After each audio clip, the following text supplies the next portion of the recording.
Pursuant to Section 84-1411 of the Nebraska statutes, notice of this meeting was given on March 12, 2021.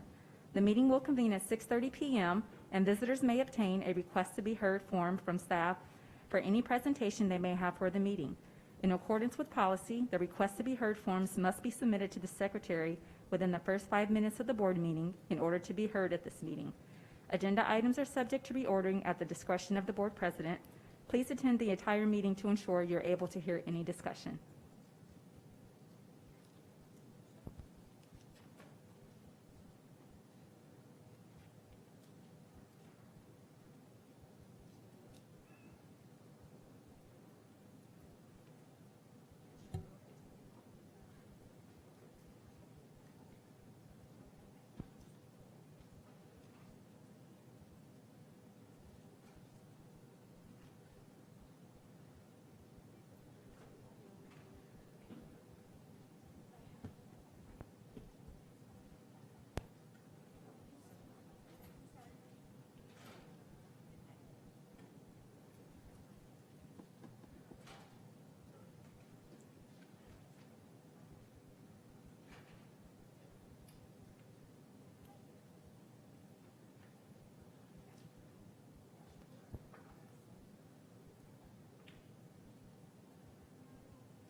Pursuant to Section 84-1411 of the Nebraska statutes, the next regular meeting of the Board of Education of Douglas County School District 0001 and the Board of Educational Service Unit Number 19 will be held on Monday, April 5th, 2021 at 6:30 p.m.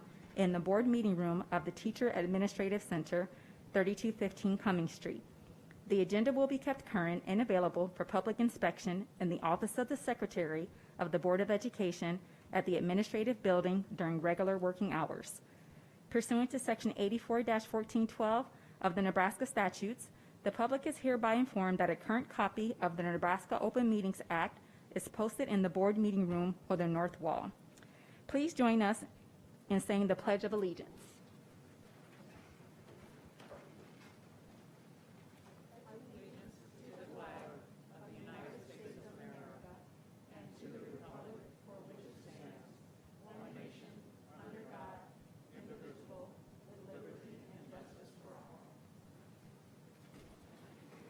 Now, Vice President Erdenberger will lead us in the OPS vision and mission statement. The vision, every student, every day prepared for success. The mission, to prepare all students for success in college, career, and life. Roll call, Mr. Ray.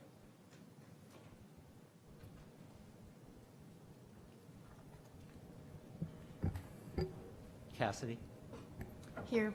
Erdenberger. Here. Head. Present. Holman. Here. Cracky. Here. Smith. Here. Snipes. Present. Snow. Here. Teeling. Here. 9 present. Thank you. Next, we have School Spotlight. Mr. Maskell.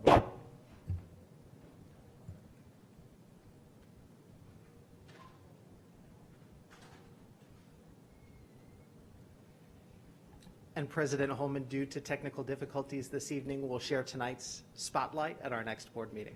Thank you. Thank you. All righty then. Now moving on to Board and Superintendent Communications. Dr. Logan.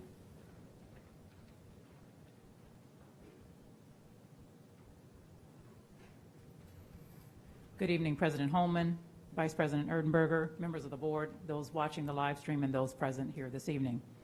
As we enter the fourth quarter of the 2020-2021 school year, we are in the home stretch. Schools have already started gathering information from families as part of Next Level Learning, our comprehensive plan to address unfinished teaching and learning from the pandemic year.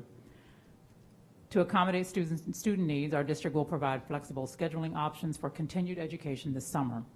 Elementary will have one session, June through July. If a student is not able to attend the entire session, they will work directly with their school. Secondary will have 2 sessions, one in June and one in July. Students are welcome to participate in both. Families can choose to enroll in the morning only, afternoon only, or one-hour options or full day. In addition, one-on-one tutoring will also be provided. Specific information is available on registration forms. Next Level Learning for summer 2021 will also include opportunities for student paid internships. High school students may work with elementary students during summer learning. Students will have the opportunity to earn 1 elective credit, and we are working towards students earning dual credit through Metropolitan Community College.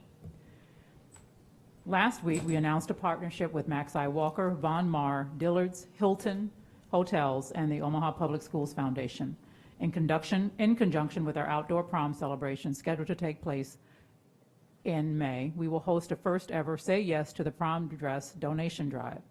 The goal is to collect 2021 new or gently used dresses in a range of sizes for our high school juniors and seniors. COVID-19 halted prom dances last year. This year, we want the community to join us in creating a particularly memorable experience for our students. Now through April 9th, donations will be accepted in the lobby of the Teacher Administration Center between the hours of 8 a.m. and 5 p.m. Monday through Friday. A donation receipt will be provided by the Omaha Public Schools Foundation. Members of the community are welcome to donate as well. On Saturday, April 17th, we invite those students to the TAC boardroom to select a dress of their choice at no charge. Pre-registration for the event will be required to ensure adherence to local health and safety guidelines. More details on how to register will be shared within the next few weeks. I'd also like to thank the folks who are spearheading that, who work here in our district. We have some student recognitions to acknowledge tonight. Please join me in congratulating Ms. Ania Jones of Central High for being named to the 2020-21 Girls State basketball tournament Class A team. Also, congrats to all Omaha Public School students whose artworks are featured on billboards across Omaha in honor of Youth Art Month. Daniel Nair, Marcian Paul, Kaylin Washington, Darlene Molina Carmona, Carlos Martinez, Daisy Avalos Hernandez, Peter Jex, Jonathan Kelly, Liliana Peralta, Jaden Corona, Jacqueline Lopez Rogel, Sofia Di Lorenzo, Boy Mu, Colton Palmer, and Kadro Abdi. We have a number of students who qualified for swim and diving finals at the Nebraska State Swimming and Diving Tournament. For boys swim and diving finalists, congratulations to Charlie Wackholtz, John Gunderson, Drake Nielsen, Jaden Popischil, and Jackson Wallens for swimming. And to Central High's, Caleb St. Cyr, Zort Brown, Malcolm Tanji, Gabe Spice, Nolan Gray, Luke Nealon, all of those for swimming, and Alex Castillo for diving. To North High's, Nathaniel Schlater, Davion Scott Bell, Caden Williams, and Ben Mills for swimming. And to South High's, Taryn Frodema for swimming. For girls swim and diving finalists, congratulations to Burke High's Maris Grable, Wesley Hill, Ella Frisbee, Carly Kindy for swimming, and Anna Caniglia and Macy Santoni for diving. To Central High's, Daniela Hernandez, Christina Spomer, Sarah Spomer, Valerie Velk, and B. Jackson for swimming. A final congratulations goes to Josh Pace of Northwest High School. Josh was recognized as an Outstanding Young Band Director Award as part of the Nebraska State Bandmasters Association Awards. Hats off to each of you for proudly representing the Omaha Public Schools. This concludes my remarks for the evening. I'll make additional remarks during some of our presentations. Thank you. Thank you, Dr. Logan. Moving on to board comments, Ms. Crackey. First, I'd like to ask Dr. Logan if we can have those pictures projected onto our webpage, the winning billboard pictures of the students. Yes, I believe some of them are actually already on the webpage, and They they certainly are. already They are also on the television monitors that are downstairs in the Welcome Center. Okay. And up here, right outside the door. All right, thank you. First of all, I have a couple of things, and I'd like to tell the people who are here or listening to us, we really do have a very good board. We have a great board. We've had a lot of challenges, I think, this year, starting with we had the Yates Challenge, and we're moving forward into other challenges, and we had all of the virtual learning challenges and remote, and that was a challenge for a lot of people. Most of our students are happy, I think, to be in person rather than the other way around. And then I wanted to go on to, I didn't respond to most of the emails that I recently received because they were all the same, but there were a couple of them that were different. In one case, someone said something that I thought I needed to respond to, and in so doing, I'd like to read to you what I said to the person. It's in regard to the academies and pathways. Please know that I advocate for all of OPS schools and seek to improve and discuss situations that may need attention. The new proposed curriculum was not discussed with the board early on, and I don't think I heard about it until January in itself.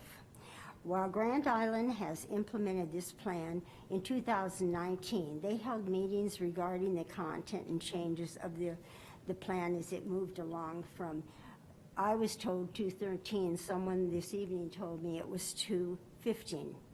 Much discussion and information needs to be disseminated before I would be comfortable in what we are proposing. There is no way that I would alienate students, guardians, and the community in this manner. And when I wrote students first, in a way, I really feel that way because they feel all of what's coming at them even more intensely than we realize and that we hear from them. So that is what I had to say about that, and I appreciate getting the opportunity to say that. Thank you. Thank you, Ms. Crackey. Ms. Snipes? Thank you, Dr. Holman, President Holman. And thank you, Mrs. Crackey, for acknowledging just some of the difficulties. I just wanted to say that, I thank everyone who has reached out to me. I thank the people who answered when I reached out to them as well.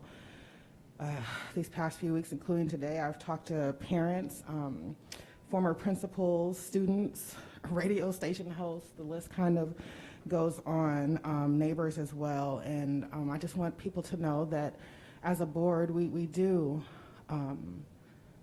take your statements and your thoughts into serious consideration. I just want everyone to know that. I admit that communication can be better, but I agree with Mrs. Kratke. I just wanted to express that thought. Thank you.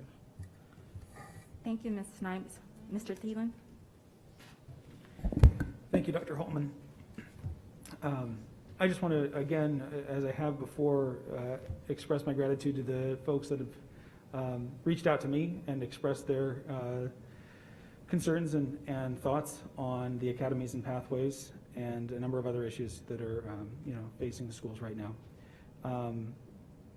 I have endeavored to respond to every single one. I think I'm pretty close, but if you haven't received a response, you will soon. Please keep that line of communication open. It is important, and it's important that we know what folks in the community are thinking about what we're proposing. So thank you again, and please keep that coming. Thank you, Mr. Thielen. Mr. Smith?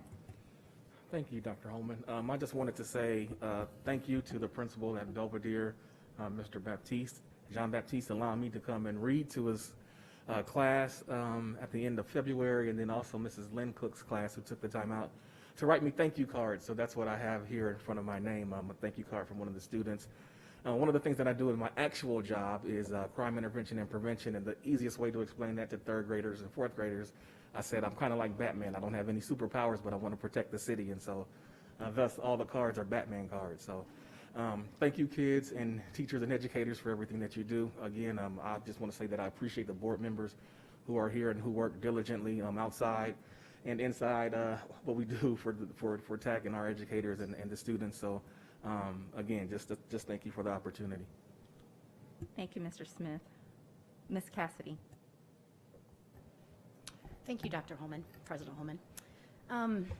I want to acknowledge that we had some really positive things happen over this last, I guess it was weekend, maybe last weekend, I'm not even sure when they started, but the vaccinations, huge. So I just want to take a quick moment to thank our district staff that helped to facilitate the vaccinations. I don't even know who all of you are, but I heard from several teachers, some different friends, and just people that reached out on how efficient the vaccination sites were.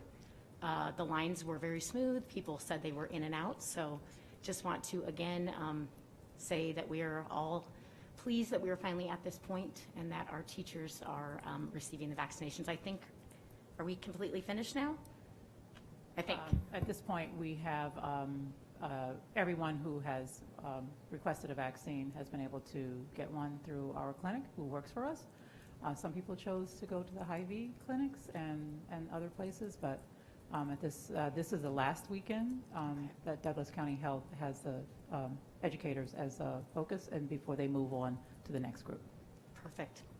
And of course, no matter where people decide to get their vaccinations, we're all just grateful that we are moving forward and hopefully nearing the end of this hard, difficult time that we've all endured. So get vaccinated and continue to practice social distancing and wearing your mask as well. So thank you. Thank you, Ms. Cassidy. Ms. Erdenberger? Thank you. Usually I try to identify something that might be interesting on the consent agenda. I was only able to come up with one thing this week, but the Morton Middle School Panthers will be very glad to hear that over the course of the next couple of years, the 13 portables sitting on their property are going to be gone, and a 2-story, 9-classroom and multi-purpose room addition will be put onto the Morton Middle School. So we can all celebrate that. Speaking of celebrating, I wanted to follow up on what my colleagues have said about how important it is for us to hear from you, and I really appreciate it. Like Nick, I spent the last month, it seems like, crafting very long answers to lots of emails, and it really helped me think through what we were doing and why we were doing it. And I applaud the superintendent for deciding that we can break what we want to do into pieces and move slowly on the parts that seem to cause the most concern.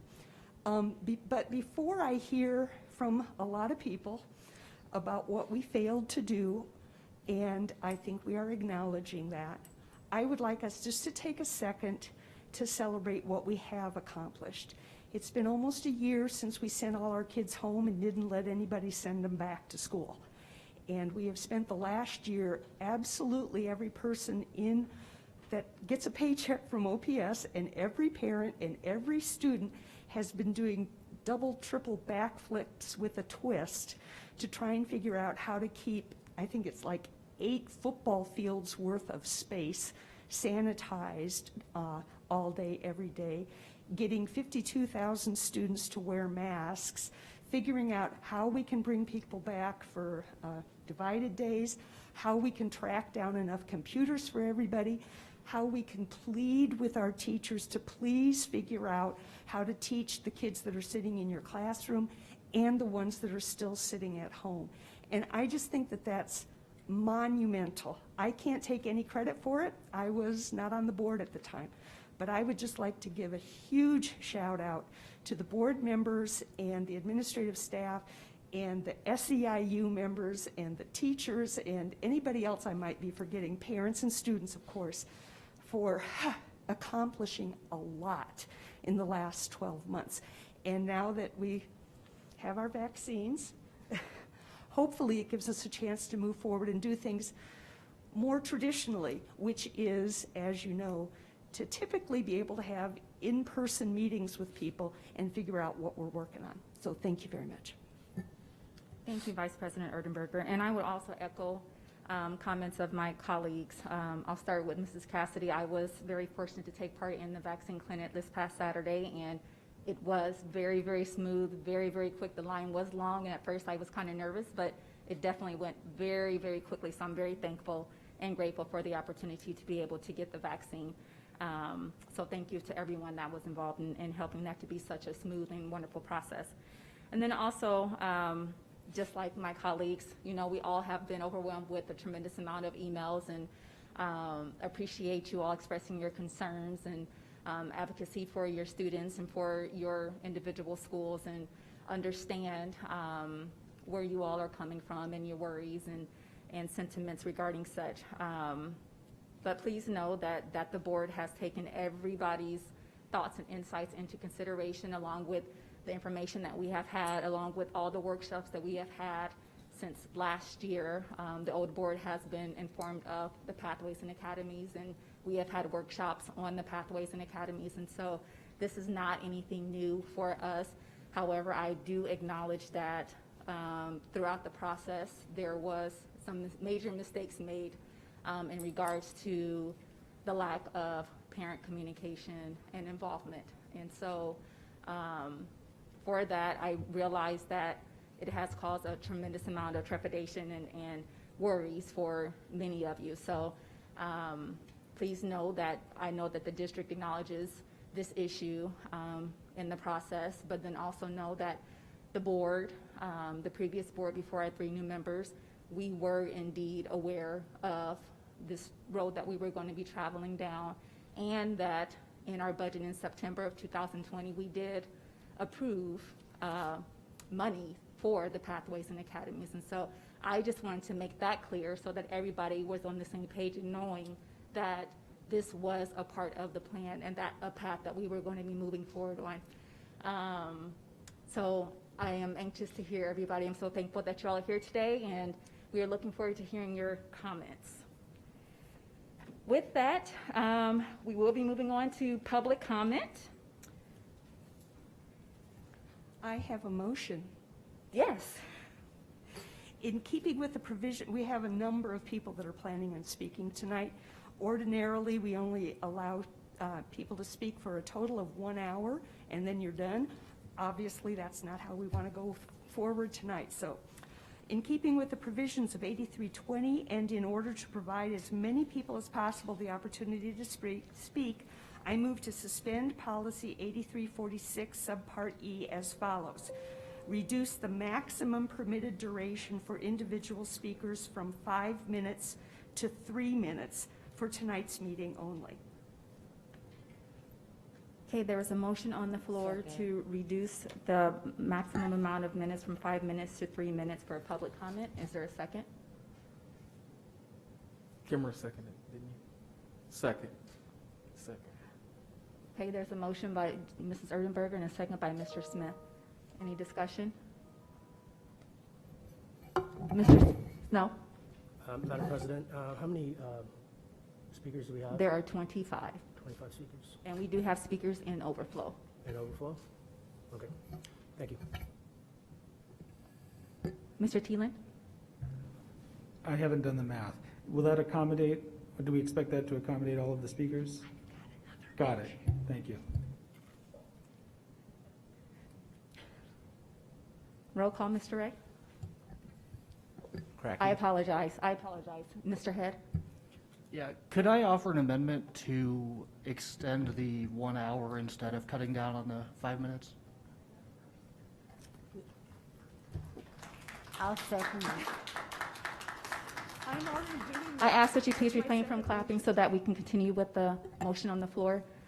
It will be an additional motion, Mr. Head, that she will read.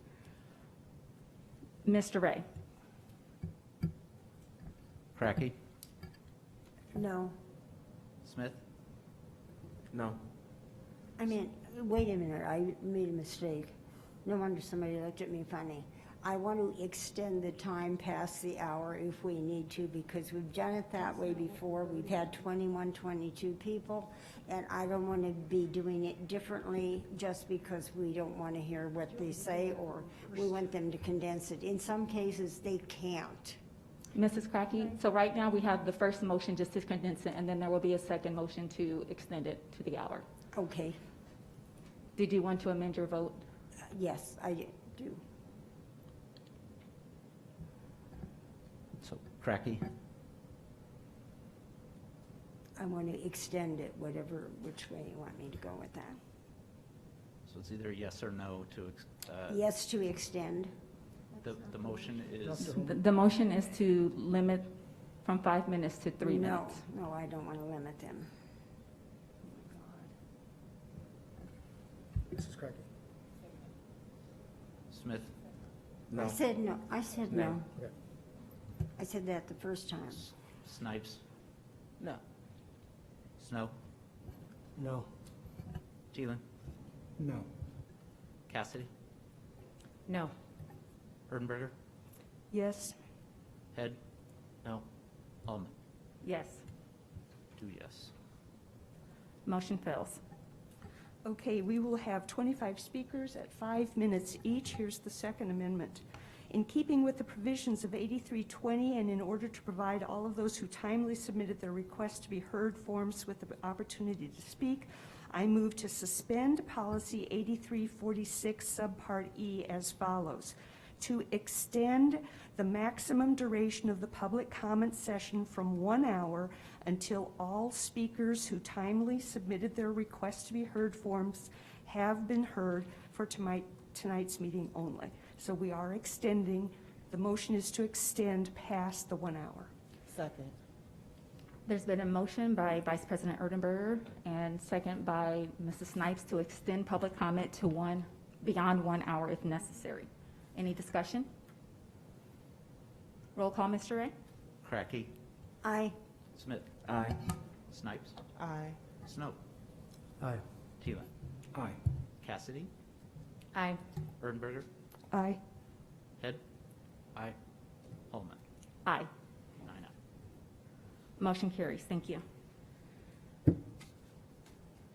Okay, the next agenda item is public comment. Masks are required to be worn in order to speak during public comment. If you are not wearing a mask will be provided to you at the podium to wear while speaking. We have 25 speakers who have submitted request to speak forms. The board has adopted policy 8346, which provides public comment for a period of 1 hour, which we have now extended beyond 1 hour. That same policy limits individual speakers to a maximum of 5 minutes. We ask that you respect that time limit. Mr. Ray will let you know when you have 1 minute remaining and when you have 30 seconds remaining. Given the number of speakers, we ask that to the extent, if you are able, please keep your comments brief so that we can hear from as many of you as possible. If you are in need of an interpreter, please let Mr. Ray know and one will be provided for you. We understand that people have strong feelings about the issues they come to speak about, and we ask that you respect the opinions of all who speak and refrain from any applause or any other outbursts during the presentations. If the subject of your public comment is related to a particular student or staff member, we ask that you not mention the student or staff member by name and instead provide that information to Mr. Ray. He will assist us in looking into those types of specifics for you. If you do not get an opportunity to speak and would like to submit any written commentary, please provide it to Mr. Ray. He will make sure each member of the board gets a copy. As a reminder, we ask that you please spell your name and state your address before you begin your public comment. However, I do believe we do have some students present tonight, so if you are a student, you do not need to share your address tonight. And then also, since we do have a lot of speakers, I will be sharing the current speaker's name and then also sharing who was on deck in case that person is in the overflow room and need time to make it over here to the boardroom. So with that, it is now 6:57, and our very first public speaker is Gina Miller.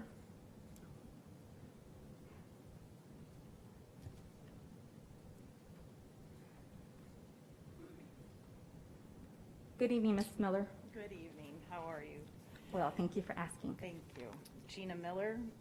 I am in Mr. Head's district, and I am here this evening to talk about the transportation plan and the academies and pathways. The transportation plan that is on the agenda for vote this evening has been a very thoughtful and well laid out plan.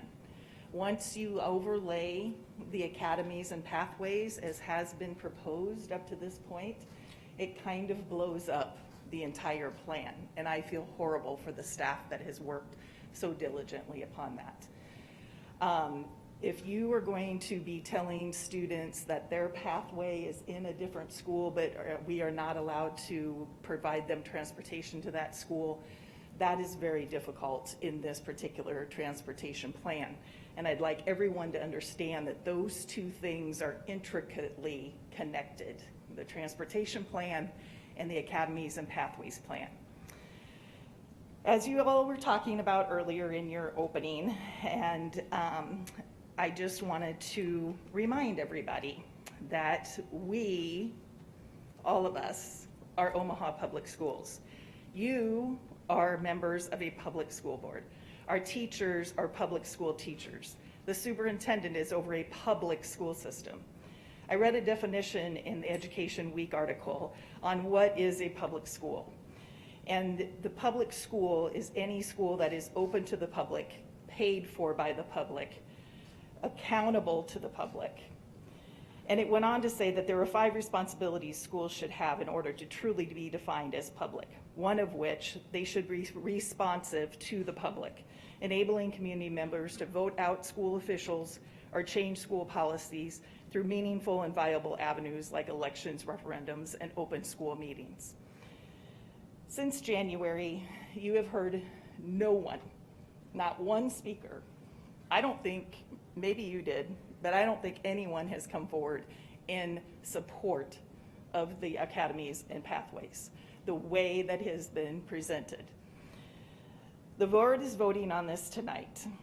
If the board is voting on this tonight, why was it that over the weekend, our high schools put out programming and put out messaging that we are moving forward with pathways and academies? What is the role of this board? Who is running the district? Are you relevant? Are your votes relevant to this district, to us as parents? I don't understand what is going on. We have been very clear. We have people from across the country or across the city that have been in opposition to this. I know it is hard to sit there and listen to speaker after speaker. I'm sure many of you have tuned out several times and let just it roll off your head. I want to be very clear. We, as the parents of OPS, are asking you to stop. Not implement a piece, stop. We have played this game in OPS where we are just going to implement this piece, but once that piece is implemented, then everything else is a domino effect from that piece. We can't turn the clock back. There are no budgets. There is no feasibility studies.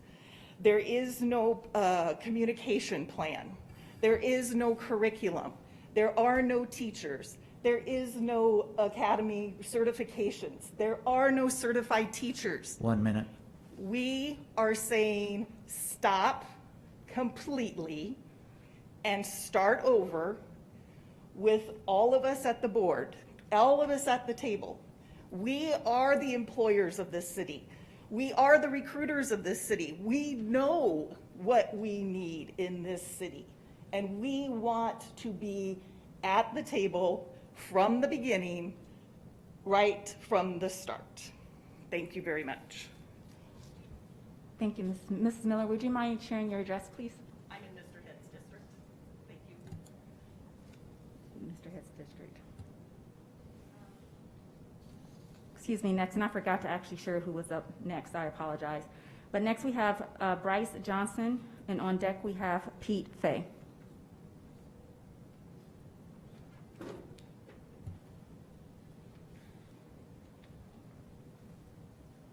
Hello, how are you doing today? Good evening. Hey, my name is Bryce Johnson, and I don't have to provide my address, correct? Okay. I'm a current high school junior, and I've been OPS since kindergarten. I'm a leader of several school clubs, a member of the National Honor Society, and I've participated in the student council and principal advisory committees at my school. I'm here not only to represent myself, but the entire student journalism staff at Burke High School. On January 29th, this board released an opposition letter to the Nebraska Legislative Judiciary Committee regarding LB 88.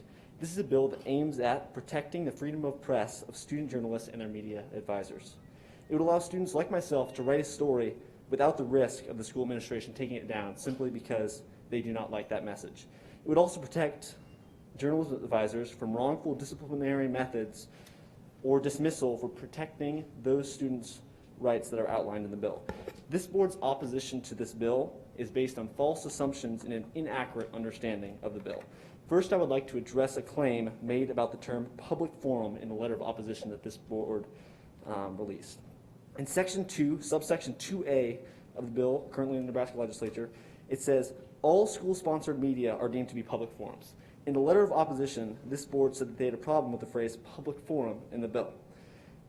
This board said, and I quote, LB 88 would essentially require that school newspapers include articles by any member of the public, regardless of whether they're affiliated with the school or not. This is a statement that is simply not true. According to the Student Press Law Center, a public forum is a student publication where school officials give student editors the ability to make their own decisions about content. This definition of the public forum is clearly shown through Section 2, subsections 2A and B of the bill. This means that we would not be forced to publish anything by a member of the public because we have the editorial and publication authority. Later on in the letter of opposition by this board, it stated, quote, there would be no way for student journalists or media advisors to prohibit the type of speech and communications as permitted in Section 1, subsection 3 of LB 88. First of all, this board quoted the wrong section of the bill as that statement relates to post-secondary education. But this is another claim that is clearly false when looking at the actual text of the bill.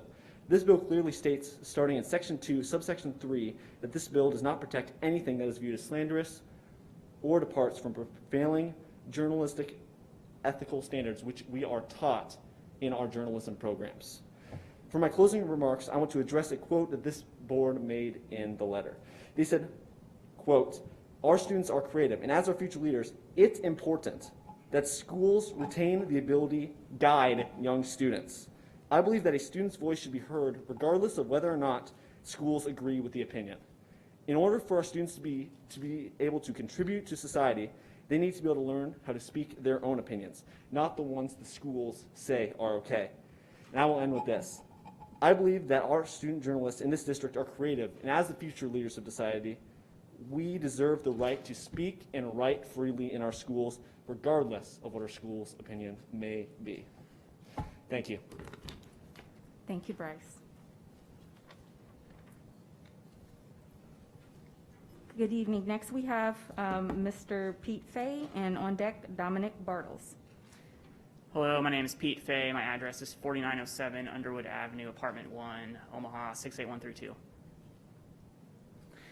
I'm here to urge the board to use their power to cease implementation of the freshman academies, as well as the broader career academies and pathways curriculum.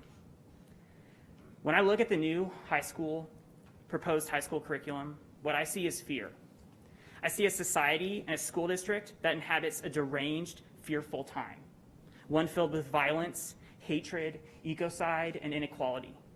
And a society and a school district that, looking these deranged, fearful times in the face, is fearful that it is not doing enough to prepare its children for the future. Nevertheless, it is clear that this new high school curriculum will not help us in this regard. Asking 14-year-olds to choose a career path is necessarily limiting, not only to the students forced to make this decision, but to our society at large. If businesses are concerned about the quality of their workers, perhaps they should start apprenticeship programs.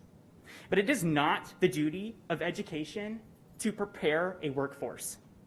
Indeed, despite this administration's shock doctrine insistence that the COVID-19 crisis has made it all the more imperative that we implement a career-centered educational model, I think the last year has made it evident that for us to forge a new, less fearful world, we will have to begin thinking about that world and our relationships within it in entirely different ways. We need an educational system that fosters citizens, not workers, that encourages people to critically examine their world, that encourages them to join protests and unions and potlucks and political organizations. We do not need an educational system that worships at the anti-educational altars of commerce, capitalism, and employability, that encourages its students to clock in physically and clock out mentally. To be sure, an educational system that does so ensures that, in the end, our efficacy as workers is the only thing that matters in this life, which we know is not true. We know deep down that while a good job might be good, it is in doing good that we find out what it means to be alive. The joy of education and of life itself lies not in moving students from point A to point B, but in moving students from point A to a point that we did not even know existed before we started that journey. And it is precisely these, at the moment, unknown points that we must reach if we are going to create a better world, a task that I think lays bare the inherent absurdities of this new high school curriculum proposal. Indeed, we cannot ask 14-year-olds which profession they would like to enter because we do not even know if the professions we have now will be the ones that exist in the future. Because we do not know if the professions we have now will be the ones that we need in the future. Because it precludes the idea that our students might create a profession that doesn't even exist now. And because asking them this question cements the idea in our students and in our society that this world, this terrible, fearful world, is the best we will ever get, that your dreams are just dreams, and you better wake up because the alarm is going off and you are already late for work. I urge you to vote down this curriculum as well as any others that disguise workforce training as education. Thank you. Thank you, Mr. Fay. Next, we have Mr. Bartles, and on deck, we have Tiffany Hobbs-Banks. Good evening. Good evening. President Holman, Vice President Erdenberger, Dr. Logan, and members of the board. My name is Dominic Bartles, D-O-M-I-N-I-C-K, B-A-R-T-E-L-S, and I reside at 5016 Burt Street in Board Member Thielen's district. I'm a 2020 graduate of Omaha North High School, and I'm currently in college. I'd like to preface my remarks by stating that I am here on my own accord without pressure from any person or entity employed by OPS, and I'm here today on behalf of the spectacular student journalists behind me and those too afraid to come forward out of fear of retaliation. As you may know, the Nebraska legislature is currently considering LB 88, a bill which would protect students' constitutional rights to press and speech. As a former OPS journalism student and registered voter in Omaha Public Schools, I was disappointed to find out that this body opposes this bill. President Holman, in your letter to the Judiciary Committee, you take specific issue with the wording public forum. As someone who wrote for a self-proclaimed public forum for 3 years, no, in fact, school newspapers do not need to include, as you said, quote, articles by any member of the public. For example, the publication I wrote for reserved the right to reject letters to the editor based on grammatical or factual errors, so it is unrealistic to believe that any public forum would publish letters to the editor that lack merit. After all, the publishing decisions would be left to the advisor, the editor-in-chief, and members of that publication with, quote, appropriate professional feedback, Section 2, subsection 3, or 8, LB 88, in the Nebraska legislature. When I dug into this bill, I saw that OPS would still have proper oversight and guidance of students. Section 2, subsection 3, lists all forms of speech not protected by this act, including speech which, quote, so incites students as to create a clear and present danger of the commission of an unlawful act or a violation of the policies of a public high school that could cause the material and substantial disruption of the orderly operation of such school. Contrary to what you said, President Holman, this sounds as if the school district does in fact retain the ability to, quote, as you said, guide young students. Further, you claim that there is no way that the school district or an administrator could regulate what third parties publish. However, 8 of the 9 members of this board and most administrators do not have a degree in journalism or training in any form of journalism. That being said, wouldn't it make more sense for someone who's professionally trained in journalism to sit in each classroom and have oversight? If not, and if that's what this board wants to say, why don't one of you go sit in on those meetings and be the advisor of those classrooms? Or let's put an assistant principal in there if that's what we're trying to say. Implementing such legislation would also provide the district with countless benefits. Firstly, it takes all liability away from the district. They cannot be sued under this law. That being said, the students are trained and guided by a professional journalist, and there's no fear of an individual student or advisor facing legal action. Actually, after doing research, there has not been a single instance where legislation of this caliber has been implemented that a student, advisor, or school district faced legal action. Secondly, students will be able to do more investigative journalism, which will shed light on a plethora of issues.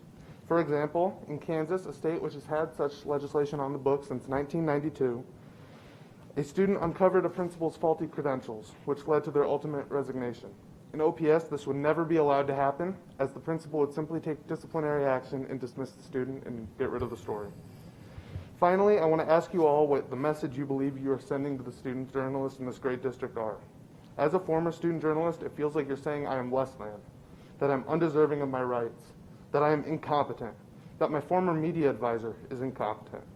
Instead of focusing on your image and controlling students, you should instead focus your mission on your mission statement to, quote, prepare all students for success in college, career, and life. I'd like to close with a quote from former Speaker of the Legislature and current State Senator Mike Flood that he said on the floor of the legislature today as they were considering it, the bill. Quote, if you are in education because you feast on control, you are inhibiting learning. Originally we had it lined up that I would speak first and the other students would speak immediately following. So you will hear from Jamie Reef, Ann Rogers, and Bryce Johnson as to why this bill is needed. But thank you guys for your time, and I hope to hear back with a changed opinion. Thank you. Thank you, Dominic. Next, we have Tiffany Hobbs-Banks, and on deck, we have Ian Ritchie. Good evening. Good evening. Madam President, Madam Vice President, Superintendent Logan. My name is Tiffany Hobbs-Banks, Tiffany, HOBBS, hyphenated BANKS, address 414 North 118th Plaza, Apartment 9 in Omaha. I again am back to ask you again to reconsider your position on not allowing remote students to attend their prom. The last time I came here, I had reached out to a member on this board more than a couple of times and received no feedback whatsoever. But I have now got your position from the news, because you gave a position there. So let's talk about your position for just a moment if we can. Your position says, since our return to in-person learning, we have been consistent in the requirement of attending in-person learning to participate in extracurricular activities. I say how? We've gone from in-person to hybrid, back to fully remote, back to hybrid, now back to full in-person. How could you apply that to not allowing these juniors and seniors to go to their prom because they're choosing to be remote now? That statement does not hold water for me. And I want to be clear. My daughter attends school. She goes to school 8 hours a day. She's on the computer, in the classroom, participating with the teachers. She gets participation points, so you know she's participating. And she's there every day. So to discriminate against her because she's a remote learner versus in-person, to say she's not as important as the in-person learners and she can't go to her prom and other remote students can't go to their prom, is just, again, does not hold water to me.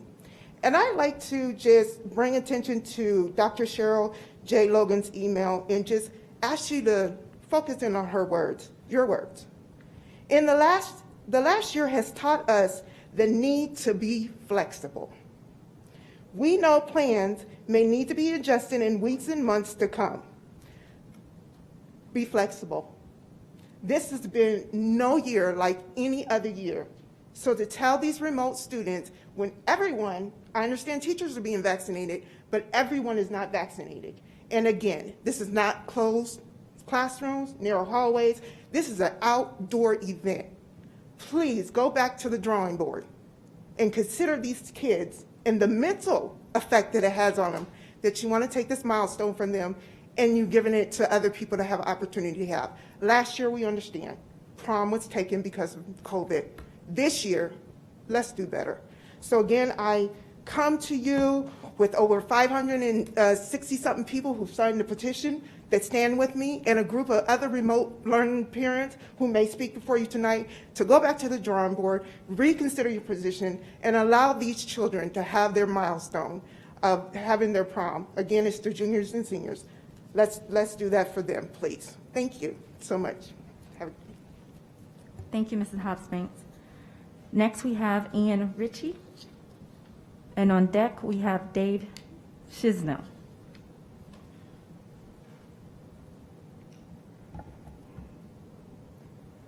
Hello, my name is Ian Ritchie. My address is 2801 Q Street, Lincoln, Nebraska.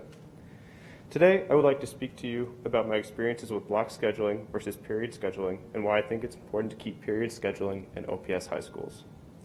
As you might have noticed, I am from Lincoln. I thought speaking on this issue was worth driving up to Omaha for. I'm a former graduate of Central High School and currently a student at the University of Nebraska-Lincoln. Today, I am not only representing myself, but also my roommates, who are also graduates of Central High, and family members who are still attending OPS high schools. I have had experience with both period scheduling at Central, but also block scheduling for 4 years at Alice Buffett Middle School. I can say with certainty, period scheduling has better prepared me, not only academically, but for college and for life. Period scheduling allowed me to see my teachers every day, which was critical to my academic success as a student. My ability to see teachers every day was important in developing a working relationship that allowed me to speak with them regarding schoolwork when I needed to. In addition, period scheduling allowed me to take extra classes beyond what block scheduling would allow. This better set me up for college. After my freshman year, I took 9 classes every single semester. This allowed me not only to take core classes, but in addition to take classes such as band, jazz band, and participate in academic decathlon. The advanced courses that I was able to take provided me with a variety of college credits, allowing me to enter college as a sophomore. In addition to that, it allowed me to only need 1 extra class in college to complete a math minor. I had completed all the other coursework in high school. The additional classes, such as band and academic decathlon, was instrumental in setting me up for college. My experiences in these classes provided me with not only scholarships, but leadership experience and lifelong relationships with other students and teachers. In summary, block scheduling is not a cookie-cutter answer for all schools. It is important to allow students the ability to choose what scheduling system works best for them, just as I did. Thank you. Thank you, Mr. Ritchie.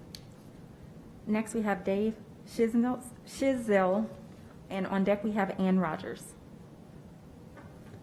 I apologize, it's a mouthful for me. I'm used to having it butchered, so don't worry about it. I've learned how to interpret.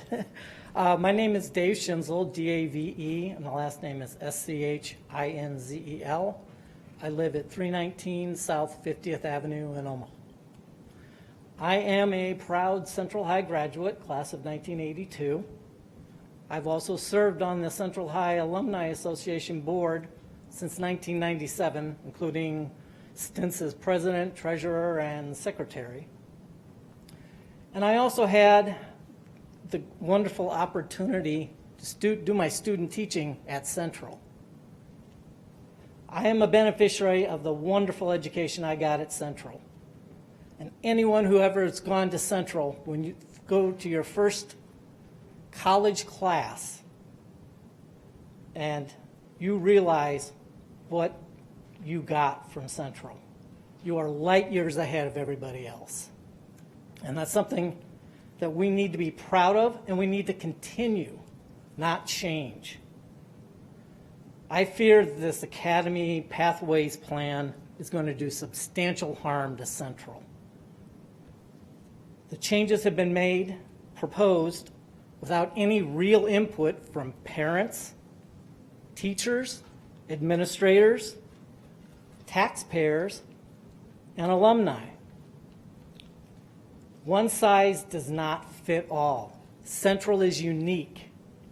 The 9-period schedule works, and people want it.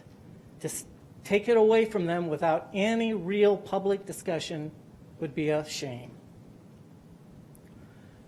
Central continues to be one of the highest demand schools in this district. People from all over the city come to Central. That's what makes it so great to go there.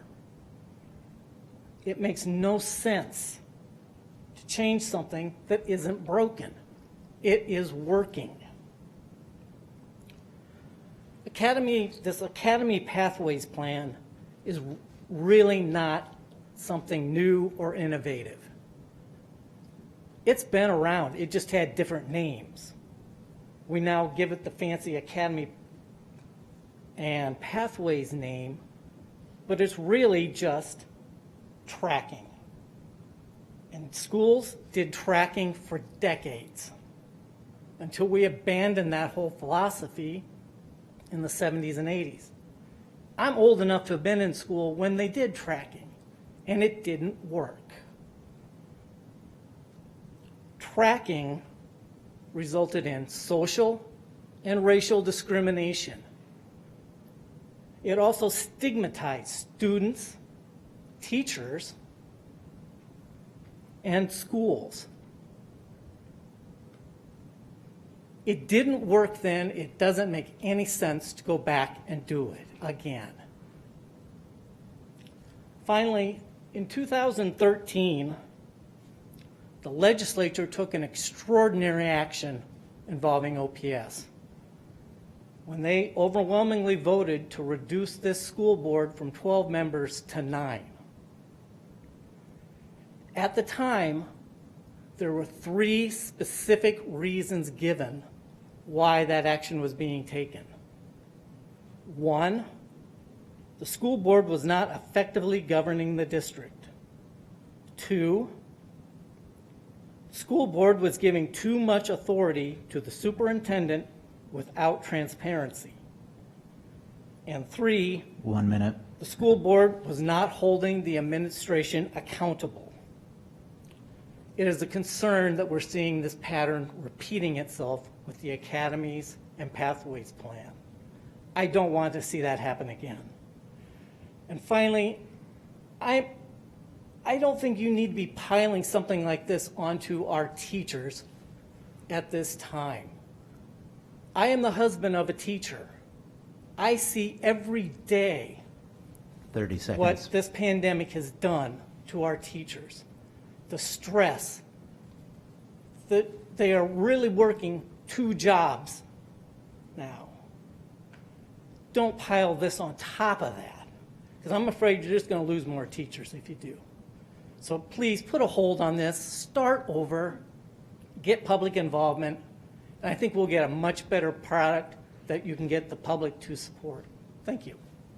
Thank you, Mr. Schinzel. Next, we have Ann Rogers, and on deck we have Gretchen Jackson. Good evening. My name is Ann Rogers. I'm a junior in high school and the co-editor-in-chief of Omaha North High's newspaper, The North Star. I'm here on behalf of myself and my staff of writers. In my experience as a student journalist, I've had the privilege of having an advisor and an administration that supported our endeavors. Under our administration, our staff has been empowered to write powerful stories about controversial topics like racial justice, mental illness, policing, and violence against women. Our writers have been encouraged to write these stories by our journalism department. But my publication and my experience as a student journalist is the exception. There are a number of student journalists and publications in OPS and Nebraska that have dealt with censorship. Student journalists should feel empowered to write meaningful stories because it is their legal right, and not because they were lucky enough to be involved with the right journalism department. Passing LB 88 is essential to guaranteeing that these student journalists will have that right. As Dominic Bartles already stated, LB 88 would be beneficial to everyone involved. By making student publications public forums, students would be legally empowered to write stories that matter to them, and the administration in both the district and within individual high schools would be freed from the liability of what students write. And this change of policy would not open student publications to any member of the public, as President Holman argued in her email. As LB 88 clearly states, student editors like myself would have control over the content of the publication. Educational institutions should encourage students to form and voice their opinions, and they should teach students to do this in an ethical and respectful way. When a school allows the censorship of a student, they are sacrificing that student's education to protect their own reputation, which would not be affected if LB 88 were to be enacted. LB 88 would protect student journalists' right to free speech, and OPS should be protecting and empowering its students. Thank you. Thank you, Ms. Rogers. Next, we have Gretchen Jackson, and on deck we have Doug Kagan.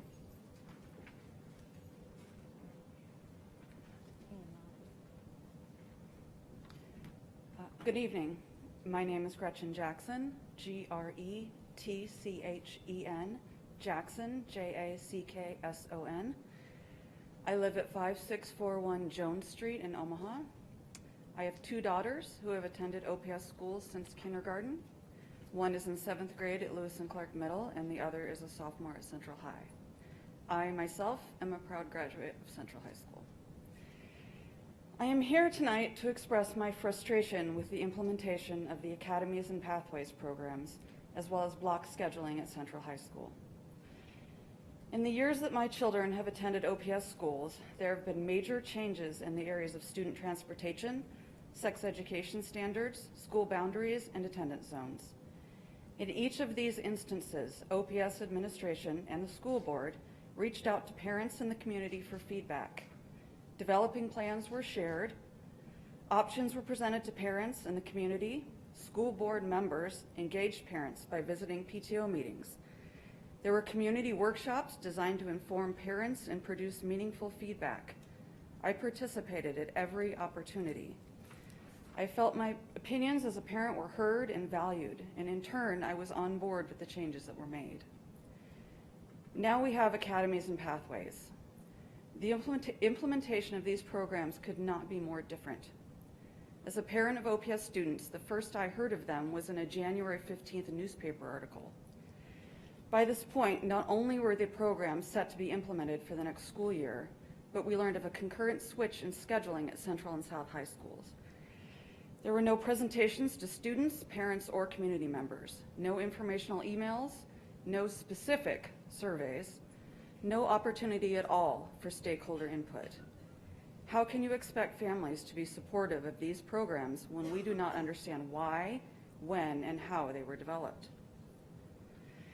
In the past months, I have attempted to educate myself about the Academies and Pathways programs. I've read newspaper articles, I've watched board meetings and workshops, I've studied the OPS website and the Central High School course catalog. Based on what I've learned, I find Academies and Pathways to be quite innovative. I can see these programs may engage more students in their coursework and hopefully increase graduation rates. These are admirable goals, and students should have access to these types of career-focused programs at each of the OPS schools. That being said, I do not believe that every high school student should be forced to participate. A classic liberal arts education should remain an option. If you will not allow a student to opt out, please consider a liberal arts or a build your own pathway, allowing students to continue to choose all of their electives across a broad range of subjects. My second area of concern is the switch to block scheduling at Central and South. When my oldest daughter was an 8th grader, we looked at numerous high school options for her. Some were private, others were in different districts. As a family, the primary reason we decided on Central High School was the opportunity for academic rigor. We knew that our daughter would be able to take more courses than just the 49 required for graduation. Central gave her access to 9 and sometimes 10 courses per semester. Under block scheduling, a student will lose access to at least 8 additional courses during her high school career. Prior to this evening, I've expressed my concerns in writing to each school board member. It was suggested that if I wanted my daughter to have access to additional courses, I should investigate dual enrollment programs or high school courses offered through Metro Community College. I am perplexed at the suggestion that I look outside of the district to receive the education my student was once previously offered within it. Please slow down. Take a year to inform stakeholders, gather meaningful input from students, parents, and teachers. Be willing to listen and make alterations to the Academies and Pathways programs so the needs of all students are met. Maintain the traditional 9-period schedule at Central and South. Do not sacrifice academic rigor for increased graduation rates. Continue to provide students the opportunity for a broad liberal arts education. 30 seconds. If you take away our choices, the only choice we may have left is whether to leave the district. Thank you for your time. Thank you, Mrs. Jackson. Next, we have Mr. Kagan, and on deck, we have September Wazenreed. Good evening. Doug Kagan, K-A-G-A-N, 416 South 130th Street, speaking for Nebraska Taxpayers for Freedom. We object to the OPS plan for career academies and pathways for several reasons. First, we would speculate that a majority of middle and high school students do not definitely know what they want to do post-high school, and those who do know may reconsider their choice as they mature. Even if presented with introductory materials to various professions, they may not be certain which of a variety to select. We believe that middle and high school years should be times for students to broaden their educational horizons, not limit them. Students at that age may not know precisely what they like or in what they could excel, so you should not expect them to know what they want as a later professional life. Students may feel obligated to select a career choice because of pressure from educators, peers, or several outside influences. However, your program allows the students to change an academy pathway only once. If you pressure students to choose career paths that may not suit them, they could become discontented when entering professional life. Deliberating on a career is a huge decision and would be detrimental for an employer who struggles to keep an employee in a career such employee really does not want. The public education system needs to offer students both space and time to make suitable career choices. It seems unwise to guide students early into coursework about which students are hesitant and upon not succeeding will feel guilty for not measuring up, seeing themselves as embarrassments or failures, not good for self-esteem. These students may become disappointed and bored with their career pathways, achieve lower grades, and perhaps drop out. Another objection of ours pertains to the use of taxes. Implementing this program, we believe, will increase district transportation costs when students from one area seek to transfer to another school, away from their friends, for an alternative career path, if their local high school does not offer the career pathway of their choosing. Finally, we believe that advancing this program will see more parents joining many others by optioning out their children to other school districts. Therefore, we urge the school board to vote no on this proposal. Thank you. Thank you, Mr. Kagan. Next, we have September Wazenreed, and on deck we have Jamie Reif. Good evening. Good evening. My name is September Wanzenreed, and I live at 5205 Cass Street. I have a daughter at Central High School, and she is doing remote learning because I work in healthcare and didn't want to put any of the staff at risk for me giving her something and then her taking it to school. But I have since been vaccinated, and today was actually her first day back in person, and she's incredibly excited. She recently registered for her sophomore year, and when she was doing so, she came down and she told my husband and I that she was going to be taking a pathway with a focus in orchestra. I thought, okay, that sounds like something she would do. She plays the cello, and typically she would pick an elective that has to deal with orchestra. And she said, no, Mom, I have to take a pathway based on orchestra. And I had absolutely no idea. My husband and I, we receive anywhere from 3 to 5 emails a week, either from our child's counselor, their teachers, from the school. I would like to say that I read every single one of them and I read them thoroughly, but I don't. And so I had absolutely no idea what she was talking about. And so she said that in order for her to focus on science, which is her passion in life, as of right now, she wants to be an archaeologist, but before she wanted to be an entomologist. She wanted to be a forensic scientist. I don't know what she's going to be next week, but she's not going to be a cellist. So while I'm happy that she's going to be taking cello for the next 4 years, she will not be taking cello in college. She will not major in music in college. I know that that cello will collect dust after the next 3 years. And then her friend, who wants to be a dentist, she wants to do pre-dentistry when she goes to college. She had to choose the pathway of pottery because she does not play an instrument and none of the other options fit her and her personality. And so when she goes to college and they ask her, what was your pathway? What makes you different from the other kids applying to be pre-dentistry? She's going to have to say, I majored in pottery. And so I don't agree with all the schools falling into these pathway programs because I don't feel like there's one size fits all for each of these kiddos. They don't know what they're doing, and I can pretty much tell you my kid is not doing cello. But I have a feeling she'll do a science of sorts, and in order for her to stay at Central, she's going to have to focus on cello. But I thank you very much for your time and your consideration. Thank you so much for your time. Next, we have Jamie Reif, and on deck we have Robert Aranda. Good evening. Good evening. President Holman and Dr. Logan, my name is Jamie Reif, and I'm a senior at Central High School. I'm a student journalist, and when I saw the letter you put out opposing LB 88, I was extremely disheartened. I felt as if, as a student journalist, my rights and my education had no value.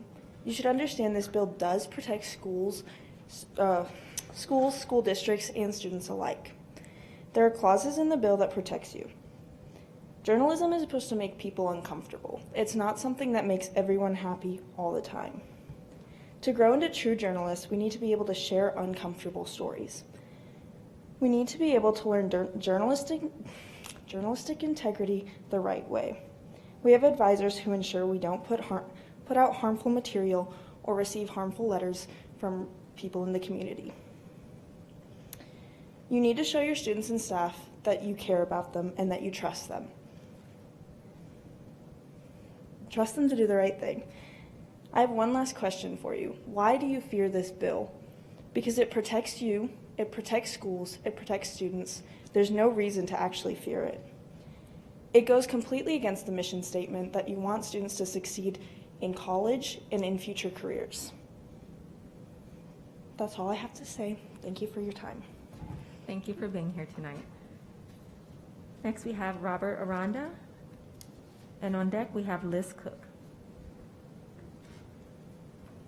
Good evening. Good evening. My name is Robert Aranda, that's R-O-B-E-R-T, and Aranda is A-R-A-N-D-A.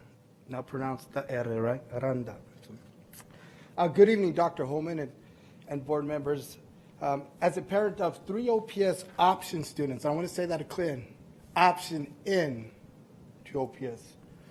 I am present this evening to ask that the board put a pause with the implementation of wall-to-wall academies in all high schools later on in tonight's agenda. This pandemic has caused many disadvantages, one being the ability to actively engage all stakeholders, and I think you're seeing it here. With that said, I want to share a couple of points with you. Number one, commitment or communication and transparency. This initiative is being rushed and lacks healthy and honest dialogue. Common language and desired outcomes have not been marketed and explained. Our South Omaha Spanish-speaking parents have not been engaged and invited to the table to voice their opinion. Furthermore, where is a student group to hear their voices? I think this impacts their lives more than ours. I want to share that I was asked to be part of this Career Academy discussion for middle schools. I was unable to participate due to my work schedule. I asked for them to change it, and they would not change it. Therefore, I missed it. I followed up with an email, not an email, I just called and I said, hey, can you send me notes about this conversation so I can get re-engaged in conversation number 2. No notes, no second meeting. Just keeps rolling around. Recently, I was asked to partake in another initiative by the district. This was a summer school conversation. It was a parent focus group for secondary parents. In this meeting, ideas were discussed. At the end, I again advocated for follow-up meetings so we could make final decisions together or recommendations. You're going to guess what? No second, third, fourth meetings. But decisions were made the next day in the paper. Or a couple weeks. Again, there's been no commitment to have healthy dialogue and honest dialogues. These are just 2 simple communication pieces that I have, but I have more. But due to the time constraint, I'm just going to concentrate on my next points. Number 2, data. Data is crucial for parents who send their kids to you. Please show us test scores from Nashville or any other district who have implemented career academies you are using as a resource. No data, and I think that's what we're all about. Number 3, I am unique in the fact that I have been part of the process and implementation of 2 pocket academies in OPS high school. One academy was OPS's first academy and Nebraska's first to earn national model status. I've been vested in this process. I share this not to gloat, but to simply ask you, do you all know what you're getting yourselves into? And I need you to really think about that. 1 minute. I ask this because it involves a lot of time, resource, money, commitment, communication, failure, success, building, and maintaining partnerships. I'm going to go down to my next one. I am solution-based, so here's some suggestions. Invite community members, parents, teachers, and students for deeper conversation. Have a group of parents, teachers, OEA members, administrators visit Nashville or other districts. Give parent, community members, staff, and students time to figure out what works best 30 for their seconds. school. I restate, please put a pause and bring all stakeholders to the decision so they can support, guide, and advocate. I would close with this. It's okay for schools to be different and offer choice. That is, if Central remains an IB school or traditional schedule, that South remain as it is, and that Burke continues to be an air and space academy. Remember, not all students learn in the same manner, just as we don't ask teachers to teach in the same way. That's time. Thank you, Mr. Aranda.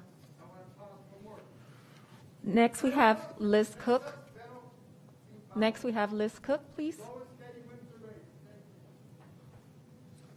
And on deck, we have Chase Magnet.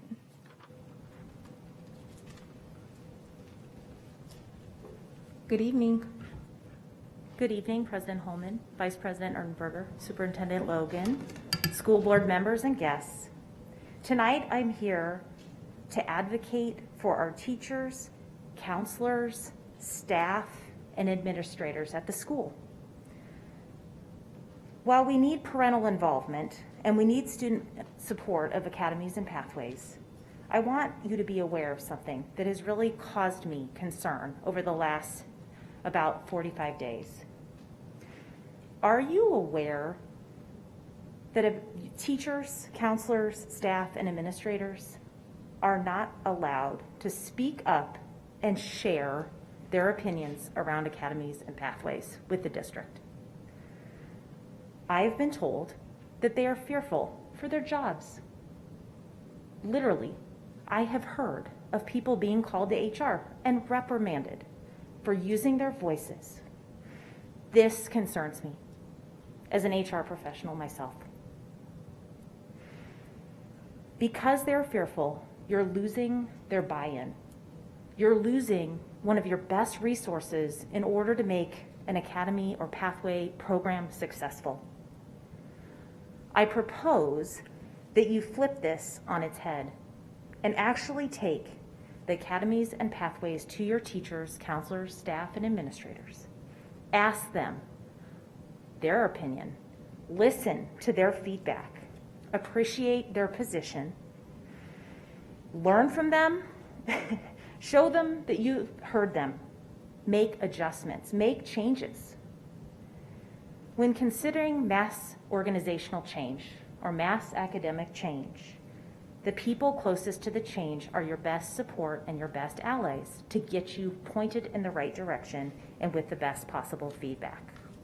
Ask them to poke holes or to challenge your assumptions around academies and pathways. Ask them for their very best thinking.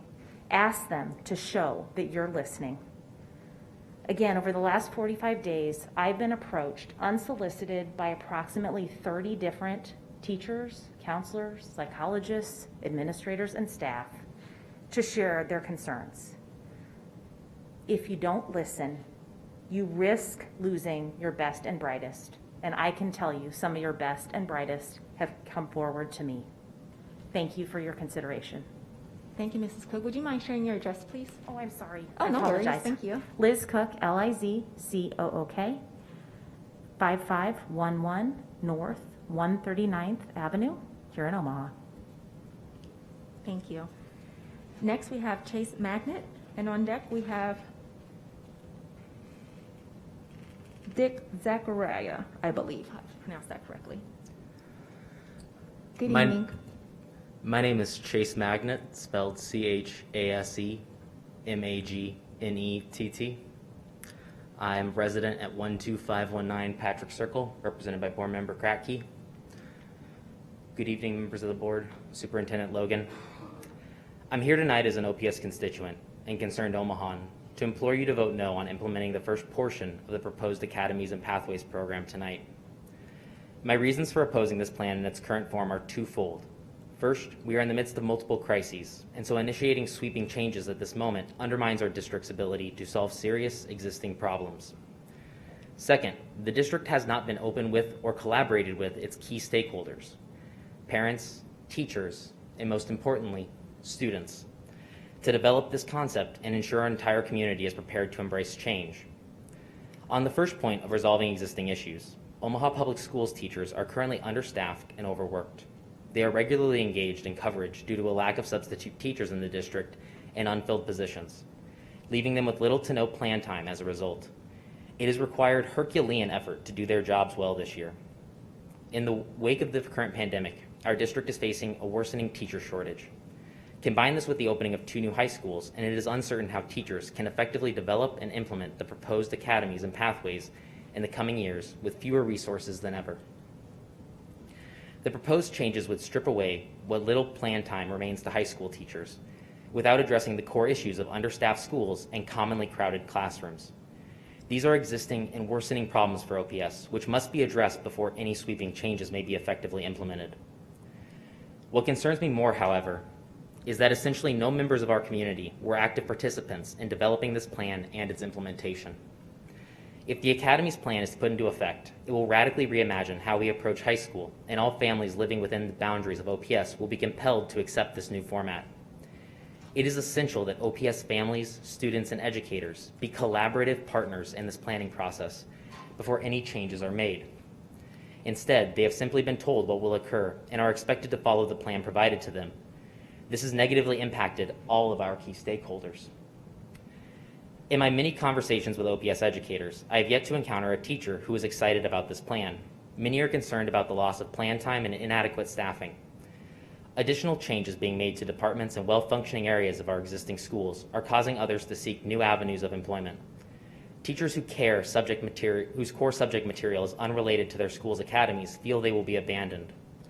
In a moment when we desperately need to bolster teacher morale, retain current talent, and attract newcomers to the field, this decision only serves to do the opposite.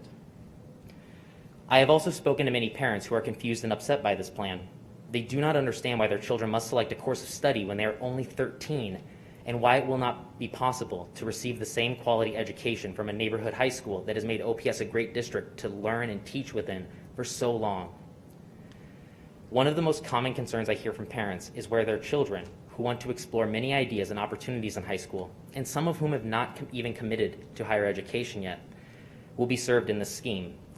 When we already struggle to keep some students in school, compelling them to select a strict course of study only further alienates them from education. Finally, and most importantly, there are the students who have been left out of this process altogether. I am disturbed that when looking for solutions to best serve our students, we have looked to outside models in other places with their own unique histories and communities to solve our problems without directly addressing our own students. When I hear young people in OPS respond to this plan, it is consistently with a mix of confusion, apathy, and disdain. It reads to many like new hoops are being placed before them or their younger siblings, and a loss of opportunity for those not ready to declare any sort of career track at 13, 14, or even 18 years of age. This is not to say that the Academy plan is unworkable. There may be great merit in these ideas, yet until the people who will actually experience and implement these ideas are involved, it is impossible to anticipate the success or expect those impacted to engage with these plans in good faith. I am asking you to vote no on the proposed changes tonight so that all stakeholders in Omaha Public Schools will be able to collaboratively discuss and modify these proposals to best fit Omaha Public Schools. Now is the time to address existing problems and build a consensus for change, not to demand teachers, parents, and students pursue radical alterations on which they were not consulted amidst the pandemic and critical teacher shortage. I appreciate you taking the time to listen to some of these stakeholders tonight and hope you will consider our words when casting your vote. Our parents, teachers, and students have been left without a voice in this process. We need you to speak for us and stop this rush to implement an unvetted idea before any real harm is done. Thank you for your time. Thank you so much, Mr. Magnet. Next, we have Dick Zachariah, and on deck, we have Marilee Mosier-Miller. Good evening. Good evening to all of you, and thank you for listening. My name is Dick Zachariah, Z-A-C-H-A-R-I-A. My address is 419 South 126th Street, Omaha, Nebraska, 68154. I graduated from Central High School in 1961, and my wife graduated in 1962. We live approximately 4 or 5 blocks from the front door of Burke High School, where our 2 older children went. However, our youngest daughter wanted to go to Central because of the diversity and outstanding academic reputation. 2 weeks ago, I had a conversation with the current school board member. I was surprised to learn that the board didn't have current input in this decision, but thought the board may have a vote before implementation. As I understood our conversation, the board is not aware of the initial cost to implement this program, let alone the long-term costs. How can an elected body not be aware of the costs for a yet not fully developed program? Where are the additional resources going to come from? Keep in mind, Omaha will have additional costs associated with the opening of 2 new high schools. It seems to me that the emphasis at this time should be focused on credit recovery, remediation, staff and student morale, and hopefully recovery from this pandemic with education back to normal. I'm sure academies with pathways will be good for some students, but not the preferred choice for a substantial part of the student population. Central has always had a reputation for rigorous academic education and prepared students for college. Central has a national reputation as one of the finest inner-city high schools in the country and is recognized and respected by educational institutions from the West Coast to the East Coast and in between. Why would we, the Omaha Public Schools, want to lose this? I love Omaha. My brother and I went away to college, but both of us came back to Omaha partly because we felt it was a city with an outstanding public school system for our children and would be a good city to raise our families. I am convinced that these changes will have a significant negative impact on what educational opportunities will be available to Central students. I am afraid traditional liberal arts college preparation curriculum will be lost, and Central will gravitate toward mediocrity. If parents decide the better educational options for their children are not available in the Omaha public school system, they will look elsewhere. I hope this is not what this board and administration are looking for.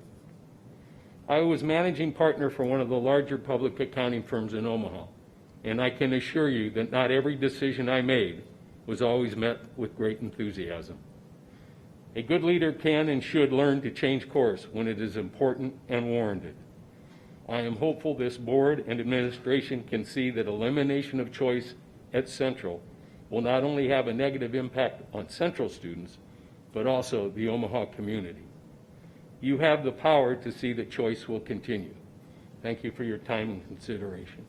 Thank you so much. Next, we have Marilee Mosier Miller, and on deck, we have Alex Gates. Good evening. Good evening. My name is Marilee Mosier Miller, Central High Class of 1966. Marilee is Merrilee, Mosier, Moshier, Miller, Miller. Thank you, Dr. Holman and board members, for allowing the public to speak. In one sentence, I'm asking you to please delay and reconsider this new plan. I've been paying attention to it since it first came into the newspaper, and I read it and I was just shocked. I had never heard anything about it. My kids have graduated from Central, and when I called other people who are similarly paying attention to the community, nobody else had known anything about it. As a lifelong OPS resident, I can't think of this is such a dramatic change, and I cannot think, okay, my family has been in OPS for 1 century, and we've all been involved with the PTAs, and it's been a wonderful, wonderful connection. But I'm worried about the rapidity of this proposed change. The timing is poorly considered because we all know the sentence I'm going to say about the pandemic, and I know that teachers are frazzled, staff are frazzled, children are still trying to figure out how to conduct themselves in this new world. It is a broad, big idea being brought in at a very inauspicious time. The powerfulness of the Omaha Public School District is the reason that I am still in Omaha and why I live in Dundee where I lived. It's the strength of the neighborhood public schools, which OPS has been so good at for decades and decades. I am desperately wanting this to continue. I think one of the OPS's strengths as a large school system serving a growing and diverse population is the wide choice of schools and programs. All the high schools are different, just as all the neighborhoods are different, reflecting the population that live in the vicinity. OPS has spent decades and dollars fostering and conducting the magnet school program. And my understanding of magnet school, which my kids did not go to a magnet, but that the magnet schools are determined to make strengths in different schools and make them slightly different. And so there's many choices OPS students can go to. I understand that OPS wants each school to be of equal value, equal quality. That's the way it should be. But quality can be earned through variation as well. Humans respond to variation as well. I think the new ideas of academies and pathways have some good merits. Now, I did look at some of the possible pathways, and I recall in 9th grade I wanted to be an archaeologist. Well, I've spent a life as a writer and a marketing director. And I would have figured out soon that science was not my thing in high school, and so being an archaeologist with no science background was not going to work. What I'm concerned about is that what problems will these programs solve? I recall that 2 high schools, OPS high schools, have been using these programs for 4 or 5 years perhaps, and I'm wondering, I've never seen any data about how these programs have increased the graduation rate, or increased the ACT scores on the schools that have experienced these programs that you're talking about. I'm also concerned about the block scheduling. I taught English at UNO for several years, and occasionally I had to teach a class that was 90 minutes. And I was at graduate school. My students were 18 to senior citizens, all age ranges, all methods of learning and figuring out how to conduct themselves. 1 minute. Okay, I'll get to my 3 points here.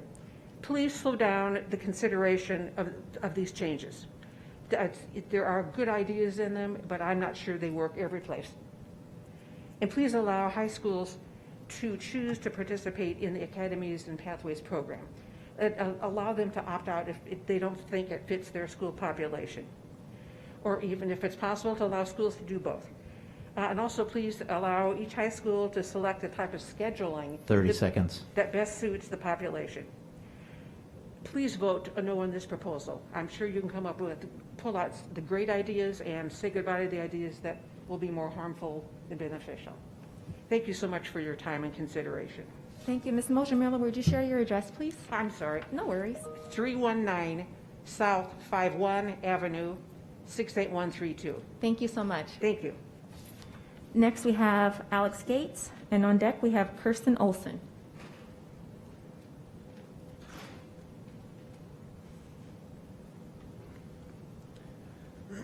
Good evening. Good evening. My name is Alex Gates, Gates. I live at 2612 North 97th Avenue. I have 4 children in OPS. I have a 1st grader at Edison Elementary, a 3rd grader at Wilson Focus School, a 7th grader at Lewis and Clark, and a freshman at Central High School. Thank you for the opportunity to make public comment this evening. I'm grateful to be joined by so many tonight who have many important things to say, so I'll keep my comments brief. It's been interesting to see how messaging related to the Academies and Pathways implementation has evolved over the last couple months.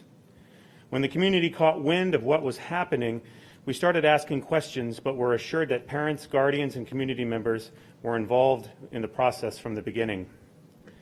As time went on and it became unquestionably clear that we were left out of the process, your messaging has shifted to, quote, "We are committed to open communication and look forward to future opportunities to engage families." I'm really happy to hear this, but to be honest, I'm a bit skeptical and a little worried. I want to believe you, but I'm worried you'll continue with the parent engagement theater instead of responsibly working with us on these massive changes to our high schools.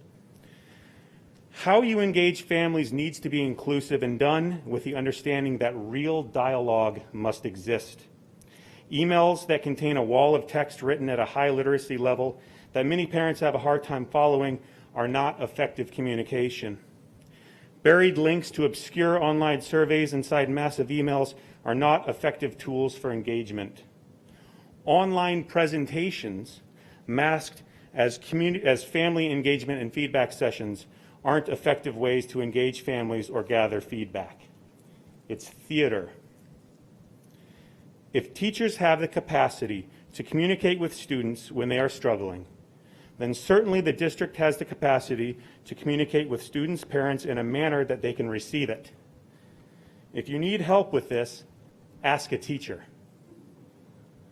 Finally, after talking to fellow OPS parents and hearing the concerns of the community, it has become evident that there have been teachers and administrators who, over the last year at least, have raised all the concerns that everybody else has been talking about for the last 6 weeks. And if the district was collaborating with employees, it would seem this would not be such a secret. Teachers are intimidated from being honest about not only these changes, but anything else that concerns them in our schools. To me, having a group of employees who feel like they cannot collaborate or constructively criticize the district is not productive, fair, or respectful. We all understand public schools are the backbone to any community. It's clear we all love Omaha Public Schools. It's clear we want to be involved and we want to help, and it's very clear that you need to do better. Thank you. Thank you, Mr. Gates. Next, we have Kirsten Olson, and on deck we have Keontae Kirksey. Good evening. My name is Kirsten Olson. That's Kerstin, last name Olson, and I live on 5014 Izzard Street. Dr. Logan, members of the board, thank you for the opportunity to speak here tonight, and I'm here to address my concerns with the Pathways and Academies program, no surprise here, and particularly I would like to address one of the reasons that was given to justify these changes.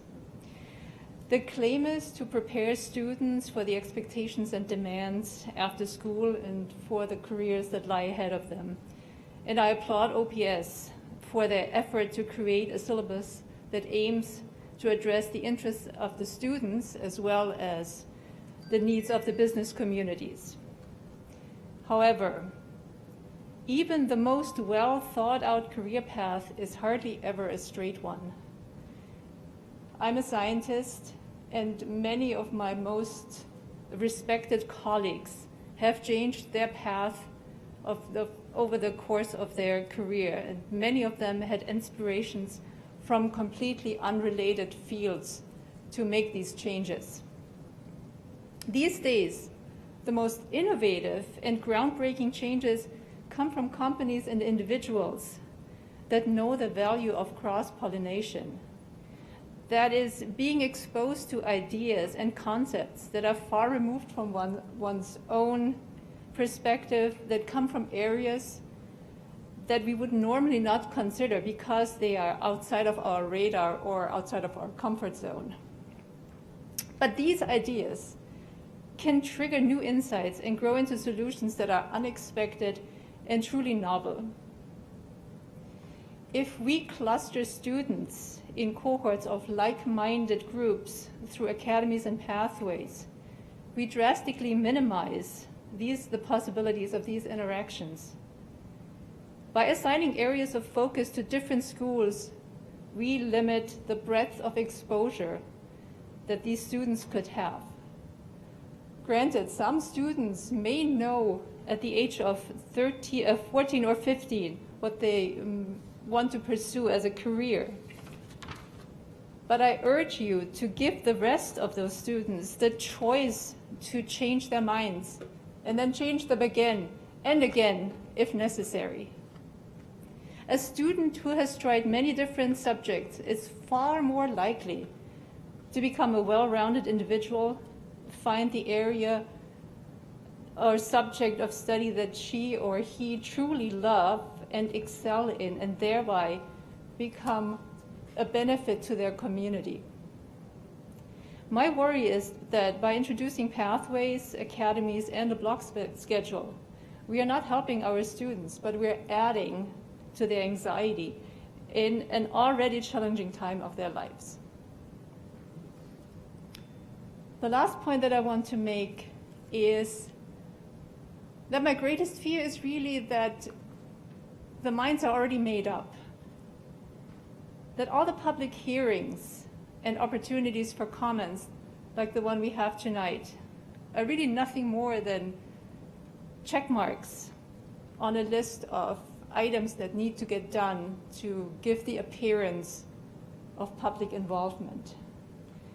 When I hear that a very articulate and powerful letter to the board remained unacknowledged, or that emails and phone calls were unanswered, then my heart really starts to 1 minute. think. And I'm really glad to hear from so many members on the board that you have taken the time to answer those. But please don't let us lose faith in your ability and in your commitment to serve the community and all of our students.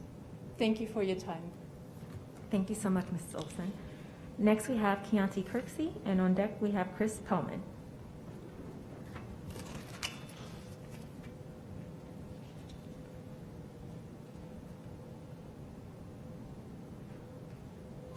Good evening. Good evening. How you doing, Siobhan? I'm doing well, thank you. Good to see you. You too. My name is Keontae Kirksey. I live in Omaha, Nebraska. I'm no superhero. I'm not a social justice warrior, but I am a mother of 2 remote students here in OPS. And as far as I remember, that is still part of, the remote students are still part of the district, right? So why are the remote students being denied access to the prom with their peers? But they can go to graduation and sit next to their peers. They can go to class, so you say, and sit next to their peers, but they can't go to an outdoor function. But never mind all of that. My students are remote because my mother and I both have weakened immune systems. And the alienation that my child, along with other remote students, they feel from being separated from their classmates is horrible. And it's on your heads. You decided this. You all had a choice whether you went to prom or not. You got that right. You had that choice. My son, he's a senior. He didn't get to have a junior prom last year. Not blaming y'all. He didn't get to have homecoming. I understand. But because he don't sit in a class with recycled air all day, every day, he don't get to go and experience this momentous occasion in his life. He don't get to have this last hurrah with his friends, people he's probably known since kindergarten. But that's okay, because I'm sure everybody else's kid got to do it and will get to do it from here on out.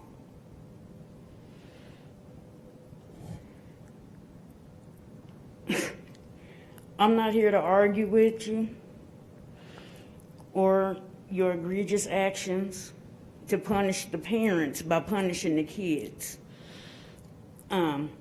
Because, you know, I already know how it goes. You know, all these kids are not in school, they're not present in school, so your budget goes down. So you throw prom at them to entice them to come back, so your budget goes back up because prom is on, school is only 60% full, huh?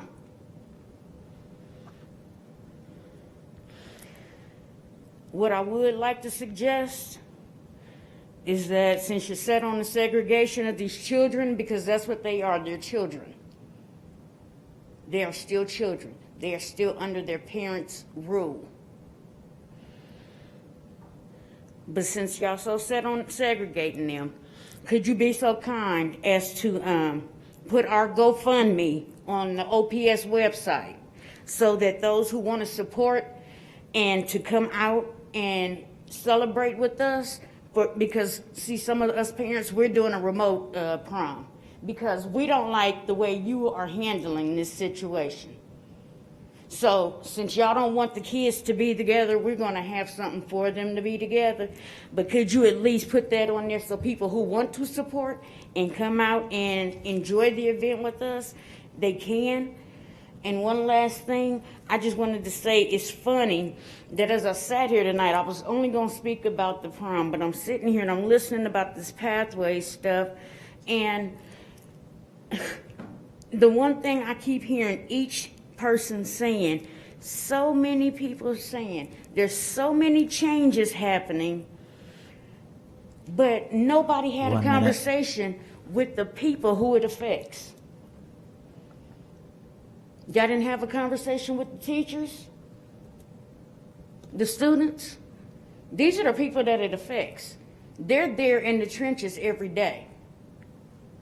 Don't you think you should have asked for a little feedback? How do you think this might work? What do you think might work better? But that's neither here nor there for me. Okay, I'm almost done. But all I wanted to say is also in closing, this pathway stuff, it sounds, real fancy and stuff, but to me, it just sounds like busing with a new name. That's all it is. Have a good evening, y'all. Thank you so much for coming. Next, we have Chris Pellman, and on deck, we have Vicki Denniston-Reed. Good evening. Chris Pellman, P-E-L-L-M-A-N. Tonight, on March 16th, 2021, you are adding to or starting your OPS board legacy with a significant vote. Your constituents, families, and students have contacted you. They've spoken at least 3 board meetings about the need for choice. I've yet to see one person stand at this podium and say, yes, let's do this. There are no compelling reasons for the academy or pathway.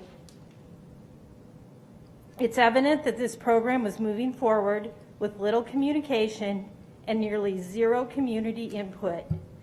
And now there's a vote on a portion of this plan, which in my mind means it's still moving forward. The reason the split is unclear, but I'd call this a drip-by-drip implementation. Along with opposition to the academy pathway, your community has provided countless reasons why schools should maintain their traditional 9-hour schedule and not be forced to one-size-fits-all. There appears to be a reprieve on this, but once again, there's no need to remove the choice. As members of the Omaha Public School Board, you play a vital watchdog role. The community elected you to serve and represent your district. They depend on you to be the community advocates. You provide the checks and balances. Have you asked and received for detailed cost of this program? Have you asked and received for detailed information? Do you have a detailed description? Who are the community partners? Do you know what problems these changes solve? Why is this a higher priority over the other district's known needs, such as academic remediation, credit recovery, and the current overall climate in OPS? Are you asking the hard questions and demanding answers? Have you asked if OPS does not go forward right now, how could this program be better in the future? Those of you that are unwavering in your decision, whose candor is, my way is the best way, did you ask, what am I missing? Where do you see yourself in the next 4 years? Is OPS simply a rung on the ladder before you move on to something else? If this is the start of your public service and you have other aspirations, thank you for feeling the need to serve. But are you strengthening your base or are you ignoring it? How are your stakeholders reviewing your decision making? We are not Nashville. We are not Grand Island. We are not Philadelphia. We are not Prince George's Public Schools. We are Omaha. We are not perfect, but this school district is not broken. Tonight you have the opportunity to make the best choice and vote no. The timing is wrong on all levels to make sweeping changes with programming and scheduling, even at the freshman academy level. But because this is the first step to the academy and pathway, the whole program needs to halt. Ideas are only as good as their execution, and so far, this execution has been poor at best. Building a house without a plan proves to be a weak 1 minute. foundation. If this plan moves forward, you are inviting families to leave the district. Now is the time to say no. To the OPS board members, what is your legacy?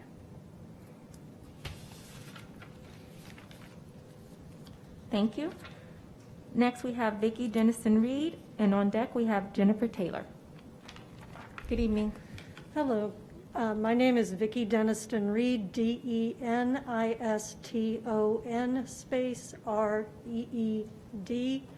I live at 1009 Hickory Street, 68108. I freely admit that I was asked to consider speaking here tonight to address the idea of promoting, keeping a period schedule for any schools that are interested, specifically Central and South, and arguing against a block schedule, presumably because I was a teacher for years and years. I was in the district teaching for over 30 years, before that a substitute in the metro area. Not once did I see a perfect schedule. There is no such thing, but I was very concerned about the idea of keeping a period schedule because I believe it creates the best opportunities for providing students with the electives that they are able to investigate their interests in. And that if the forward path for the district is to have the academies and pathways, keeping the flexibility that a period schedule can provide would be something that would be a fairly minor step in the types of structures that we want to be able to provide our students. Then I started looking into some of the issues surrounding the academies and pathways. What most concerned me was an editorial by the staff of the Omaha World Herald on March 7th that contrasted how OPS rolled out standards-based grading in 2010. And that the editorial staff of the World Herald was deeply concerned with the lack of communication with students, teachers, parents, and other stakeholders in the district compared to how they had implemented the standards-based grading program in 2010. To me, this was a massive red flag because some of you will remember that while there were many goals that we hoped would be achieved by the shifts in grading, that was a plan that ended up shifting 4 times in 4 years. In fact, my son had 5 different grading systems in his 4 years in high school. I have to agree with the gentleman who spoke before me who said, do you know what you're getting into with the pathways and academies? I think the ideas and potential can be fabulous. I have been very, very privileged. I've had the opportunity to visit with teacher programs in different parts of the world. I've seen the Mercedes-Benz apprenticeship program. I've seen banking apprenticeship program in Germany. And while they were showing us the best and the brightest, they're fantastic potential for what can be done for our students, especially students who don't necessarily want a 4-year college track. But if you don't have all the information, something of this scale is going to be extraordinarily difficult to shift or tweak in the way that those changes on the grading system were made over a 4-year period. Those were essentially on the backs of the teachers and the administrators and some computer programming. Shifting entire populations of students where they attend school, what kinds of schedules have to be built, what kinds of transportation will be provided, will be an enormous task. Please get much more information before you implement these very good ideas and opportunities. Thank you. Thank you so much. Next, we have Jennifer Taylor, and on deck, we have Rachel Pinkerton.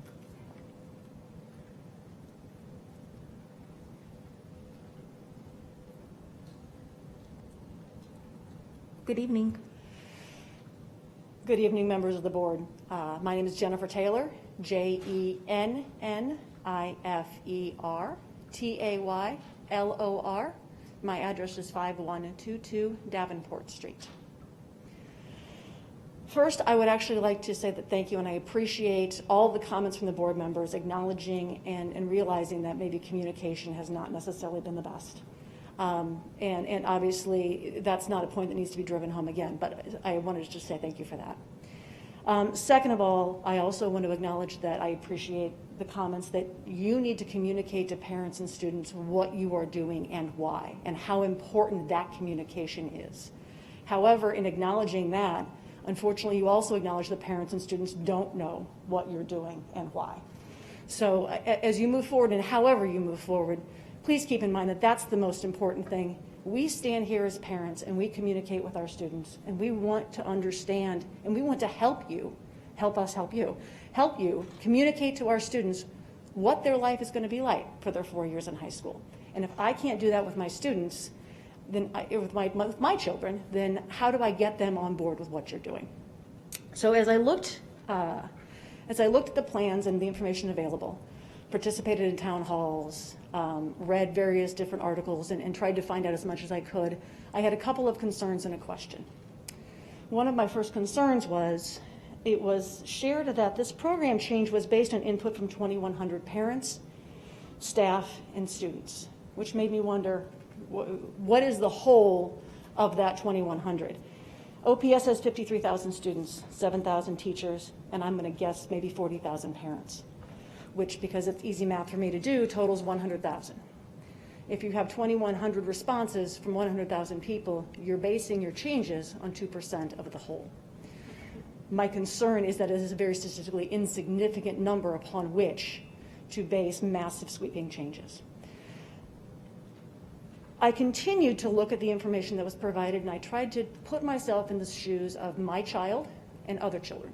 How would I proceed through this course and these programs? How would I make my choices? I would start with, I'm in 8th grade. I need to choose a high school.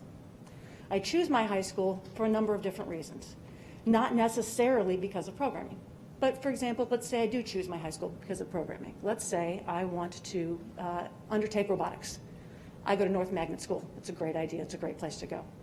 So my choice is basically easy. Or I choose a school based on a particular extracurricular activity or program. Or I choose my home school because that's where my friends are going.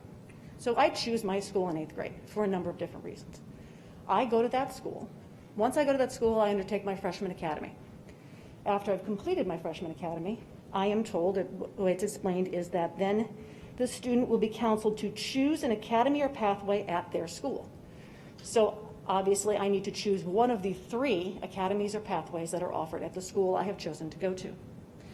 So a number of things can happen at this point. If I've chosen North or Bryan because of the Agricultural Academy, I've got a pretty easy choice. I'm already at the school I know I wanted to go to. I've got an academy that's there that satisfies my needs and what I want to do. Life is great, I move on. I'm not sure that this programming is intended to deal with that particular student. Maybe it is, maybe it's not, but I'm not sure. Or I've chosen my school and I'm not sure what I want to do. I've gone through the freshman academy and a light appears. And one of the 3 available academies or pathways is something that really intrigues me and I'm really excited about. So I got lucky. I'm in a school that has a choice available to me. that it encourages me on a path. And maybe that's the student who now graduates that wouldn't have graduated before. We've achieved our goal. 1 minute. Or I am at that school, I'm where I've chosen to be. None of those 3 academies and pathways really interest me, but I don't want to leave my school. So I check the box. I pick the pathway that is most interesting of the 3 that are available, and I move along my way. What I'm kind of concerned about is how do we deal with the check the box kids? The kids that either check the box because they pick an academy or pathway because that's the school they want to go to and they just pick the most interesting of their options, or the kids that go to that school and they check the box to move on. Lastly, I just want to say in response to these concerns, it has been shared with us that it's not that big of a deal. It's only 1 class a semester, but it's still 6 classes. And it's still, either it's important or it's not. It's either a big deal to choose an academy or pathway, or it's not that big of a deal because it's only 1 class a semester, but you need to communicate to students and parents what the goals are and what's important and why. Thank you. Thank you so much for joining us tonight. Next, we have Rachel Pinkerton, and on deck, we have Gretchen Hooper. Good Am evening. I allowed to pass out a handout? Mr. Ray will get them for you.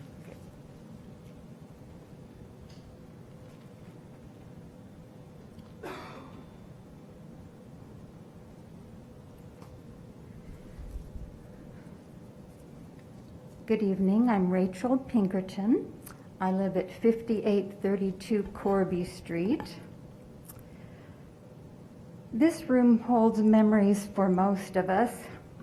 A favorite of mine was Youth Art Month 1991, when my 4th child, a kindergartner at Dundee, was recognized for her elephant picture, which was displayed on a Saddle Creek billboard that I always drive by with pleasure forevermore, envisioning her elephant there.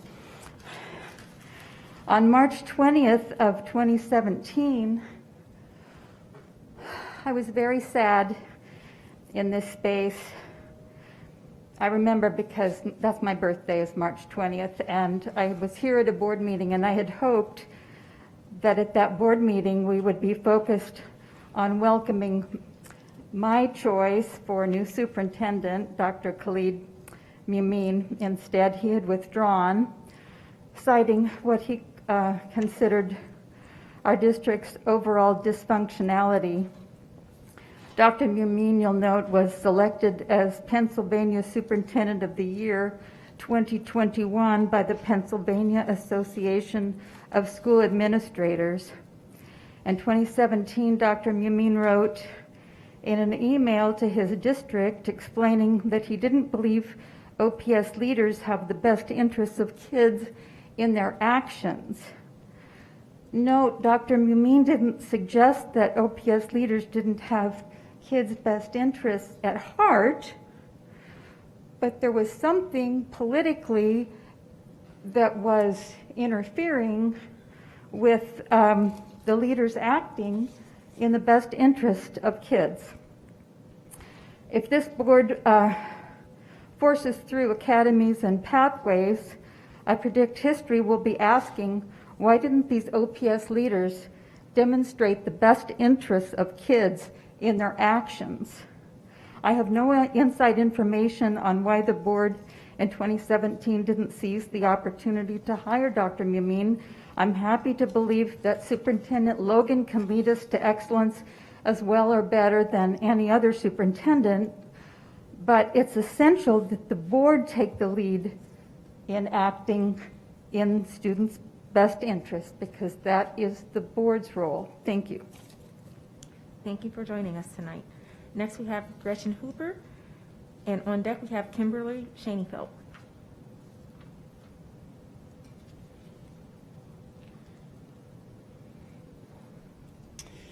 Good evening. My name is Gretchen Hooper, Gretchen, Hooper, Hooper, and I live at 113 North 54th Street in Omaha.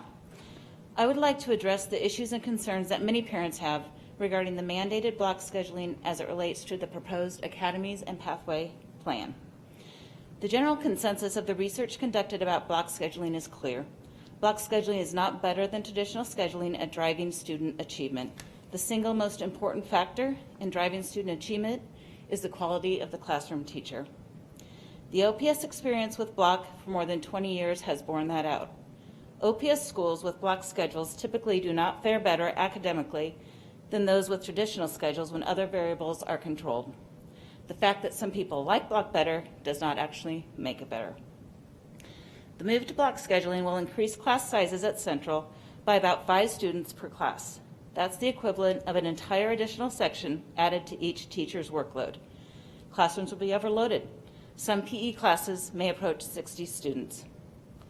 Taking away one period of the day removes opportunities for students to make up credits during the school day. We have heard district comment that only high-achieving students take advantage of this extra hour, but that is not true. At a time when remediation should be our main focus, block actually makes it harder for students to earn the credits they need during the school day because it takes away one available period each semester. There are many kids who need this time for credit recovery, especially in our current academic situation. It would be inequitable to take away this time and not meet our students' needs. In addition, I have heard board members in favor of block scheduling say that the 9th period is either a lunch hour or 0 hour, and so therefore no different than 8 periods where lunch is built in. This is not true. Lunch is only required as a freshman, so many sophomores, juniors, and seniors do not take one. Central and South have always had 0 hour, so in theory could take 10 classes a day if they chose. Also, that 0 hour starts at 6:55 a.m., and the OPS bus system does not accommodate 0 hour, so that is not realistic for many students. I have reviewed the sample student schedule in the district's email. In comparing to a student's schedule in the current environment, you are taking away an elective choice and replacing it by a required pathway course for their sophomore, junior, and senior years. For my son, he would have had to forego extra science and math courses and instead had to take something like a marketing or accounting course as a forced pathway. How can the district make the statement that this supports every student's goals? That was not my son's goals, and I guarantee there are thousands like him. The consensus of the research community is that moving to block scheduling takes 12 to 18 months of preparation for successful implementation. That timeline does not factor in the realities of simultaneously teaching during a pandemic. This year, teachers have focused on the huge undertaking of learning how to teach in a remote environment and then a combined remote and in-person environment, all while safeguarding the lives of their students and themselves. Preparing to move to block simply has not been possible.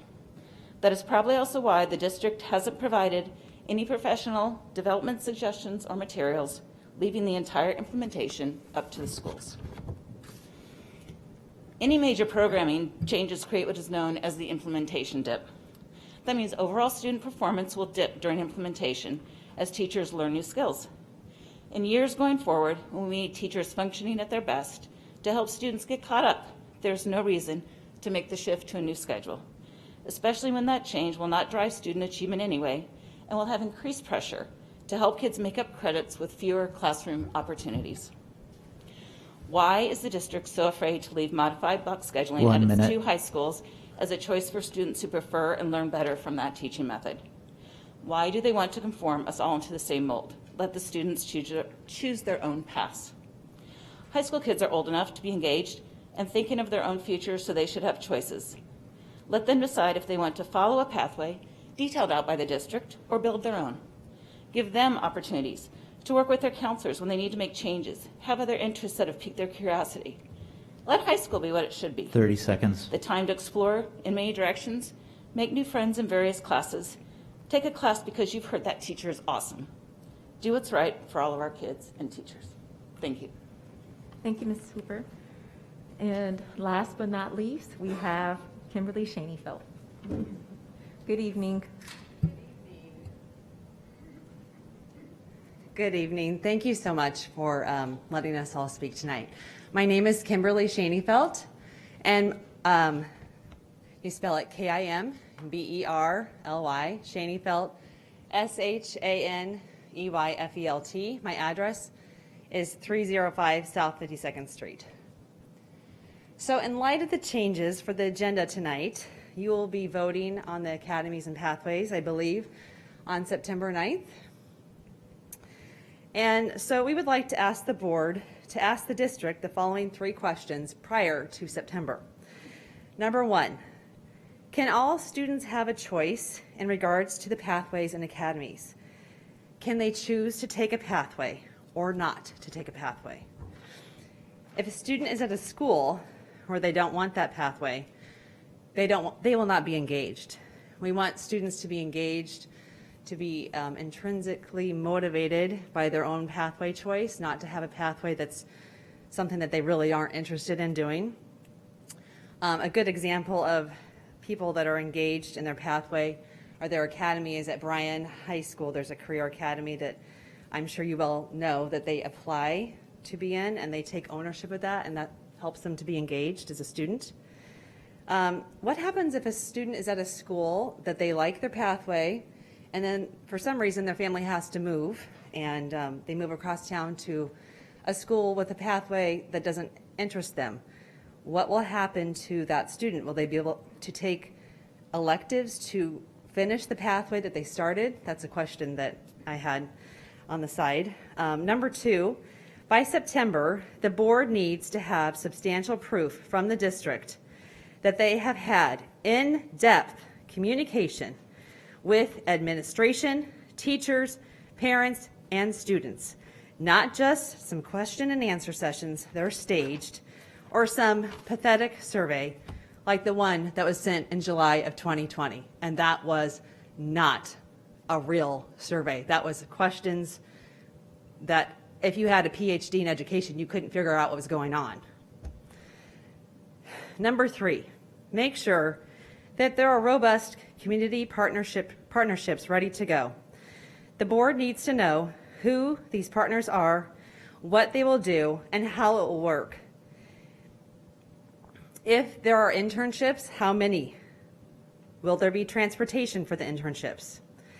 Yesterday in the Omaha World Herald, there was an article talking about the Grand Island Senior High Academy. And incidentally, my husband is an alumni of Grand Island Senior High. And so Grand Island has one public high school and one private school, and then another public high school that's not in the actual city of Grand Island. And they have 2,500 students approximately at the one school.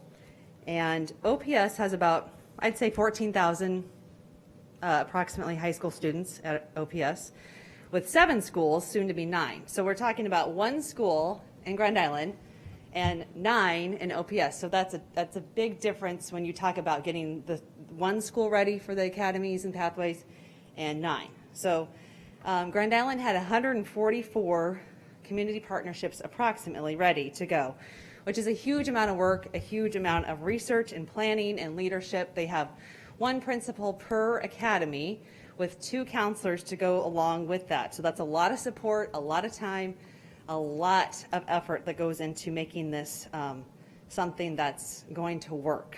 So, and also I would say that I don't know that Grand Island is 1 minute. The reference that we should be using to decide how Omaha should look. So I think other Omaha schools would be more appropriate to compare to that. So these are the 3 questions that must be answered before September 9th. Thank you so much for your time. Thank you everybody for being here tonight, and good evening. Thank you so much. We'd like to thank everybody for coming tonight and sharing during public comment. We will go ahead and take a 5-minute break since we've been sitting so long, and we'll commence. Oh, excuse me, Mr. Snow?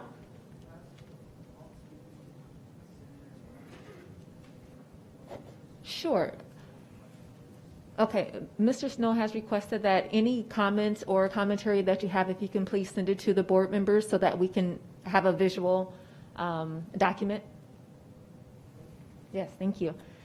We will commence at 8:50.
Okay, it looks like we have all board members back, and we're ready for our presenters.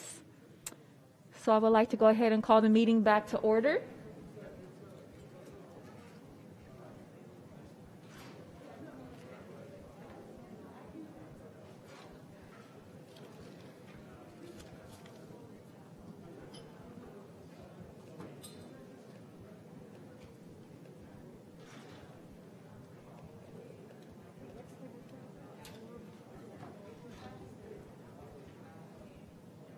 Colleagues?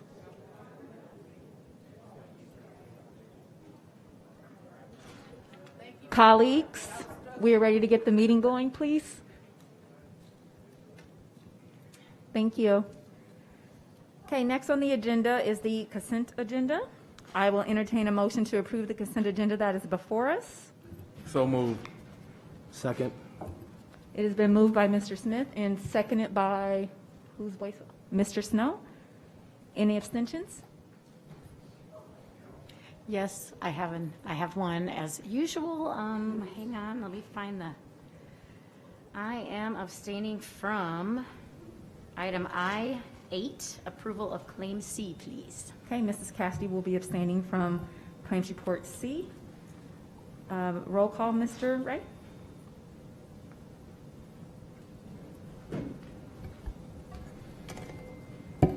Smith? Aye. Snipes? Aye. Snow? Aye. Cheelan? Aye. Cassidy? Aye. Erdenberger? Aye. Head? Aye. Holman? Aye. Cracky? Aye. 9-9. Motion carries. Moving on to action items, J1A, approval of the report of the legislative committee, including recommended legislative positions. Mr. Head? Yeah, thank you, President Dr. Holman. Yes. Real quick, I'd just like to start by thanking everyone on the legislative committee for your hard work over the last few months here again. So, Dr. Logan, Dr. Holman, Ms. Erdenberger, Ms. Cassidy, Mrs. Neely-Brash, and Ms. McDonald, as well as all the others on the committee. So thank all of you for your work. So we have one new position that we're asking the board to take this week. It's LB 83. It modernizes the Open Meetings Act. It allows public bodies to hold board meetings through a virtual conference during a declared emergency by the governor. Previously, we hadn't taken a position. We're asking the board to support our position to support this bill. It is on page 4 of the report that's attached to the agenda tonight. Currently, the bill is on select file in the legislature, so that's the only new position that we're asking for tonight.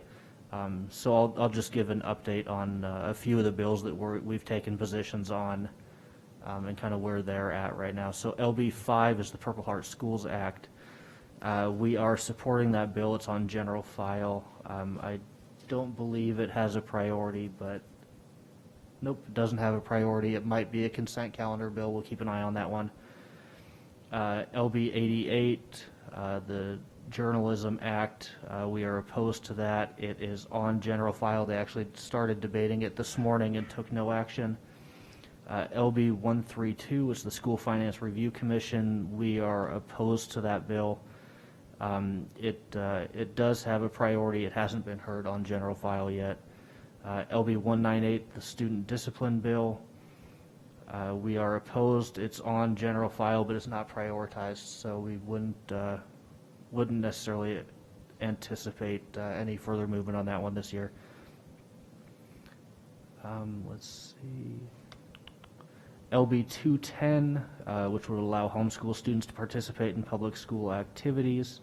We were opposed to that one. It's placed on general file, but it's not prioritized, so that's another one we don't necessarily anticipate much movement on. LB 323 is the pandemic relief through TIOSA. We support that bill. It's still on select file. It hasn't moved in the past couple of weeks. LB 396 is the Farm to School program bill that would encourage school districts to provide more Nebraska products in our lunch offerings. The bill is not prioritized. It might receive a speaker priority, but that's something that we supported, and it's on general file right now. The final one is LB 408. It's the 3% cap on political subdivision property tax requests. We submitted opposition testimony on that, and it is currently on general file. So with that, I would make a motion to accept the committee report as presented. So moved. Okay, it was moved. No, it was moved by Mr. Head to approve the committee's new recommendations represented in the attached document. Thank you very much, Mr. Head. Now moving on, roll call, please. Sorry. Snipes. Aye. Snow. Aye. Thielen. Aye. Cassidy. Aye. Erdenberger. Aye. Head.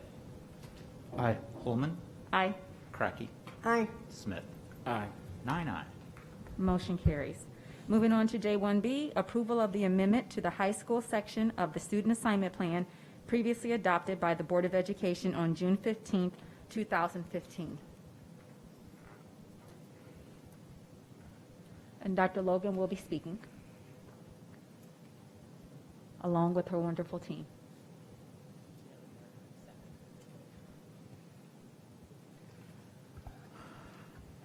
Good evening, Board of Education members and those here in attendance and watching at home again. With the construction of our 2 new high schools nearing completion this evening, District Administration recommends approval of an updated high school student assignment plan. The plan is set to take effect at the start of the 2022-2023 school year, when our comprehensive high schools will expand from 7 to 9. The work to this point, led by our research and student and community services team, is the culmination of in-depth study and analysis that began in 2019. It incorporates feedback gathered from our school leaders and families during many different engagement sessions. The result of these efforts is that no matter where a student lives, all families have choice and can apply to attend any district high school. That choice among schools, combined with our diverse portfolio of programs, will better prepare all students for success in college, career, and life. Mr. Hughes and Dr. McFarland.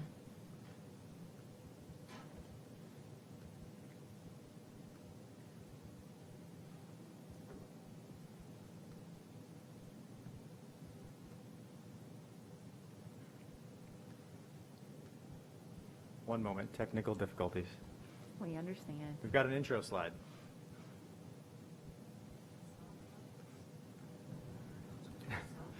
That worked. That worked. What did I do? I don't know. Can you start there? I can start there. Forgive me for... Okay. Good evening, President Holman, Vice President Erdenberger, members of the Board of Education, and Dr. Logan. First and foremost, I do want to thank all of the families, community members, staff, our Student Assignment Plan Steering Committee, who have listened to our presentations, provided feedback over the past year.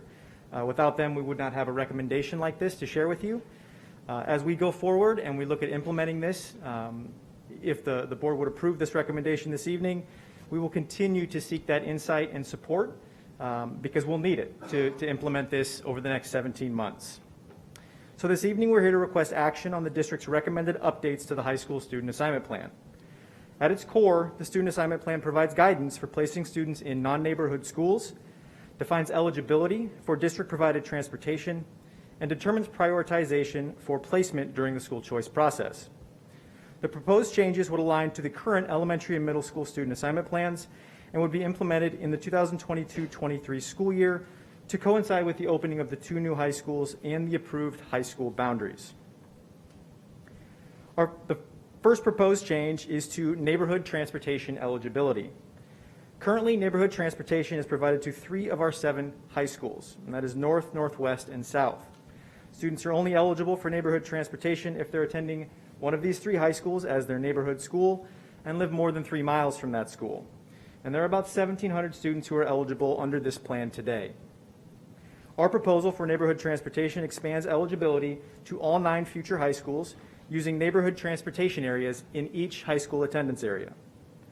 Because our high school attendance areas are different in terms of school location, size, and student population, each transportation area encompasses those areas that are generally the farthest away in each attendance area. About 1,800 students residing in the neighborhood transportation areas would be eligible for district-provided transportation to their neighborhood school beginning in the implementation year of 2022-23. I'm going to hope that we can go to a next slide, and we can. The second proposed change is for non-neighborhood transportation eligibility. The recommended plan is, again, similar to our current elementary and middle school zone plans. We considered several metrics as we grouped high schools together and are proposing what we think is one of the strongest combinations of schools from all of those perspectives, not necessarily one that is perfect from any one perspective. This plan groups Burke, North, and South into Zone 1, Central, Benson, and 156th and Ida into Zone 2, Northwest Bryan and 60th and L into Zone 3. In this proposal, a student is eligible for transportation to 2 other schools in the same zone as their neighborhood school.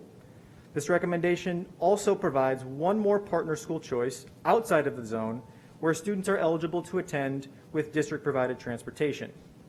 Altogether, each student would have a total of 3 non-neighborhood partner schools they could apply to and attend with district-provided transportation. Each student's 3 partner schools provide choice to a diverse array of program offerings across the district that would be supported with district transportation. However, students can continue to apply and attend any school, any high school in the district, a non-partner school or partner school, with access those programs. The final recommendation that we have is for a modification to the prioritization of students in the school choice process. About half of all incoming 9th grade students apply to attend a non-neighborhood high school when they are coming into 9th grade. Because there are not enough seats to place every student at their first school of choice, we have to run a lottery weighting students based on a priority structure.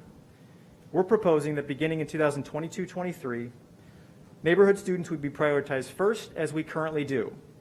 All students requesting their neighborhood school would be guaranteed that placement. Second, students that would be applying to a school that they have a sibling at would be prioritized. Again, we want to make sure we're keeping students together if the family wants their students at the same school, and this is also something that is a current practice. The third group for prioritization would be students who are applying to a partner school where they'd be eligible for transportation. We realize that transportation is an important component for many families. Therefore, we want to value choice where a student would receive transportation over a choice where a family would not be receiving transportation. Finally, any remaining seats would be an open lottery for those additional applications. But again, I want to stress, students can continue to apply and attend any high school in the district, partner school or non-partner school. That concludes our presentation, and we are available for any questions. Thank you so much for the presentation. Any questions, colleagues? Ms. Crackey? Does this plan coincide with the academic pathways program, or would we be doing this without that program? This plan can be implemented with the current programming at high schools, but it also is set up to work very well with the recommended academies and programs. So this plan tries to support a lot of the choice that's happening in the school district today, and it was done in a way that it can work across years if needed. And do you anticipate, I've heard less cost to the district, but how do we know for sure, because we don't know how many students will want to do those programs. So we can't say there's less cost right now, but that has been out there. So I want to clear that up, yes or no. So the way we're trying to project cost of a change to the student assignment plan like this is by looking at how many students we think we would transport. At the neighborhood level, for students that attend a neighborhood school, we believe we're going to transport additional students. Because we're going from a situation where we have 3 schools where neighborhood students can receive transportation to all 9, we believe we'll transport about 1,300 out of the 1,700 to 1,800 students that are eligible to their neighborhood school. So that's about 75% of those students who are eligible for neighborhood transportation attending their neighborhood school. And even today, in some of our neighborhood areas that receive that transportation, students still opt to choose other schools, right? So even though you're getting transportation to your neighborhood school, a quarter of students and families might still try to attend another school. For non-neighborhood transportation, we're orienting transportation to the 3 schools for each student. And we're also aligning it to geography. So what we know about our elementary school and middle school plans is that they were made more efficient by aligning our transportation to geography as opposed to individual student status. So in this plan, we believe we're going to transport overall fewer students, potentially more students to their neighborhood school, but fewer students to non-neighborhood schools. And it will be overall more efficient in terms of where those buses are picking students up and where they're taking them to school. Thank you. Vice President Erdenberger.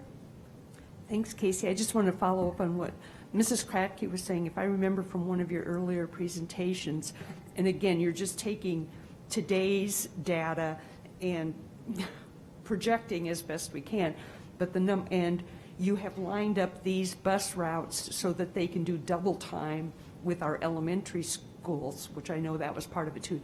Do I remember that you were projecting that it was close to $2 million in savings? Closer to $1 million. Okay, sorry. Thank you. We project that we might transport about 4,400 students under this plan. To walk you through kind of how we project that, obviously, we think the neighborhood transportation is going to increase. So today we transport about 400 students to neighborhood schools. We think, again, that's going to go up to maybe 1,300 students because we do think more families are going to take advantage of that being in all 9 high schools. When we look at our option or our non-neighborhood transportation, today there are about 6,000 students or 5,500 students who attend a non-neighborhood school, and we transport about 85% of them. In the future, we think we're going to have more students that are attending a non-neighborhood school because we're adding 2 high schools to the district. So we think the number of students that are attending a non-neighborhood school probably goes up. However, when we orient transportation to those 3 partner schools for each student, it's a reduction in the number of places that students can attend with transportation for many students. And so overall, we think we'll transport maybe 50% of the students that are attending a non-neighborhood school at the high school level. So altogether, we get to about 4,400 students we would transport, and that's about 700 students less than we transport today. And so we take that 700 students, and we use about 50 students per bus as an average, and that gets us to about 17 fewer buses that would be needed to do that transportation. Now, it is all up to the choices that families make as this happens. So this is, in year 1, it's going to look different than it looks in year 5. And it's all about how families and the community reacts to this. But we still think there are going to be families that attend non-neighborhood schools where they do not get transportation. At the elementary level, we have about 60% of students that don't attend their neighborhood school are not eligible for transportation. And at the middle school level, it's about 40%. So we know that even if transportation is not provided by the district, families still exercise choice. Families still attend those other schools. This is just kind of aligning that transportation to a specific number for each student. I have a follow-up question. Okay, I have another question, and it also, again, follows up on what Mrs. Kratke was saying in regard to whether this required our academies and pathways. As I'm looking at what schools are connected to each other or all in the same pod, or I don't know what term of art you're using, we've actually connected a variety of what are currently magnet schools. So in terms of giving kids the kind of choices they might be interested in, we have a variety of magnets hooked together. I would also point out, for the benefit of our central parents, that they appear to be the only students that have access to both of the new schools. Is that right? I believe that is correct. Just thought I'd mention it. Thank you. Thank you, Vice President Erdenberger. Mr. Snow.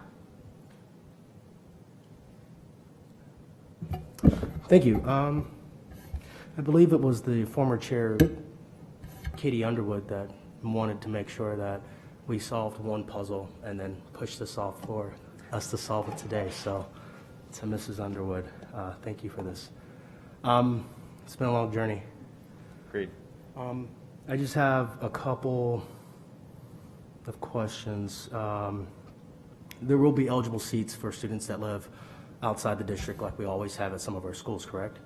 Outside the district. Outside of their neighborhood zone, Yes. if they can provide the transportation.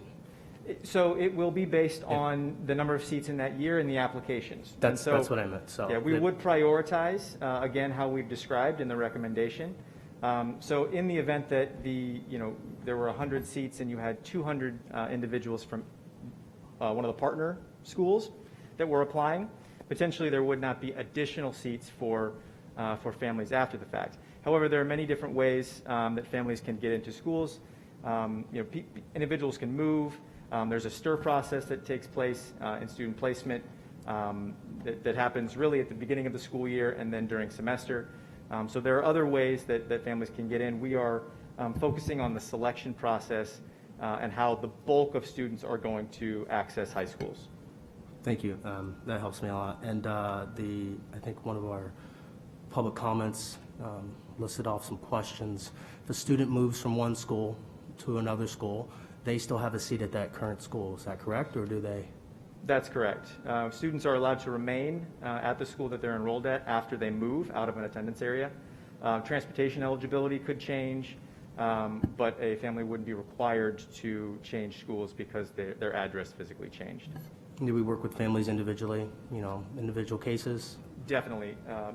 Dr. McFarland. And the reason why I'm asking this is because, many of our families, they get their news about OPS watching the board meetings. So if I'm at home and I'm nervous about moving and my kid won't have access to that school or program.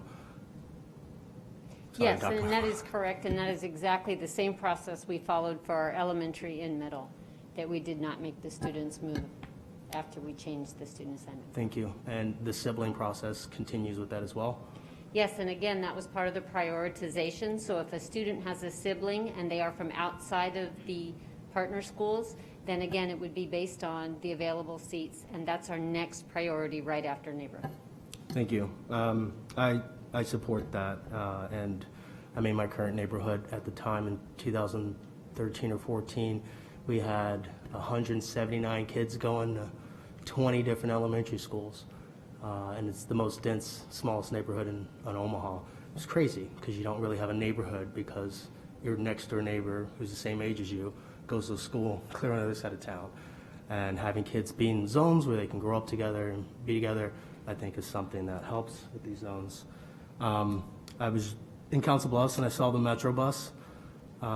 Any news on the Metro bus or anything, or we're still at the... I know we don't have a thing yet, but I'm just very curious about it. We continue to be in communication with Metro Transit, and again, they take it very seriously as well as trying to make transportation available for all of our families and especially for our students across the city. And so, again, I'm sure as soon as they have something to announce, they will make that announcement, and they've been working with us collaboratively, and that is part of how we will continue to go forward and help our families. Thank you. Any way that we can find out what would the potential cost be if Metro was able to bus kids to those areas that we serve our students, but they don't serve in their bus routes? Not something that we would take on, but I think it would be something that the community can just think about, like, you know what, how does this work? How do we make this work as an additional option for kids? Because I know as a high school student, I missed my bus almost every day. So, and my dad never took me to school, so I had to an option for our families, and we do have staff who are, for example, one of our school support liaisons at Benson High School just the other day was working with a family who had missed their bus and was looking at the available bus stops by going on Metro Transit's Map My Route and helping to find that. We will continue to do that, and yes, we do support our families as much as possible, but it will be that collaboration going forward with how we can look at the routes and how we can really keep that communication about extending those routes.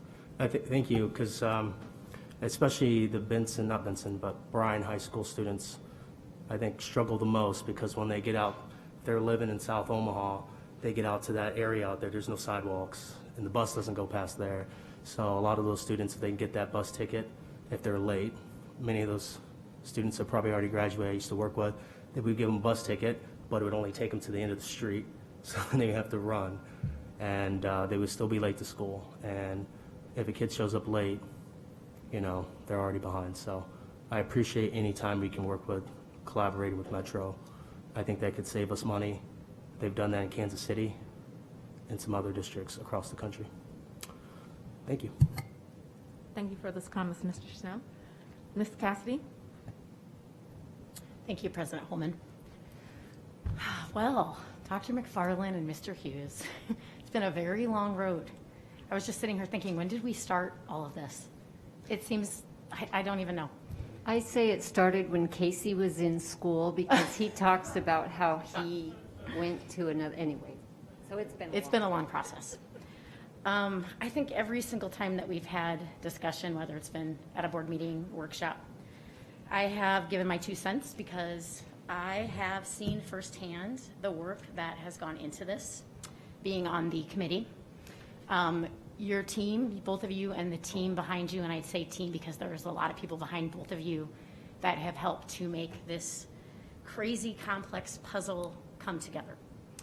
I want to thank Mrs. Kratke and Mrs. Erdenberger for their clarifications, having you clarify that this plan will work whether or not the Academies and Pathways program is implemented or not, okay? I think it's important to remember that we are opening 2 new high schools. This is what it's all about. This is why we're doing this. We have to come up with new boundaries and new transportation routes, and this is all intertwined, but this is the main focus is we have new high schools that we have to be able to bus our students to in a way that is economically, you know, the correct way, and for so many other reasons, census reasons. I mean, there's just so many pieces to this puzzle. But I will say that anyone that has not seen the behind the scenes, this will not make everyone happy. I think we have said, 2,000 families will be affected by this. But I just want the public to know, and any board members that are not on our committee, that this process has been as transparent as it can be. We were fortunate to be able to start all of this work pre-pandemic. So we were able to hold focus groups. In fact, I think we had 8 focus groups. I don't remember how many were. I went to Souths. I can't remember how many we had, but they were engaging, and they had parents, and we sat at tables, and we didn't have masks on, and we could talk about the boundaries and what this stuff was going to look like. And we had people giving their opinion. And unfortunately, that's what we were lacking in our Academies and Pathways because of COVID. So we were fortunate that we were able to do that with this particular part and this piece. So that's great. And anyone that did not go to those sessions, they were there, they were attended, and they were well thought out. So I just want to say that, again, there will be people that just will not get the school they want. You know, we've tried so hard to add a third option, 3 schools now, three choices in addition to what, you know, we had before, only 2. We've tried to, this group has tried every single piece of moving this puzzle to make it not affect as many people negatively. And unfortunately, there are still people, you know, too bad we can't just bus every child to any school they want in a perfect world. But this is as thoughtful and transparent as we could get. And it's not perfect by any means, but it was every piece that we could do was put into this. So just my 2 cents. Thank you. Thank you for all your hard work as well. Thank you, Mrs. Cassidy. Mr. Teelan? Thank you. I just want to briefly echo Ms. Cassidy's remarks and commend you on a job well done. I know that this was the culmination of a lot of hard work and thoughtful planning. And I think that the rest of the board probably shares that sentiment. So thank you. And also just in how well it's been presented. It's been very clear the entire time exactly kind of the whys and how everything is going to work together. So thank you for that. Thank you. Mr. Head. Thank you, Dr. Holman. And I'd like to echo Ms. Cassidy and Mr. Thielen's comments as well. I know this has been a long process for both of you and your teams, and it's never never going to be a popular opinion, and you're never going to make everybody happy when you're making changes like this. And thank you, Ms. Cassidy, as well, for your leadership on the Student Assignment Plan Committee. I've appreciated serving on there with you for the past 2 months now. So I did get a question last week that I didn't necessarily know how to answer, and I think you hit on it a lot in your opening comments, but I'm going to ask you again. So I had someone mention, and I guess I'll preface this with, understanding that the assignment plan and the transportation plan isn't necessarily tied to the academies and pathways, and I'm, trying to separate them as much as possible, but they're still tied together, at least to an extent. So I had somebody ask me, they had pointed out how the assignment plan is more or less encouraging, students to start attending their home schools by providing homeschool transportation, yet through the academies and pathways, we're, more or less, by breaking out the programming, we're going to have more than likely more kids attending, schools that are other than their home school. And so that makes it seem like the two programs might be, in opposition to each other to an extent. So I guess how would that work as far as, are we going to have more students receiving transportation? Have we calculated the anticipated increase in that? I know we've gone back and you've shared historic information about, how many students attend their home school versus other schools in the past, but do we feel confident that those numbers are going to hold, or do we think it's going to be a shift from where it's historically been? So that's really, we will monitor. We will have to continue to monitor. And when you say, I do not believe that we are trying to encourage more students to attend their neighborhood school, because I believe that this is really the culmination of a lot of different metrics.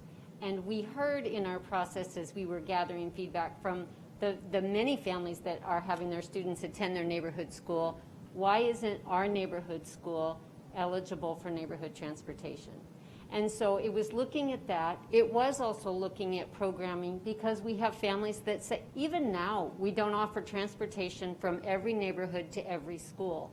And so it was taking a look at how can we make sure, as our district is going forward in this initiative of looking at our academy programming and our pathways, how can we make sure that we are really looking at offering families, no matter where they live, a variety of programming options.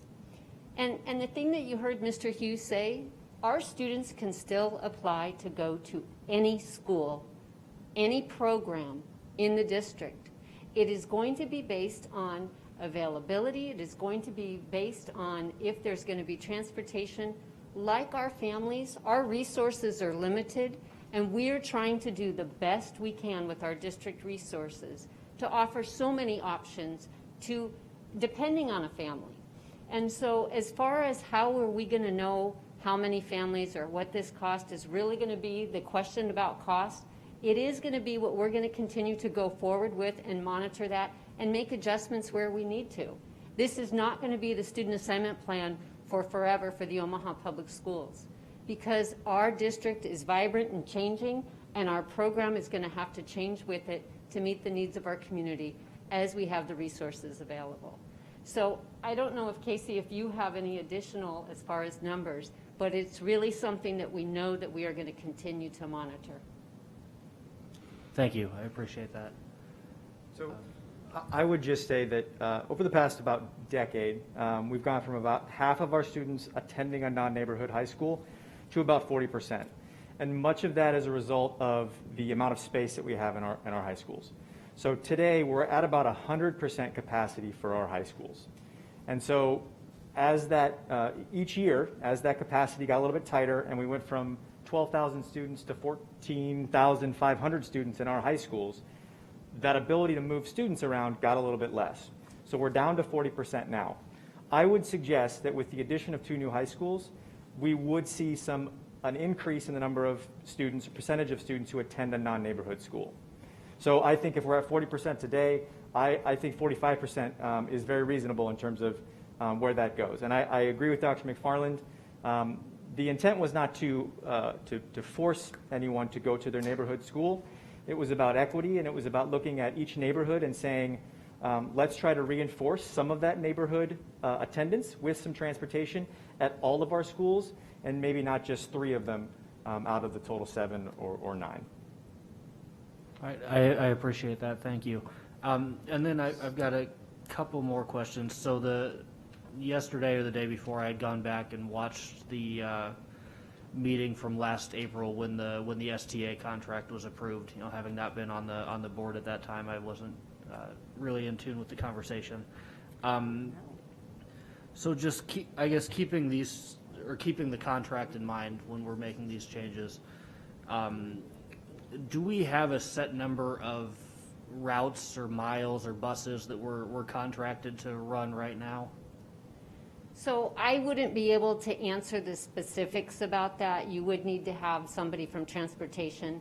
But I will tell you that Travis Salas and several members of his team are also on our Student Assignment Plan Committee, and they do also provide us that information to keep in mind. And I can tell you from our conversations that those contracts are also, again, updated. And there we have Dr. Sturba. Go ahead. Hi. Yes, with STA, we do have a set number of routes that we do have to run. If we get below a certain number, we will be fined or we have a charge.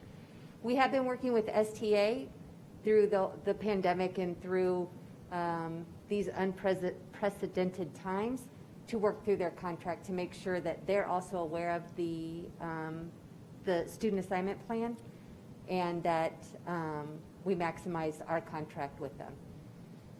Okay, and so with the reduction in the number of routes or number of miles, then are we at risk of being fined or whatever we want to call it in the contract for cutting the number of routes or buses that we have? We have renegotiated that contract so that we are not in jeopardy right now. All right, thank you. Ms. Nealis-Brash is going to, contracts will. It is a party. So the current number of routes is 275 in the agreement. We're looking at approximately, I think, about 15 less routes. One of the potential amendments to the contract contemplates exactly that. So we would still be within that authorization to not be below that amount. All right, thank you. I appreciate it. You're welcome. Thank you, Mr. Head. Ms. Snipes? I just wanted to kind of piggyback on what they were saying and just say thank you. Mark knows I was one of those parents at Bryan High School. My son graduated in 2018, and I just want you to know that I very much see the intent. I don't think a lot of people also realize just the intersection of student assignment plans and equity.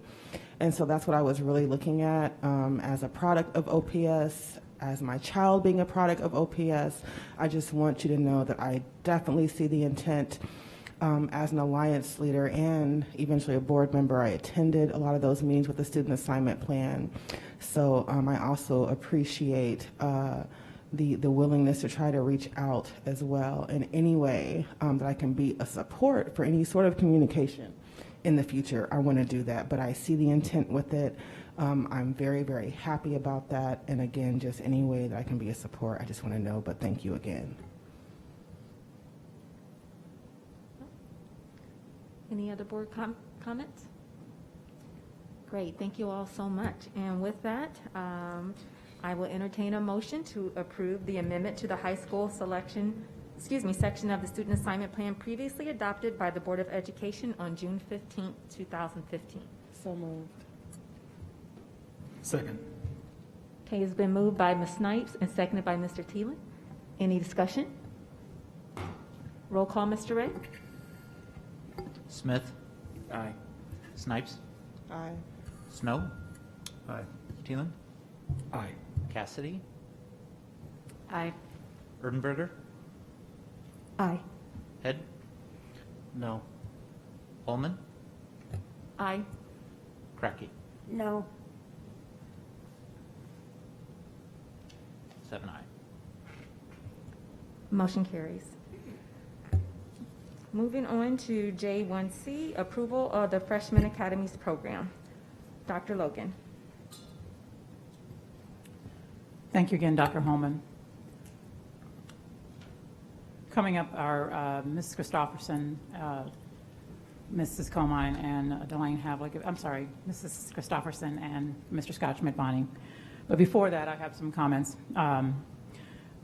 The first is a quote that I read last week that was appropriate, I felt, as we think about leadership during this time.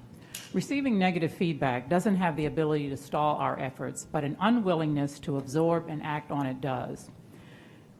Considering that quote, and immediately following the approval and release of our strategic plan of action, powered by Foresight, our curriculum and instruction support team began the massive work necessary to design career academies and pathways programming to improve our high school outcomes. Existing pathways, such as dual language at South or international baccalaureate at Central, provide students with extraordinary opportunities to be prepared for their post-secondary outcomes. As we prepare for a dramatic shift in student attendance patterns, we need to be mindful of what we need to do in order for the academies and the pathway programming to be successful. As I said in the quote, an unwillingness to absorb and act on it can stall our efforts. As we have heard from our families throughout the last 2 or 3 board meetings, we have fallen short on where we would like to be and the standard that we hold ourselves to in terms of letting families know our plans moving forward. The pandemic notwithstanding, we know that we need to move forward. This evening, the staff will be recommending the approval of the first critical component of some changes to our high school programming, and those are freshman academies. That represents the willingness to absorb and the willingness to act when we need to make an improvement. As we have discussed at past meetings and you're about to hear, the transition from middle to high school is immensely important for our students. Freshman academies will provide students with a strong foundation for their high school experience. Pausing and allowing for the next 4.5 months for families to be included more, for our community stakeholders to get behind the academies and pathways that we do believe are game-changing for our students will be our next task. We are recommending approval now because current 8th graders are about to make important transition amid the dramatic disruptions caused by this pandemic. Indeed, our incoming 9th graders will all be in some degree at risk, not for any fault of their own, but because of the circumstances of 2 consecutive years of interrupted schooling. The recommendation that will come before you is just for freshman academies. As I have said, we are taking a pause. We have listened to our families. We have also, in addition to taking this pause, we have also provided opportunities for our 2 schools that have block scheduling to have an opportunity to make a choice about how they want to proceed for next year so that some of the concerns that we have heard can be addressed. This shift as part of our updated recommendation this evening, the broader implementation of college and career academies and pathways will come back to our board in September after we have had 4.5 months to engage our community. I'm sorry I'm repeating myself because I've written so many notes, I apologize. That shift allows for continuing engagement and education about the opportunities within our proposal throughout the spring and summer. We value open communication with the community we serve, and we look forward to those conversations. Staff will have more details about engagement efforts to share at the first board meeting in April. Our current data, however, paints a clear picture. Our high school program is in dire need of a makeover. The data tells a story that program offerings at some of our high schools serve some high school students really well, while others struggle to stay on track, can't see the connection between high school and life after graduation, or some of the more desirable offerings remain out of their reach. We cannot continue to offer status quo that blatantly ignores the changes happening in our world right now and what's going on for our current students. Change is dynamic. Change will continue. We have an obligation to equip our students to be ready to go into the world, prepared to advance their education if they desire, but also prepared to earn a living wage with their high school diploma in hand, prepared to meet whatever post-secondary expectations come their way. Strengthening opportunities for students today means a stronger Omaha economy and community in the future. We look forward to you listening to the presentation and hope that you can support the freshman academies for the 2021 and, sorry, I can't get it right, 2021-2022 school years. Thank you. Thank you. Good evening, welcome. Good evening. Good evening, Dr. Holman specifically, Vice President Erdenberger, members of the board, and Dr. Logan.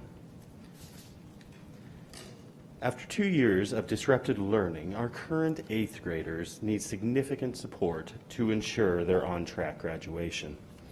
The data I will discuss is based on the 2 best middle-level predictors of on-track graduation from high school, based on research from the Chicago Consortium, who are well known as leaders in the research on-track graduation from high school. Specifically, the metrics we'll be discussing are course mark success, attendance, and viewed in its totality, this data suggests that next year's 9th graders are in need of significant recovery support on their journey to full actualization, high school graduation, and this is due to the disruption they've experienced over the last 2 years of their schooling. During these 2 years of disruptions due to the global pandemic, student attendance and success have suffered in credit-bearing courses. Looking to first semester performance, we find that 1,045 current 8th graders will enter high school with knowledge deficits in 2 or more courses. That is almost a 29% increase to the number of students needing that support that we saw prior to the pandemic in 2018-2019. Looking now at attendance for first semester, we find that 1,957, or 55% of this cohort, need to be re-engaged in learning until they are in attendance greater than 95% of the time, which is a key indicator for academic success and the basis for our Strive for 95 program. That's a 13% jump for this group of students compared to their early years in middle school. And I'll turn it over to Ms. Susan Christopherson.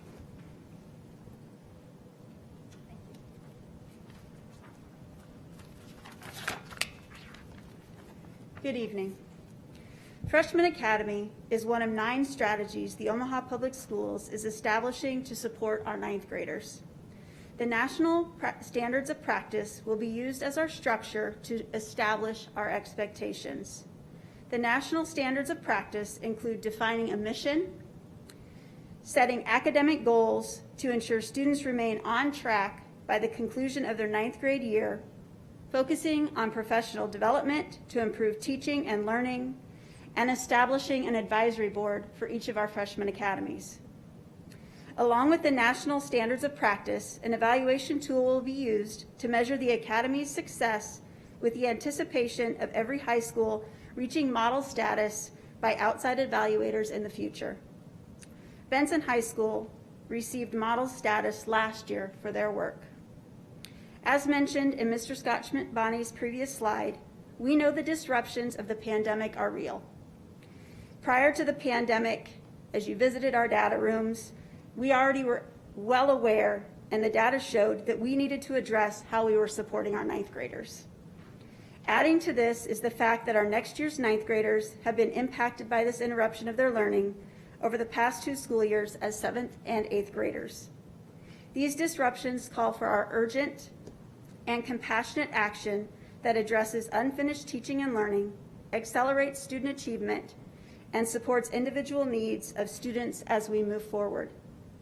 Therefore, it is essential to put strong evidence-based practices into play to start their freshman year for the fall of 2021. Collectively, with our high school principals and the high school principal supervisor, Dr. Fulmore, we have worked diligently to review research provided by the University of Chicago's Freshman Success Network, focusing on quality instruction and implementing effective supports. One of these strategies is the implementation of our freshman academies. This experience has reinforced the importance and focus needed to support ninth graders as they transition to high school and create a sense of connectedness to their school community. The work we do in keeping our freshmen on track sets a strong foundation for the next 4 years and assists in building a culture for all students of high expectations towards achieving success and solidifying for them that you belong here. Students will be a part of a supportive network of teachers, school counselors, administrators, community partners, and their peers. Our freshmen will have wraparound supports that engage students where freshmen are most at risk. In a freshman academy, all freshman students will experience a smaller learning community of approximately 160 students per team that focuses on supporting student academic learning and success while also providing the social and emotional supports. Students will be cohorted into teams with teachers who have a common plan time. The common planning time will be used to focus on student support and interventions, content standards, and instruction. Students will enroll in English, math, science, social studies, a freshman seminar course, band, choir, orchestra, JROTC, PE, and a host of other elective options for their freshman year based on their interests. And that concludes our presentation. Thank you both for the presentation tonight. Colleagues, questions? Vice President Erdenberger? Thank you. I think that Mrs. Christopherson should come back to the microphone. Please. Absolutely. Thank you. Could you explain, so we're going to, so the program, well, I have several things to talk about. First of all, anticipating some of the concerns that were expressed tonight, if when we come to September, after input and whatever, the board decides no academies and pathways, it sounds to me like, notwithstanding the fact that these are called academies, they are just freshman year. Just freshman. And it would probably be a good thing for everybody to do until we come up with some other better idea. But ninth graders going forward will have this cohort immersion advisory board thing. Is that correct? Okay. Correct. Now, what is the advisory board? Can you tell me? So there's one for each group of approximately 160? Is that what you're saying? So for their entire freshman academy, there would be one at each of our high schools. Okay. It is, and Delane, please help add to whatever I might miss. Sorry. But it is a collective group from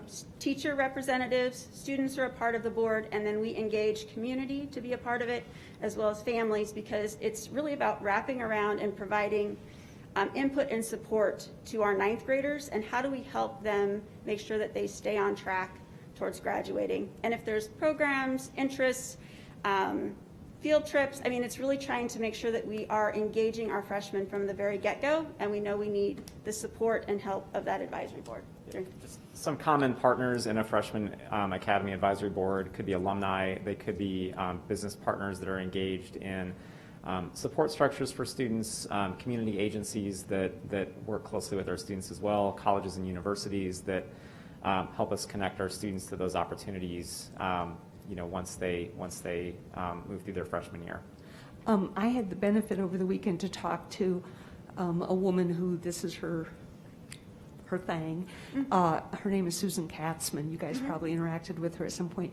She indicated that this isn't a course that we're building from the ground up, that it in fact exists already at Benson, I think she said.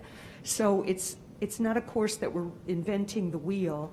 It is a course that already exists. Is it only at Benson at this point, or do we have it at any other schools? We currently only have it at Benson, and it's called GPS, or it's called something different, and we're expanding it to call it a freshman seminar course that students would take. Yes. So it would be a 2-semester course. Yep. And we already, so in terms of one of the things I heard people saying tonight with respect to academies and pathways at large was that, we're going to need, time for the teachers to adjust. But it sounds to me like this course already exists. And I know that when I was at North, we had something very similar to this, and it's my understanding, correct me if I'm wrong, that there's something like this. Sometimes it's only at the homeroom level, but there is something like this for freshmen at all of our high schools, would you say? So there's definitely, we're working on some advisement work. So I don't know if you're talking maybe like there's an infotech or a fax class that all freshmen would take. We're actually expanding what that actually occurs. That's been curriculum we've known we've needed to address and support, and since that's your... No, and one of the key differences between a freshman academy and one of the courses that Susan just mentioned is the cohorting concept, where we have Susan had mentioned the teams of about 160 students. So Benson currently has that structure where it's really a small community of our students that have come together to get support from a unique team of teachers, the school counselor, a school administrator is involved with them, so they have kind of a constant group of supports. And also the students in those in that group of 160 would get to know each other very well as well. They are making connections that they may not have made if they were all mixed in a freshman class of 500 or 600. Think about the middle level. Our middle level is teamed, and so you're being a part of a community from the very start when you start the high school. I suppose that works the best for freshmen because they have such a structure. I mean, everybody's taking freshmen. I mean, it kind of shakes out differently by the time you're a sophomore, but it's probably easier to construct this way. A lot of people have talked about graduation and ACT scores and whatnot, but one of the things that this woman we talked to over the weekend said is that there's evidence of she called it matriculation, which I'm not sure quite how she meant it, but she was identifying how many kids don't drop out between 9th and 10th grade as a function of being in these academies. And so I just sort of wanted to flesh out what it's like. That's all my questions. Thank you very much. Sure. Thank you. Mrs. Crackey? I am familiar with the Jump Start at the elementary level, and that was always such a good thing for them to be able to do. And then I wanted to ask the question, you mentioned field trips, and yet I believe that like last meeting, we talked about we aren't doing field trips yet. So are we doing them? We are not currently, right now. I'm talking as we think about future and as we're doing some planning. We have a college and career continuum that we're looking at, and one of the expectations for our freshman academy students is having the opportunity to visit a college campus. So it wouldn't be randomized field trips. It would be very specific, tied to what it is that they're learning and doing at the time, and also ensuring that we are connecting with business that might come in and help as they are exploring career interests and personal interests. I think some of our high schools already go on a field trip to some of the colleges, aren't they? I would say some do. One of the things that we're working toward is creating an equitable opportunity for all students to do this work. The next thing I wanted to say that is, and I have two more things. One is, how does this differ from right now if I would look at what they just did in 9th grade and what you're proposing they do? What is the significant difference between the two of them? The significant difference is a student walks through the door of a high school, you go to your classes. You aren't really tied to any particular group. You might have the same English teacher, so I might see Dr. Logan in my English class, Mrs. Kratke, I might see you in my science class, I might see Mr. Thielen in my social studies class, but I might not have the same cohort. The idea of the Freshman Academy is to help create a smaller sense of community, that I am truly engaging and feeling a sense of connectedness when I start the high school, because you're going from a smaller experience at your middle school to a larger experience at your high school. And this reminds me so much of my children going with the busing situation when they went out to North Omaha and the school was in 4 different quads. So that was what they were doing, and they stayed with that group of children all the time for the time they were down there. So they will have some common teachers, which then helps the teachers collaborate and support students and common interests and needs of that team of students that they have. Yep. I think that was what they were doing when they were bused. Okay. I just wanted to make that note. And then, of all the things listed there, the most important one for us, hearing what we heard tonight, is number 4. The family and school community engagement. If we are not really going to move forward and put it in front of them so that they're tired of seeing it, so that we don't have them coming back in and say they had no input, they didn't know what was happening, I don't want to hear that again. Understood. We will be including them in and a part of the advisory board work. And I trust you to do that. You know that I do. Yes, I do. Thank you. Okay. Thank you, Mrs. Cracky. Mr. Thielen. Thank you, Dr. Holman. So I'm familiar with, is somebody else still helping on, or is it just me? Okay. I'm familiar with the data behind many of these aspects, especially freshmen on track. Is there is the data that you're using to support the program, is that based on implementations that also did academies and pathways, or independent of that? It would be parts that do academies and pathways. It's also an extension of how you help create transition from middle school to high school and creating smaller communities for students. And I'm thinking especially of the freshman on track data. I know a lot of that came from places before entirely separate from completely separate. We used a comprehensive plethora program. of different resources. Right. I know Mr. Erdenberger asked a little bit about what we have now and where we have it, but just to be clear, do we have freshman-centric kind of credit courses at schools other than Benson right now? No, not that I'm aware of. Dylan, I'll let you take that. Just as Susan mentioned, like an IT fundamentals course is a course that many of our freshmen are enrolled in. I see. It would be where that focus is, but the standards for that course are not geared towards freshman success at the same level that a freshman seminar course would be within the freshman academy. Right, got it. So, again, many of these areas are really focused on students that, that 9th to 10th grade matriculation and getting through to graduation. Can you talk a little bit about the benefits of these programs? I mean, it's kind of a group of programs, really, right? So these programs for students that are kind of already highly motivated. I'll start, and Susan, you can jump in. So one of the things in putting our students in going back to our middle school example, all of our middle school students have been in a team concept, very similar to what we've been talking about with the freshman academy concept as well. So that's one sense of high school success, is giving those students some familiarity that they can make that connectedness point to when they get to high school.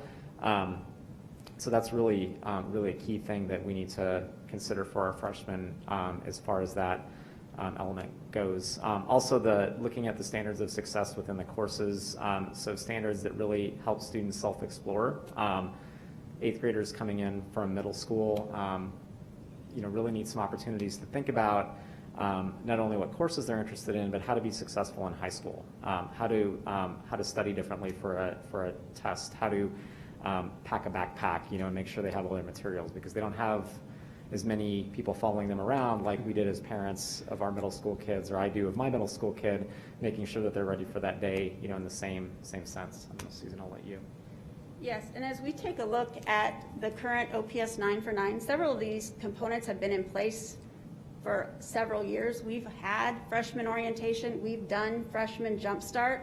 one of the practices that we were trying to do is the OPS 9 for 9 is to put them all collectively together and saying, here's what it is that we are doing to support our ninth graders. What are we missing? And one of the components that we felt we were missing in regards to this was the Freshman Academy, and also taking a look at that family and community engagement, because a lot of times as ninth graders come in, they're wanting to be more independent, that freedom, that flexibility. You're not being walked to lunch anymore like you are in middle school or anything like that. There's that sense of freedom, and it's sometimes a time where parents might not be as engaged or asking the same types of questions or getting the same types of answers that they might have gotten when they were younger. We want to make sure that we're finding ways for our families to be engaged in that freshman experience so that they're connected to the school as well. And so when you look at the family and school engagement, yes, it's that advisory board, because not everybody's going to be able to be on the advisory board, but how do we make sure that we're having actual activities that help to support not only our ninth graders transition, but I think as a former middle school principal, part of my responsibility too was helping parents transition to that middle school phase as well. And so also helping families understand what are some of those normal pieces of adolescence that maybe they haven't had a chance to experience yet, and engaging everybody in the process. So I think my last kind of fundamental question is, it seems like we are doing a lot of this now. We're kind of grouping it together, formalizing it a little bit. And is that, first of all, is that accurate? Yes, that is accurate. Okay. And so would fully expect that this would be a successful and worthwhile program, independent of pathways and academies, if that were for some reason not to pass. Yes, we have been focusing on freshman work for quite some time. I will tell you, my original master's, my action plan was on how to support freshmen and what you need to do, which was a long time ago.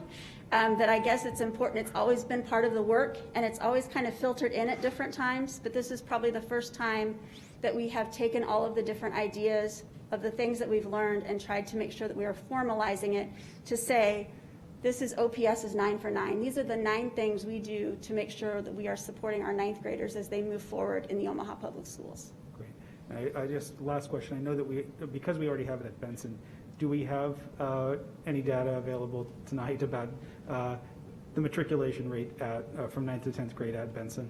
Or freshman? I do not have that right now, but I'm sure we could get that forwarded to you. Thank you, Mr. Thielen. Ms. Snipes? I don't know if I have any questions left that haven't been asked, but I guess as we talk about communication, communication is actually one of the reasons why I ended up running. I guess I'll just ask, as we talk about community engagement, I know that the question came up of community partners and what that looks like. I heard alumni. I forget what else. I guess maybe if you can just talk a little bit maybe about exactly how you'll reach out to community. And you may not know right now, and that's okay. But again, maybe just a little bit more on that. So, am I what? Huh? Oh, it's not working? Hello? Okay. Maybe just talk a little bit about the communication piece, what the community partners look like. Do you have any already identified? What the intent looks like? Sure. So community partners or an advisory board that would work with our freshman academy, likely, as I mentioned earlier, would probably have some college partners with it that could facilitate some partnerships, maybe between the University of Nebraska at Omaha and getting some students again on campus. Thinking of maybe organizations like 100 Black Men of America or of Omaha, trying to make sure that we're engaging partners from organizations that can support our students with specific needs in our community. I'm thinking of, we had a request maybe for one of our schools to work with Gallup because maybe they could provide some professional supports in student exploration to our students. So that would be more of a corporate sponsor or a corporate partner. Thinking about alumni that really know our schools well, and can come back and really be a voice for our schools and an advocate for our students. Having some of those alumni members talk about, come in and maybe be guest speakers, or right now we're doing more remote guest speaking opportunities with students. Can come in and maybe share their experience as a high school student, talk about maybe how they were involved in a student organization, and how they connected to high school to really share that story, with the students in those particular course. Okay, and so then as far as making sure that parents and people like that are getting information, maybe talk a little bit about that. Also, it's always a goal of our advisory boards to engage with parents, either that's connected to the business environment that we're engaging in that advisory board conversation. We're having maybe a PTO member or a parent that's engaged in some aspect of either that academy or the freshmen. Parents that have had multiple freshmen or a freshman currently in their school can come and be provide kind of that input to the advisory team as well. Those advisory teams will meet in the schools, and that's a key component to think about, or they'll meet remotely with the schools, but the school teams, the leadership teams, or the freshman academy lead essentially will be able to determine what the needs are of their particular freshman academy program, and really ask on whether it's parents or whether it's community members to really support the questions and things that they need support with in that particular program.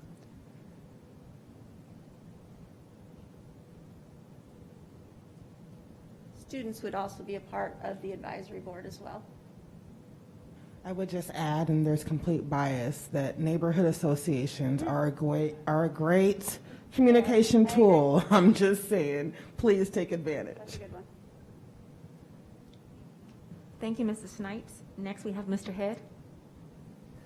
Yep. Thank you, Dr. Holman. And first off, I want to say thank you to Dr. Logan for your leadership on this. I know we've had a lot of conversations over the past month, and I really appreciate your willingness to step back and after listening to all the parental input and input from members of the board, to be willing to press pause on at least the academies and pathways portion of it, and obtain more public input on that. I really appreciate your willingness to do that, so thank you again.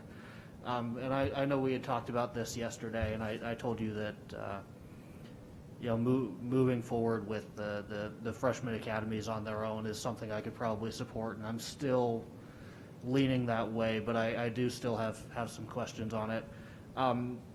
So with only the freshman academies moving next year, then is it tied at all to the rest of the academy and pathway programming, or is this a standalone piece? So are students in the freshman academies still going to be asked to select an academy or pathway programming or any of that, or is this going to be completely separate? Well, I mean, let me start by saying one of the things that that will definitely happen is students will be made aware of the opportunities that exist within their school. So if you're in a school that has that, then you obviously would be made aware of that. One of the things that we found out, and a couple students commented on at Burke particularly, was and these were students who actually went through the aviation, was they got there and they didn't even know that it existed. They ended up taking full advantage of it, and actually these were students who got their pilot's license. But that's something that we know we need to do a better job of, that these opportunities exist. So for example, if you go to Central as a 9th grader, and International Baccalaureate actually starts in 11th grade, it's an 11th and a 12th grade year program, making sure that students are aware of what the academic requirements and rigor are of that program and what things you need to do. So those are things that students would be made, making sure that students are aware of that. The freshman seminar, obviously counselors do a great job of that. The freshman seminar gives an additional opportunity for students, because it's a course, where there's more time to make sure that students are aware of that. So I just wanted to start off by kind of understanding that. I think one of the other things, and I love the alumni, using alumni to is brilliant. And one of the other things too is connectedness is so crucial in addition to attendance and good behavior and credit attainment and making good grades. But there's an opportunity too to make sure that kids find something that they like and want to do as an avocation, whether it's playing on a sports team or whatever the co-curricular or extracurricular activity is, and making sure that there is an opportunity to do that during the freshman year. It's such a fulcrum on whether students graduate in 4 years or not. If they successfully complete ninth grade, they typically can kind of go on their own engine the rest of the way. And if they don't, the quicker we can catch them up, there's more of an opportunity or more predictability about them graduating. So I don't know if that answers your questions, but the cohort of being in a smaller group, especially when you go to a large, if you figure you leave a 700 student middle school, you go to a large 2,700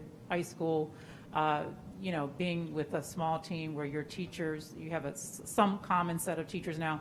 It is in the cohort model, depending on if a student is advanced in math, they may have to go outside of their cohort for their math class, yep. right? Yep. So if you're a ninth grader and you can take Algebra 2, then you're probably going to go outside your cohort, because probably most of your peers are going to be taking geometry likely, or maybe some Algebra 1. But that's also an opportunity and when you cohort or you put them in teams or houses, when you're thinking about really scheduling, Right. that is another opportunity to ensure that children don't get lost in the largesse of our really pretty significantly large high schools. Did that answer your question, Mr. Head, or probably gave more information than you No, wanted? you kind of did. I Okay. appreciate it. And so it sounds like if there's existing kind of academy programming at the schools, obviously students will be made aware of that, and they'll be made aware of existing, I guess, just all existing programming at the school. But we're not necessarily going to be telling kids, okay, these are the academies or pathways at your school. You have to pick one. This is what you're going to be going into. It's not going to be that rigid. No. If the board adopts academies and pathways, that's something that students would choose at the end of their ninth grade year. So. But at this In point. February. February. That seems like the end of the year, but February of their ninth grade year. But at this point in time, since that hasn't been adopted, that's not going to be part of the. Well, yeah, it wouldn't be. Okay. It would be next February for kids. And the schools where we already have some academy schools, so I'm going to be really clear. We've got 2 schools that are already. Matter of fact, the principal, one of the former principal, was here tonight speaking about one of the schools. So, yeah. Okay. And I think this question's probably already been answered a couple of times. But and I know you said we've got at least one of the high schools where we're pretty much doing this exact programming right now, just under a different name. Do we have, or have we had, similar programming at all the other schools at some point in time? For Freshman Academy? Yeah. No, only Benson has implemented Freshman Academy with the national practices of standards of practice. All of our high schools have done different parts, from the Jump Start to the freshman orientation. They've had parts of the 9 for 9, but not all of it. And Freshman Academy has only been at Benson.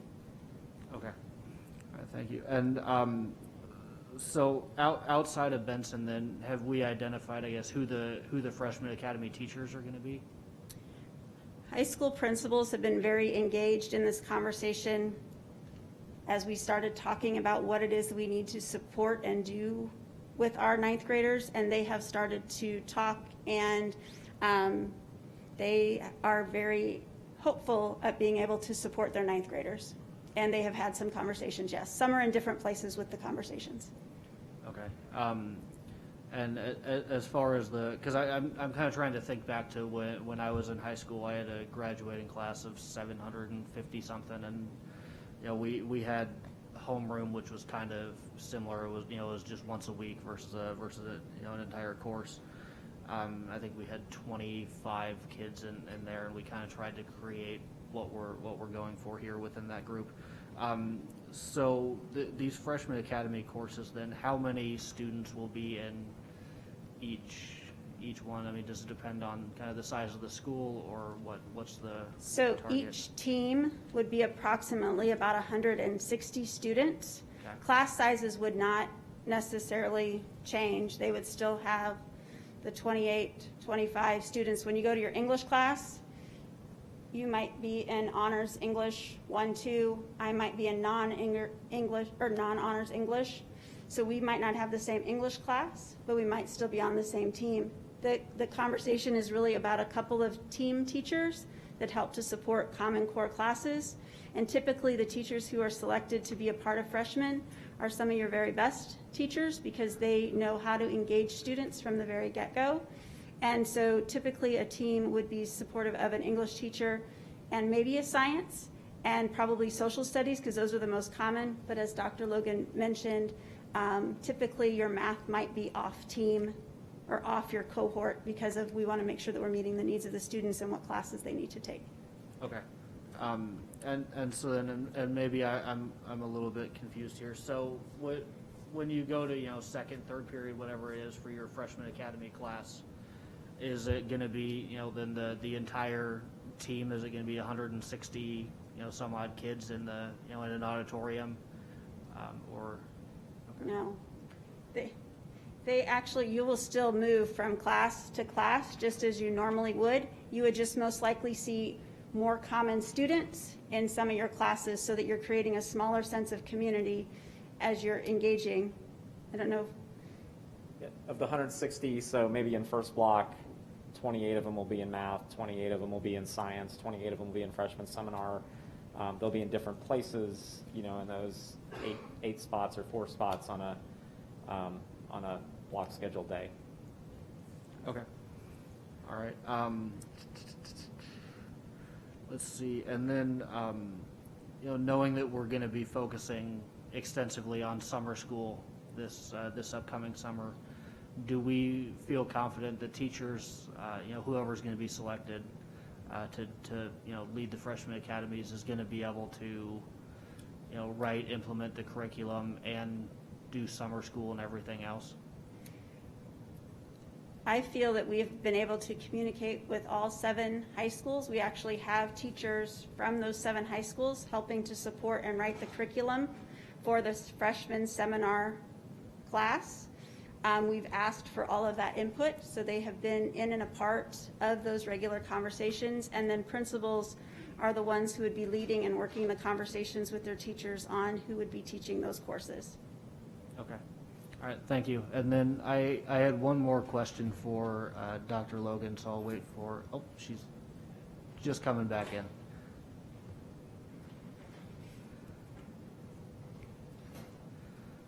So, yeah, Dr. Logan, sorry to put you on the spot when you just came back in. So from our conversation yesterday and from your comments, at the start of this part of the agenda, so it sounds like on the other part of the academies and pathways, you're willing to, or interested and want to, kind of step back and meet with the community and parents and stakeholders, business, whoever it might be, and get input and make changes to the programming here and there wherever we see fit.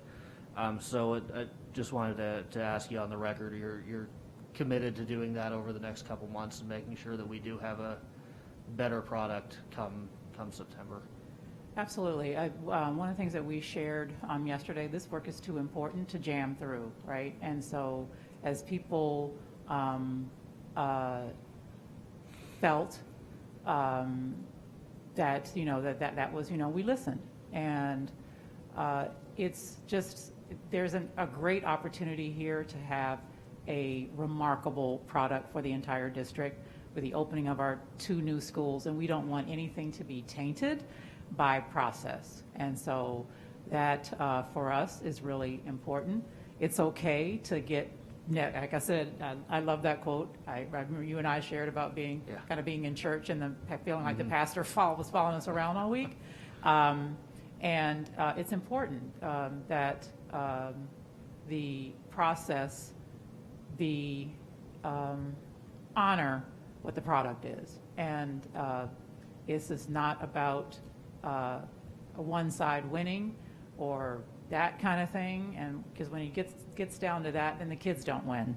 And this is about serving the children that we have. It's about opening 2 amazing facilities with amazing young people in them. And I appreciate the board's willingness to listen. It has not been easy, and for us, reflection on where we can improve, to us, is the hallmark of wanting to do something right, and that's where we are as a district. I am there personally as a leader of this district, and that's the way we would like to move forward. The freshman work is so crucial because of the circumstance that all freshmen are technically at risk, whether they are come from where they have a lot of engagement. It just is the nature of being young. It's the nature of entering high school. 25% of all high school freshmen do not matriculate to the 10th grade. That's a national statistic.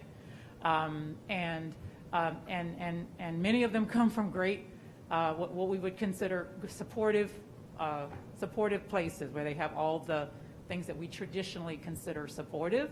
And our goal is to make sure we have a great foundation as we move forward, and that we set all of our children up for success, and particularly the district as we transition from 7 to 9 high schools.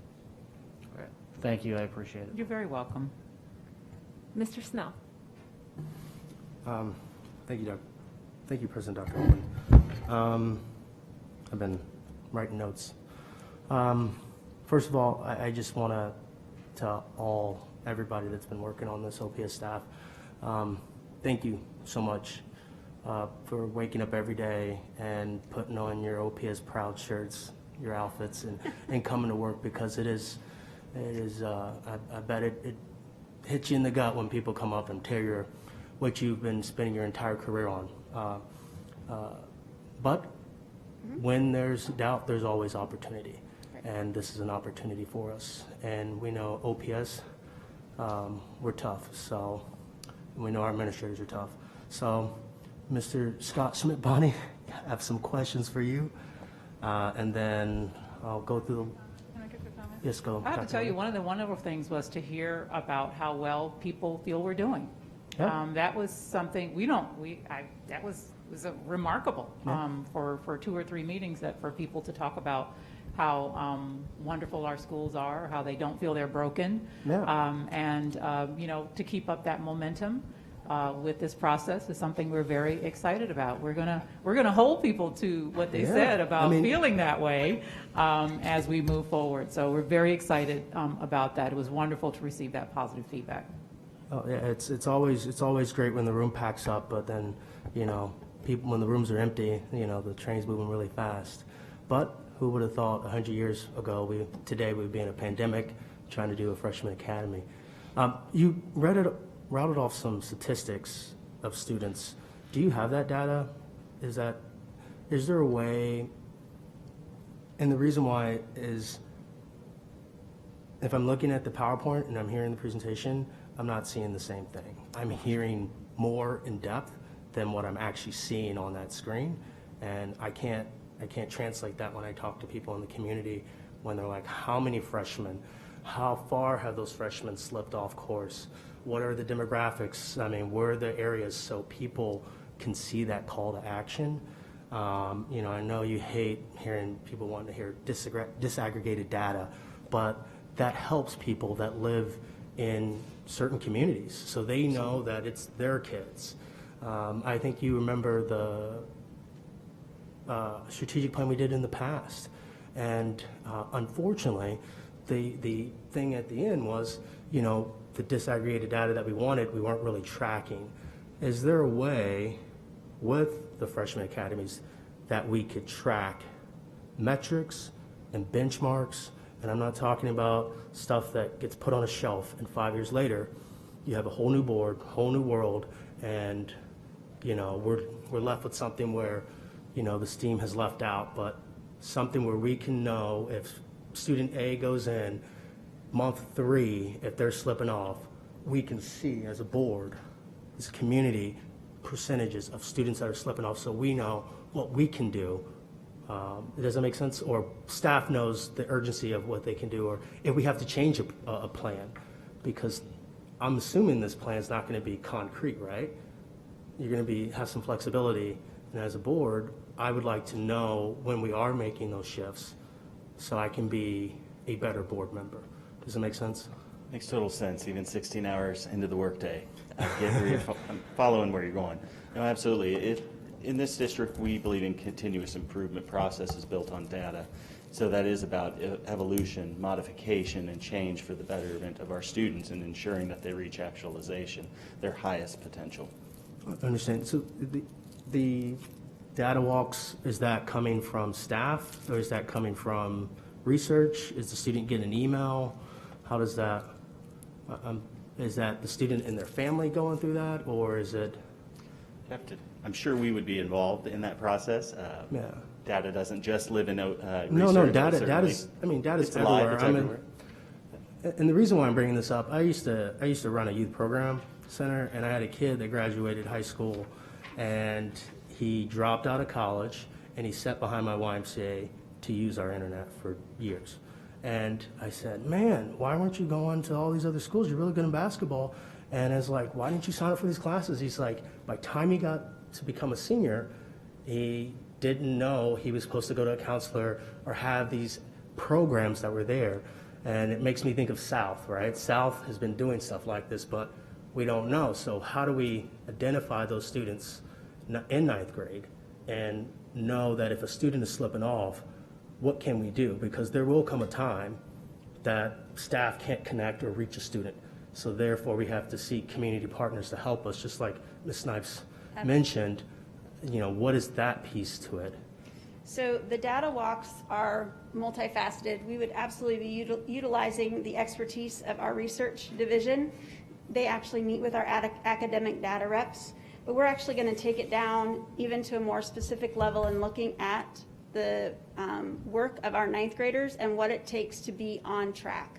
So we will be monitoring their grades, we will be monitoring their attendance and their behavior. So I know you're not Superwoman, you can't do it all. Who's doing that? So we will actually be working with the teams. So the teachers who are teamed together will be actually looking specifically at that data to help and support the work of the students and helping to address needs more immediately waiting until we're at a failure point. So it's trying to make sure that we are intervening prior to a student not being successful. And so with that, there would be instructional rounds that would be occurring. So your leadership team actually going in and making sure they're honing and continuing to hone their craft on what best instructional practices look like in the classroom, what does engagement look like in the classroom. CIS would go in and do some fidelity checks on making sure that we're actually teaching the curriculum that has been adopted and supported. We would be looking at engagement ourselves and making sure that we're following course guides, make sure that we are actually utilizing instructional practices of that part of it, because that's also data to collect to make sure that we are taking a look that we are doing what it is that we are to be doing for teaching the content standards of the courses, but it's also then taking a look at the data, failure rates, talking about what are some supports we can put in place. Because as you talk about ninth graders, most likely if I'm struggling with something as a ninth grader, there's more than just me. So how do we collectively work together as a team to help problem solve and put some strategies and interventions into place before we've gone too far and then it's too hard to get that credit back?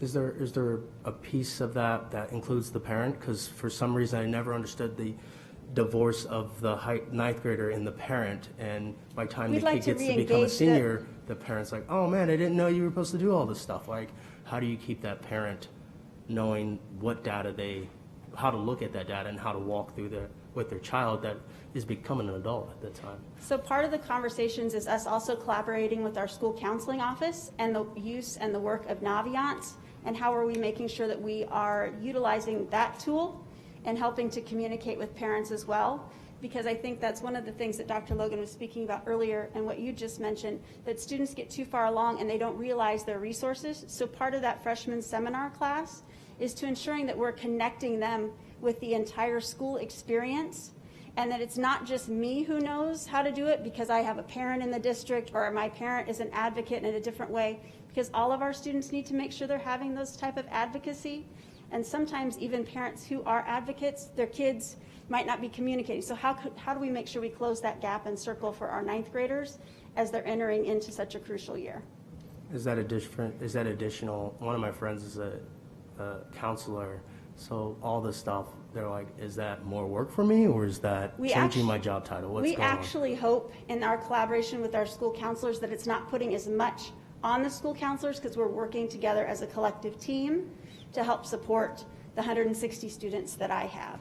So it's not just solely falling on the counselor to do that. In a perfect world, we would need additional people, though, right? I mean, if we want to be successful, I mean, that's...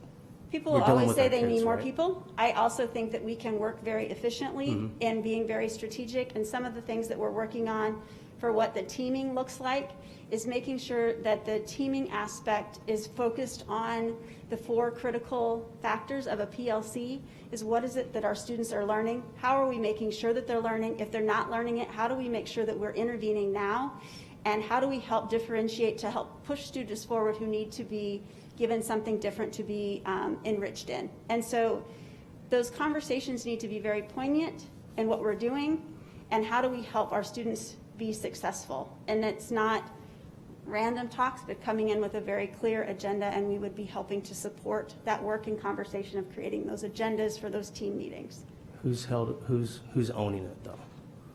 Is it the counselors owning the student portfolio? Is it the student in collaboration with the counselor? So the student portfolio piece Yeah. would actually be starting in their freshman seminar class. Yeah. So the teacher of the freshman seminar class would be helping them to put together that beginning parts of the student portfolio. So, but the student's going to be carrying that. It's going to be electronic. But I'm saying they're responsible looking at that. We will be doing progress monitoring and checks, because it takes everybody to have some input in making sure that they're staying on track. What you don't monitor doesn't happen, right? So that's true. So like if you don't have that really good ingrained session that first year, no matter what you do, you're playing catch up. It's So the we wanna one thing make they sure- don't yeah. tell you when you go to college. Focus in your freshman year, because you're going to be catching hell your senior year trying to get all your credits. absolutely. I think even helping ninth graders sometimes don't understand how to calculate their GPA. What that GPA, how does that work? How do the credits count? How does an honors class maybe weigh differently than a non-honors class? And that would be part of that freshman seminar work, so they better understand how their credits can work for them as they move forward. I completely trust you. I mean, you've gone far and beyond. You've gone back to schools and turned them around and come back and done it all. What the biggest thing that concerns me, not just with the freshman academies, but with this entire thing, is metrics and benchmarks. We always believe that programs are real, but programs are people. People are those programs. When those individuals aren't here, when Matt Ray's not here, Dr. Logan, you're not here, there will be new people that will be in those roles. And if there aren't benchmarks that are set and ingrained that everyone, the community, the board has agreed on and are following, then it kind of goes out there in the wind a little bit. And we have tons of stories with a lot of great programs that we've had, that change of leadership, change of things have happened, and 12 years later somebody says, well, what's this program? Why is it here? And then someone has to give you the full history of how it got there. Doesn't mean that program wasn't successful. It's just, it was probably successful, like Wilson Focus School, and then there's a lot of mine, people just walked away. But how do we set those benchmarks and metrics so there is closure, so we know if a student is successful? Because I really struggle with knowing if a student is in ninth grade and we're starting a ninth grade academy, is it checking all those 9 boxes and saying we hit it? Because that looks easy. Or is it a full understanding that at the end of that, we can come back and say, these are all the ninth graders that went through. This is the percentage of kids we had. This is some kids that we're going to have to do some extra work with because we're living in a pandemic. And mental health is something that is going to be really big in their lives that they might not notice until they're older or whatever. So how do we set these benchmarks and metrics in September or discover them and follow them moving through? Do you know any? So, So, what- I mean, so there are I know, two things. it's like a conglomerate there, but I'm No, just trying there's to get. two things that can may answer your question. So the first thing you just talked about was the 9 things. So those are implementation outcomes. Did we do the 9 things that we said we were going to do? So Is that if a we metric? said, right, so that's the first, that would be the first Okay. thing. So if you said, so the first one is we have a freshman academy, we cohorted our students, right? So we would be able to say at the end, after the scheduling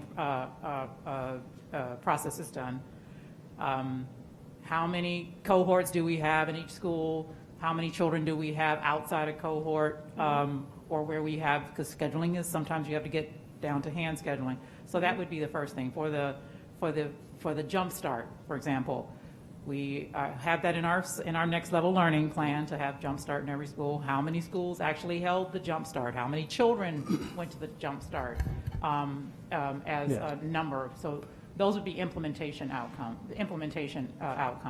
The second would be the student level outcomes, So where like we would recovery? use student level outcomes based on leading indicators. So leading indicators are things that are happening right now that you still have an opportunity to affect. Do I have that right, Mr. Scott Shibabani? And now your 17th hour at work, for the record. So the and that would be what the things that we measure on track, which are credits first, grades, because that means you're working towards then your attendance and your behavior, which all would be, and then the fourth one is connectedness. What extracurricular activities or co-curricular activities are you in, student by student by student, and to look at it like that. So those would be the things that we would be able to look at right away to know whether or not how we're doing. And as Mrs. Christopherson said, schools will be able to use that to make intervention prior to the end of the quarter. Because once the end of the quarter happens, then the grade has been, Yes. and it doesn't mean that you can't have grade recovery or I would say more important content recovery, because it's really more important what they learn. Grades are important, but really the learning is the most important. But those are the things that we would look at. Not really unremarkable, these are things, but this sets up a structure and an expectation that all of these things are going to be done, that can be monitored easily, creating a dashboard so that the school would be able to look at it. So would the administration, CIS, would they set, this is what we want school X to hit on these benchmarks, and that, what, at the beginning of the year said, this is all your ninth graders. We know nobody's going to be perfect, so we're expecting at least 75% or whatever number to get through.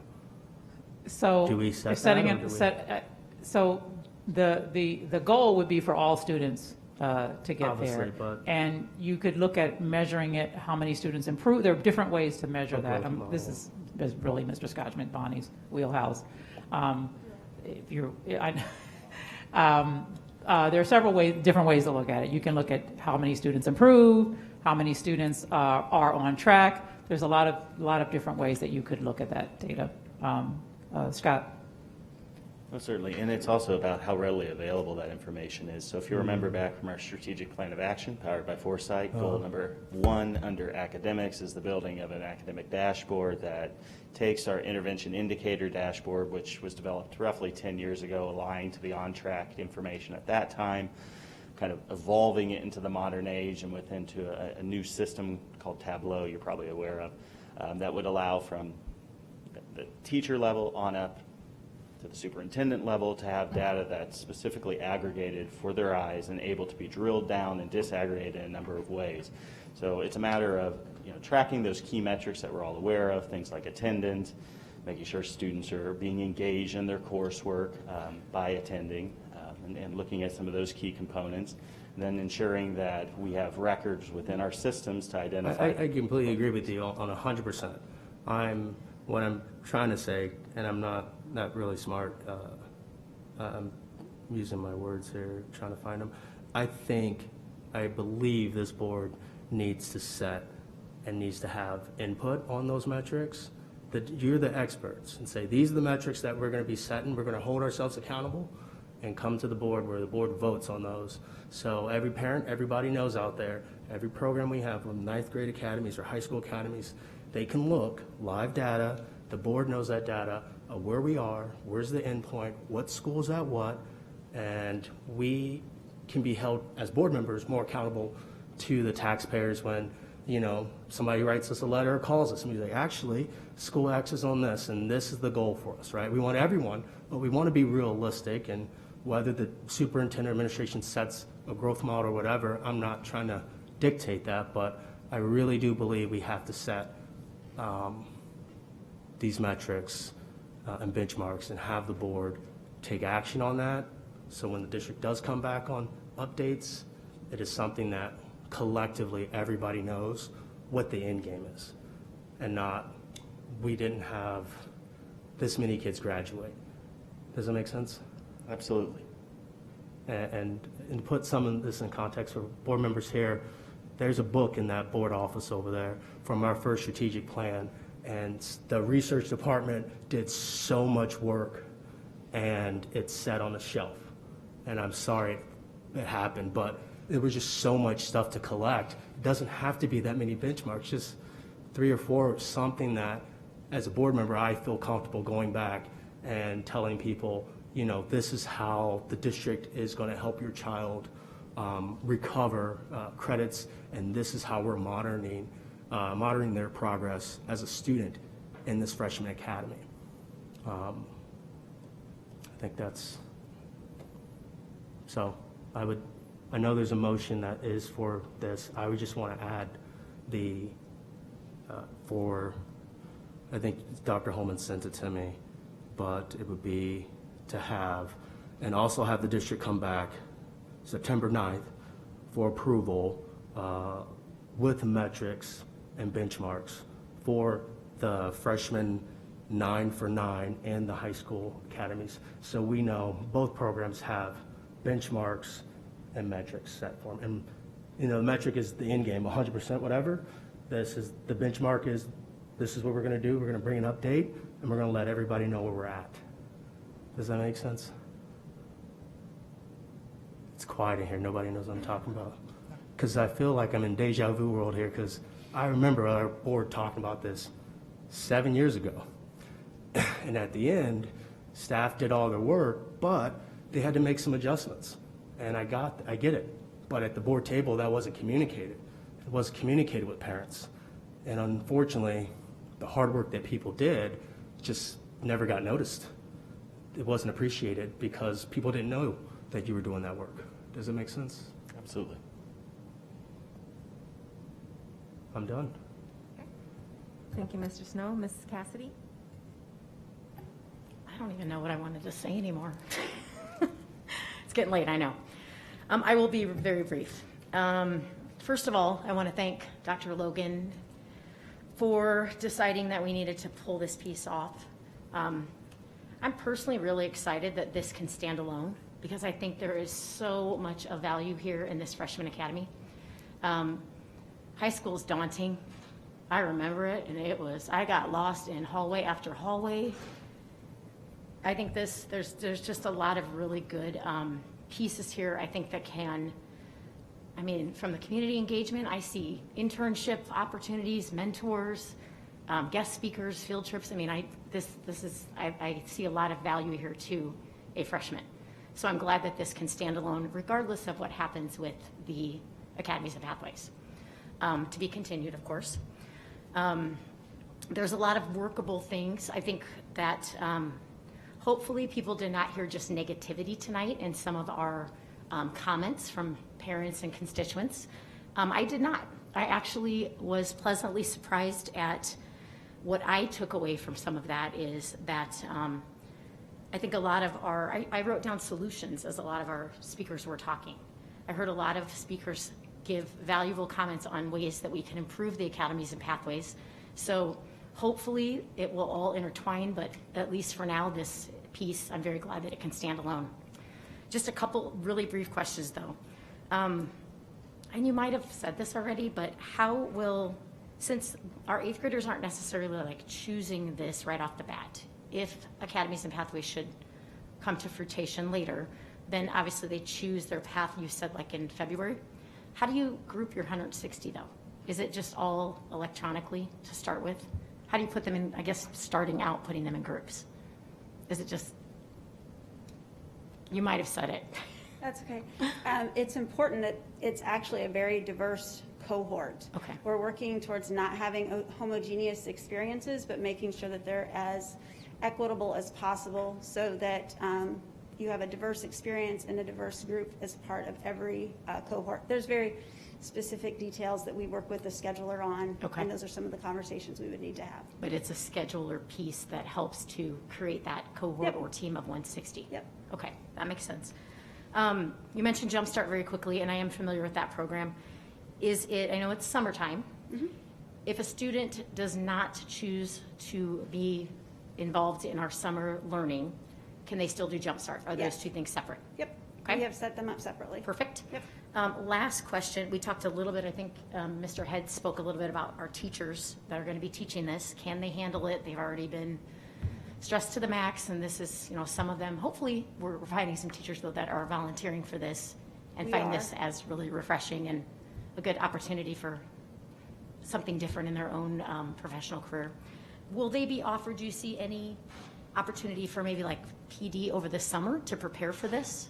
We are, as we're working through next level learning and seeing who's engaged in participating in next level learning, if a teacher is, if they're not, what can we do? And we will work alongside the principal to determine dates. And we've been as specific as possible that if this date works best for Northwest, then this is the date that works for Northwest and for their teachers. So that's kind of how we just do things in general. Okay. Whether we were doing next level summer learning or not, we make sure that we are in collaboration with the school on when to best provide any sort of professional learning.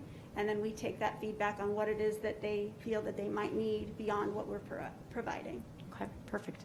Did I hear correctly that those teachers will be involved in and are already involved in some of the curriculum development? Is that correct? Yes. Okay. All right, that's all my questions quickly. I know it's getting late, so thank you for being here. Thank you for staying. Good presentation. Thank you. Absolutely. Hi, I want to ask a couple questions. Sure. Most of them have been answered already. But before I begin, I do want to just say that from an educational perspective, that this is a very critical and value-added to the growth and development success of our freshman students. So thank you all for the work that you put towards the freshman academies. But the question that I do have left is in regards to the evaluation tool that was presented tonight. How is that going to be used as part of the evaluation? I know we were talking about metrics and everything of that nature, but will this evaluation tool be something that will be used like for a midpoint evaluation or end of the year type of summative? We will actually use it for that initial startup. Advisory board will be a part of that conversation and understanding what those standards of practice are. And then Dwayne might add a little bit more detail to it because he's had a little bit more experience with the evaluation tool itself. But we would actually utilize that tool. It has the standards of what it is, and there's actually a rubric of where we want to try to get to so that we can get to a model status of what is expected for that to happen. Part of that is meeting equity of how we're cohorting students. What does that cohort look like? Also making sure that we're keeping it at a manageable size for teams to work and navigate and be a part of. And it's also making sure that we're seeing growth in our student achievement, and that's all a part of the evaluation tool itself. Okay, and so this is the actual, I'm sorry to cut you off, but so this is the evaluation tool that's used for the academy program for model status? Yes. Okay, I was unaware. Yeah. I thought they were two separate things, but. And if any of you were involved, like with the accreditation reviews that happened at all of our secondary schools last year, this would be very much more granular approach to it. But again, an external team would come into, for example, Benson High when we reviewed their freshman academy, went through the national standards of practice. We had advisory boards were brought in and really collaborated with that review team, just so there was an external voice as well to what was happening through that process. The school did not find out, Benson did not find out the minute the team left. They went through and analyzed and looked at data and additional tools. An entire rubric was used to measure Benson on that progress, and they found out, granted it was the pandemic, I think they found out in April or May that they had achieved that model status. So it's hard to celebrate them, but we're hoping for more of those. It's very like what Delane said with the accreditation process, and I know Mr. Snow was on the experience when we went through that accreditation process with the IB program, that you're actually going into the classrooms, you are seeing what students are doing, you're engaging with students, you're engaging with the board, the advisory board, and everybody is engaged in the entire process as you navigate through. Great. I think that is all the questions I have. Mrs. Cracky, I know that you had your hand raised again. Well, the more we talk, the more questions keep surfacing, and that's why we're still doing this. I remember, and I came across it recently at home, our partners that we had before, and where did that list go? You must still have that list of who was partnering with who, and then we got to go to the Mutual Dome, and we had all that wonderful food. I think the Chamber of Commerce did that. It was great. I'm for that. So we do have, I think, about 100 partners right now that have been working with,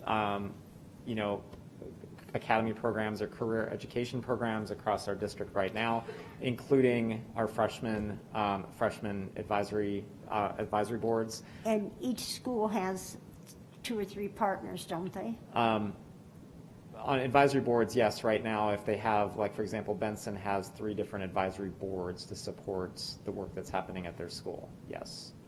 And I remember sitting in on one of those when they came to town, and I sat in on the Burke thing the last time that, I was invited to do that, and it's all day. I mean, it was an all day situation. What I think could help everybody see this picture better is take a piece of paper, list what we're doing for the freshmen right now on that side, and on the other side, the academy that you're proposing for the 9th graders. So I think if you do it that way and that way, that'll eliminate very many questions. Does that make any sense? Do we have a set thing that they do in their freshman year before this year has come up? Yes, we would be able to go back and look at our notes. We, I think it might have been December of last year, or maybe the year before, when we were meeting with high school principals and kind of going through what we currently do. Mm-hmm. But even in doing Jumpstart, we wanted to create a more of a consistent experience for what that looks like for all schools. And so even though we have some of those experiences, we also knew we wanted to make sure that our principals are collaborating and having a chance to talk with one another to make what we do have even stronger. And I really do understand what you're saying. Okay. I'm just thinking that anything that could be shown there to make it easier. Okay. And how did we drop out of all of those partners? And you said we have 100. I don't know how many the total was. How did we drop out and let that go away? That did go away. I mean, we weren't emphasizing it. Board wasn't invited to any wonderful thing with shrimp and other things to eat, which was great, which they're not going to do anymore. But how did that happen? It just kind of like disappeared. We still have several advisory boards that meet, throughout the course of a school year. Some are meeting directly with schools, others. We have a district advisory board as well that supports our career education programs. So they still are there. They're not extravagant, but they are definitely. Well, I didn't need it to be extravagant. I'm just thinking, I don't hear it. These are the partners, and they go to the schools and maybe are at a PTO meeting with them or see what they can do to help. They were just people that were helpful. And again, with the internships and things like that, that happens. So thank you for that. I just think, and when you talked about the college bound and the counselors, what a problem we have, because for all the students that are in the schools and the limited amount of counselors are there, and then they were broken up. These are the ones that go to the college person. There was just, if they saw them once a year, that's all they were able to do. So I don't know, those that are preparing them for college and helping them with their curriculum at that time to make sure they're ready. It seems like we need more counselors, as Mark was alluding to. And I believe in more counselors for the different purposes, because unless you're telling me, I mean, the tech ed person or the person with the college situation, there's only one in the school. And that isn't enough for, if they're definitely going to do that with the counseling, there's one for all the freshmen. They're college bound. That's kind of not very many. And I was thinking in like that morning class you're talking about, that would be a good place to put that up on the screen and give them those indications of what they can do, so we're not missing somebody. I think that would be really an easier way to make sure we're getting them all. Just a thought. Thank you, Mark and Mrs. I are on that Crackey. same page. Mrs. Erdenberger. I think I'm just going to wrap it up here, hopefully, for all of us. I have heard two different phrases used tonight, freshman academy and freshman seminar. Down in the weeds in an area that is none of my board business, not unlike block scheduling, which is none of my board business either. I vote that we call it freshman seminar. I think that calling it freshman academy has added to confusion, where people think it's one and the same of, or it's just like a sneaky way to get into academy and pathways. I'm just saying, none of my business. You guys can take it from there. But I agree. You have to call it that.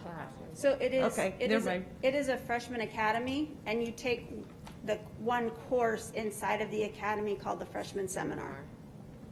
Okay. Okay. I'm Just for I'm just trying to clarification. avoid more confusion that apparently already reigns. That's okay. I wanted to also say, acknowledge that Dr. Logan is a bigger person than I am. I think I told her that earlier over the weekend, that I get my ego wrapped up into things a little bit more than she. So the fact that she stepped back and said, let's rethink this, excuse me, and not take it personally, I applaud and don't understand, but I in awe.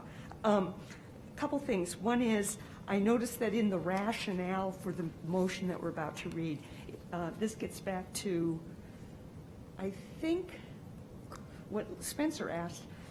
The rationale for this agenda item actually says that the listening tour or community engagement and stuff is going to be going on over the summer. So I think, in my mind, by passing the agenda item, the rationale says that's in effect part of it. I would say spring and summer. Okay, Spring yeah, is spring here, and summer. I mean, so we will it's- be starting in the next, we'll be presenting something and starting sometime in April. I have that correct, Mr. Maskell? Yeah. So that's the plan.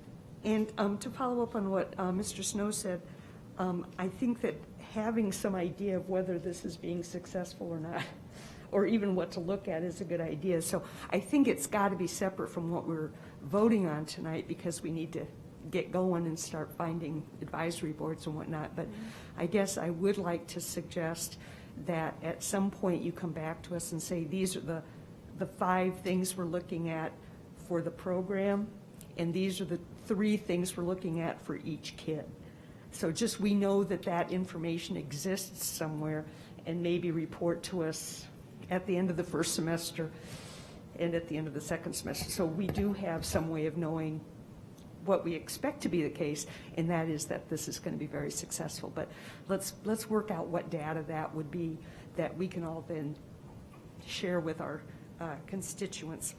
And Ms. Erdenberger, when we've actually started to work on that as a part of our strategic plan update. We know when we approved the strategic plan, we said that we would be giving an update and making some adjustments about every 18 months. So the data portion is due to the board in terms of an item. in June-ish. So we'll have that probably sooner than September. Well, I guess what I was thinking was something specifically isolated to the freshman academy. Absolutely. No, that's what I'm Okay. talking about. Mhm. Okay. Yep. And I guess that's it. Thank you. Mr. Snow? Thank you, President Holman. First, just a little perspective for board members and people in the room. The work that you're doing today, this long meeting, 10 years from now, there will be a successful adult. And that will because of the work that you've done tonight. So if you're pouting, if you're tired, this is the work that has to be done, and people that are engaged in their community. This is where we actually help communities lift people out of poverty and move forward and build people up. I'm going to hammer back in, I think this board needs to vote on metrics. I'm not saying this board needs to come up with these metrics and benchmarks. It's the administration, but it's our job to hold you accountable. And you come up with what you want to be held accountable on, and we vote on that. And then we go to the taxpayers and we tell the taxpayers, hey, we want you to hold us accountable on the things that we're spending your money on. So we can all be held accountable. So then when the teacher is working with the student, they hold that student accountable and vice versa. I think we have to set that, because if you think of September, folks, we have one meeting in July. Meeting in August is basically all budget. By the time you meet in September, it's September 9th, beginning of school, it's going to be hustle and bustling. And I just don't want us to miss a piece if we don't set it today. I feel like coming back later and saying, well, these are the things that we want. We're not setting these benchmarks. We're saying that the district will come back. And I really strongly stress this for this board. And the reason why I do that, if you don't do it now, you're not going to have all those people that came and spoke. It's all about accountability. How can we be held accountable to our taxpayers? And this is what I am trying to recommend for us to do, for our individual citizens, whatever, is to be held accountable. And I think that is to add benchmarks and metrics to that motion and have the motion read, I approve the Freshman Academies program, OPS 9 for 9, for the upcoming school year 2021-2022, with the district administration coming back to seek approval of the high school academies, additional high school academies, we can change that, with metrics and benchmarks to monitor our high school students. I mean, I'm trying to work with you guys here. Somebody talk to me. We might need parent engagement on that. See this? You see what I'm saying? Like this doesn't have to be. We can put parent engagement on that. I never want to be sitting here writing a motion by myself. I always feel it's awkward because I get no assistance. Vice President Erdelberger? I actually feel very uncomfortable writing those changes on the fly. I feel like I really need people that have looked at the data and know what kind of, we might be talking about how often kids are called to the principal's office. We might be talking about how many absences they have or tardies they have. I mean, there's a whole bunch of stuff that we can look at to determine if if the program is working. I move that we approve the Freshman Academy program as it currently exists, and we'll take up metrics later. Thank you. I moved. Okay, there is a motion on the floor to approve Freshman Academies. Is there a second? Second. Okay, it's been moved by Vice President Erdenberger and seconded by Mr. Smith. Any discussion? Mr. Snow? I will make this motion again. There's a motion, but there's a discussion after you vote on the motion. I know that's what we're doing, if the district wants to continue doing that, but I will be voting no on this. I've been on this board for 8 years, and I'm asking for metrics and benchmarks. Simple. We don't come up with them. Just add it into that. And if I can't get this board to do it with me, I can't vote on it. I won't be on this board when my successor or predecessors here and saying, what did you vote on and how are you going to hold the administration accountable? What did he do? They didn't set any metrics. We can't assume that a month later we're going to know what we're going to be doing. We're in a pandemic, so we have to set that stuff now so when the staff leaves this room, they know what to do. Oh, well. I always know OPS is strong, and I just really believe that we have to do that because when people come and they give public comment, even if they're from one community, they took the time out of their day, and I appreciate that because there's a lot of people that don't come to these board meetings, not because they don't want to, just because they can't. And when people do come and they voice their opinion, they might be far out in left field, but they want something from this board. And I'll leave it at that. Mr. Head? Yeah, thank you, Dr. Holman. And I guess to echo what Mr. Snow was saying, I completely understand where you're coming from and agree to a significant extent. I think back to when I was in the legislature, before my current job. One of my boss down there was a 26-year school board member and former State Board of Education member, and so we focused a lot on education policy. And one of the things that we did, and I helped him write the bill and get it passed, was making the ACT the standard test for 11th graders. And, say what you want about the ACT, is not a perfect test, but one of the reasons why we wanted to do that was to get the data and give districts the ability to look at not only where you're at, but create the roadmap to where we want to go. So I definitely agree that we need actual metrics as far as how we're going to measure success.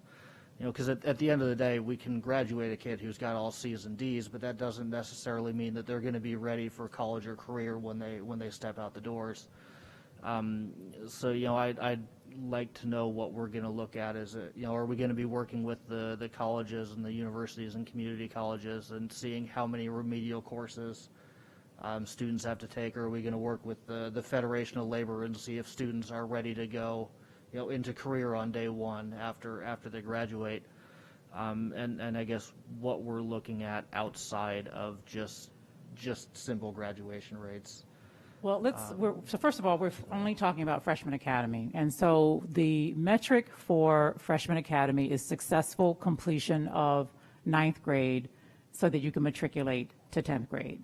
That's why you put the structures in place for Freshman Academy. So there is an inherent metric in the Freshman Academy in that success is matriculation to grade 10. There's obviously, as I said a little bit earlier, there are obviously the leading indicators that we would use to make sure that kids are on track. But there is inherent in the Freshman Academy and the Freshman Success Framework that we're using from the University of Chicago, the metric is successful matriculation to grade 10.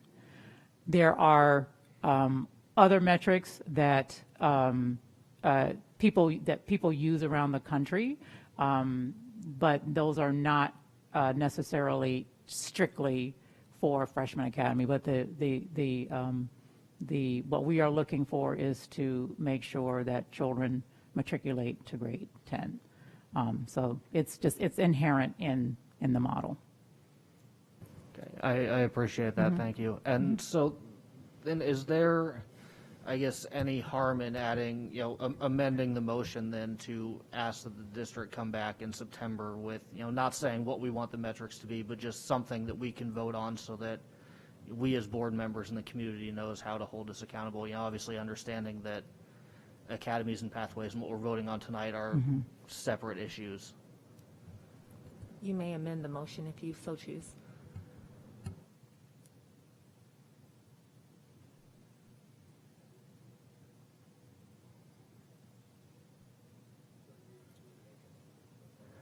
Yeah, Mr. Snow, do you know how you would like that amendment worded? 'Cause Sorry, I got lost for a second. So I would like to make a motion to amend, I think, Jane, you made that original motion?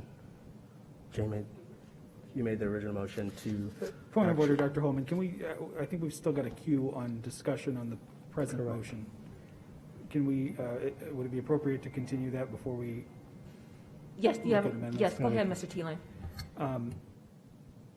Mr. Snow, I completely agree with you that metrics and having an accountability aspect to this is very important, but I feel like I do have that, which is precisely the things that Dr. Logan mentioned before, which are those implementation and student level outcomes. And we can look at where we were over the last 4 years, and I think it's important to look back a little bit further than this year, right? And then look at where we are after implementation and see if there's been an improvement. So which is to say that I think I'm comfortable with knowing what those metrics are going to be and that we can make that comparison when we need to. And my apologies, Mr. Thielen, for overlooking you. Mrs. Snipes, did you have a comment? Any other discussion? Okay. Mr. Snow, do you want to make the amendment? Sorry. There we go. I would like to make an amendment to motion to read, I move to approve the Freshman Academies program OPS 9 for 9 for the upcoming school year 2021 to 2022, with district administration coming back to seek board approval for the high school academies program with metrics for both programs for the board to approve September 9th. Second. Can we put in, pardon me, You can we can put in self- that, if we haven't approved the second part, we haven't approved the second Well- set of academies? So I'm confused now. So what you're saying is we're not approving the freshman academies So we're tonight? Is approving- that what we're- your amendment does? No, my amendments are approve the freshman academies, but it lets this board know that we've told the district September 9th, they will come in front of this board to seek approval for the high school academies. So it's not like, oh, we're just going to come. That means the district is going to come back September 9th for the full high school academies, and they're also going to come back with metrics that they want us to approve for both. Does it make sense? So we're approving the freshmen. Why is this beeping? We're approving the freshmen. I mean, I understand what Mr. Thielen said about metrics. Basically, the district just has to come back and ask us to approve that in September. I mean, once you vote on an issue and the horse leaves the barn, So you can't. I'm confused, though, because if we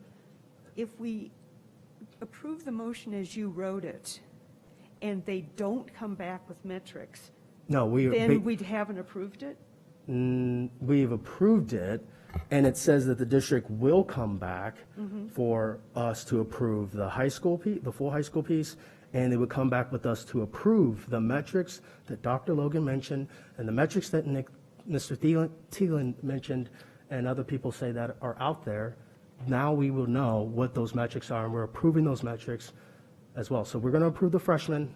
In my motion, we'll approve the freshmen, and we'll approve the metrics for the freshmen and the high schools. The district will come back in September. If the district doesn't come back in September, then we only voted for the freshman academies, and I'm assuming they're coming back with the full high school academies, Well, then right? I think we need two motions, one for the freshman academies and a second one for what you're saying, because if you hook them together and the second part of it does not occur, I'm not sure that the approval of the academies Well, stands on its I own. thought the administration was coming back in September anyway, September 9th for We'll approval. see. I mean, that's the intent, but we don't, that's after they talk to everybody and listen to everybody, so on and so forth. I think tonight we vote on freshman academies, and then if you want to, make a motion that at the next board meeting, for all I care, we get another item on the agenda. There's enough of us that agree with you that we get an item on the agenda next time that they will, of what the metrics are going to be. I understand. I'm done. I agree. So, I'm voting no. Mr. Snow, so what is your motion again? Could you please repeat it? I'm done. So you do not have the motion anymore? I will withdraw my motion. Mr. Snow, Thank you. Thank you very much. I'm sorry, can make is it the okay, Ms. Erdenberger? Mr. Snow, is it okay if we will commit tonight to bringing the metrics back as an information item at the next board meeting? Would you all mind if we just take a quick 5-minute break? Oh, I'm sorry. Would that be okay? Oh, yeah. Thank you. That would be good. So I think we can I call the question if I made the motion?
Both.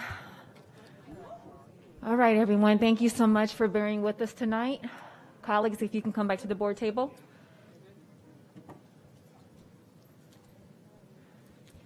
All right, before we begin, I do want to confirm with Mr. Snow that you are withdrawing your motion.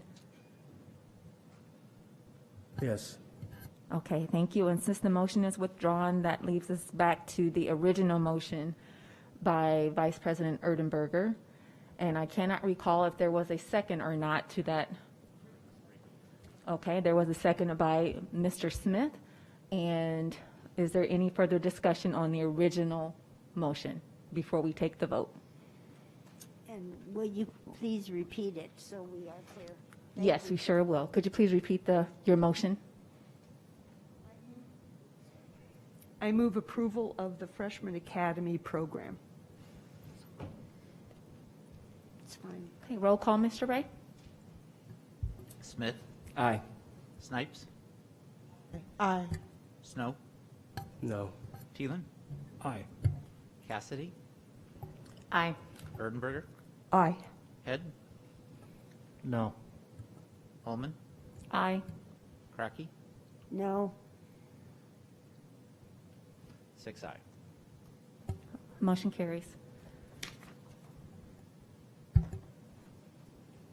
All right, moving on to J1D, approval of first reading of policies 3090 and 7000. Mr. Snow? The policies were given to you as an information item at the previous board meeting. The policy committee is seeking your approval on those two items. I know we did have email sent by Mr. Smith. I think it was one on those policies. And I do understand that as well.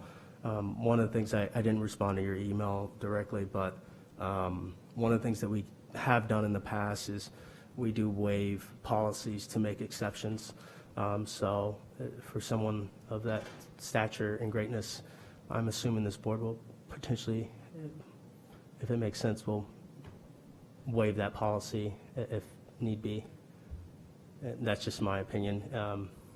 But we might not be here, different board members, different times, so I do understand your objection on that. And I respect you for it. So entertain a motion to approve those two.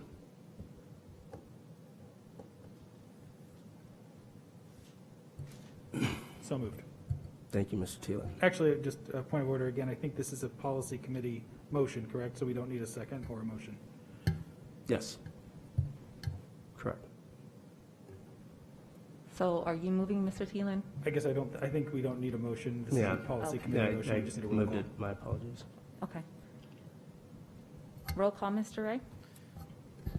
Thielen? Aye. Cassidy? Aye. Erdenberger? Aye. Head? Aye. Holman? Aye. Cracky? Aye. Smith? No. Snipes? Aye. Snow? Aye. 8 aye. Motion passes. Moving on to information items, J2A, Policy Committee update, Mr. Snow.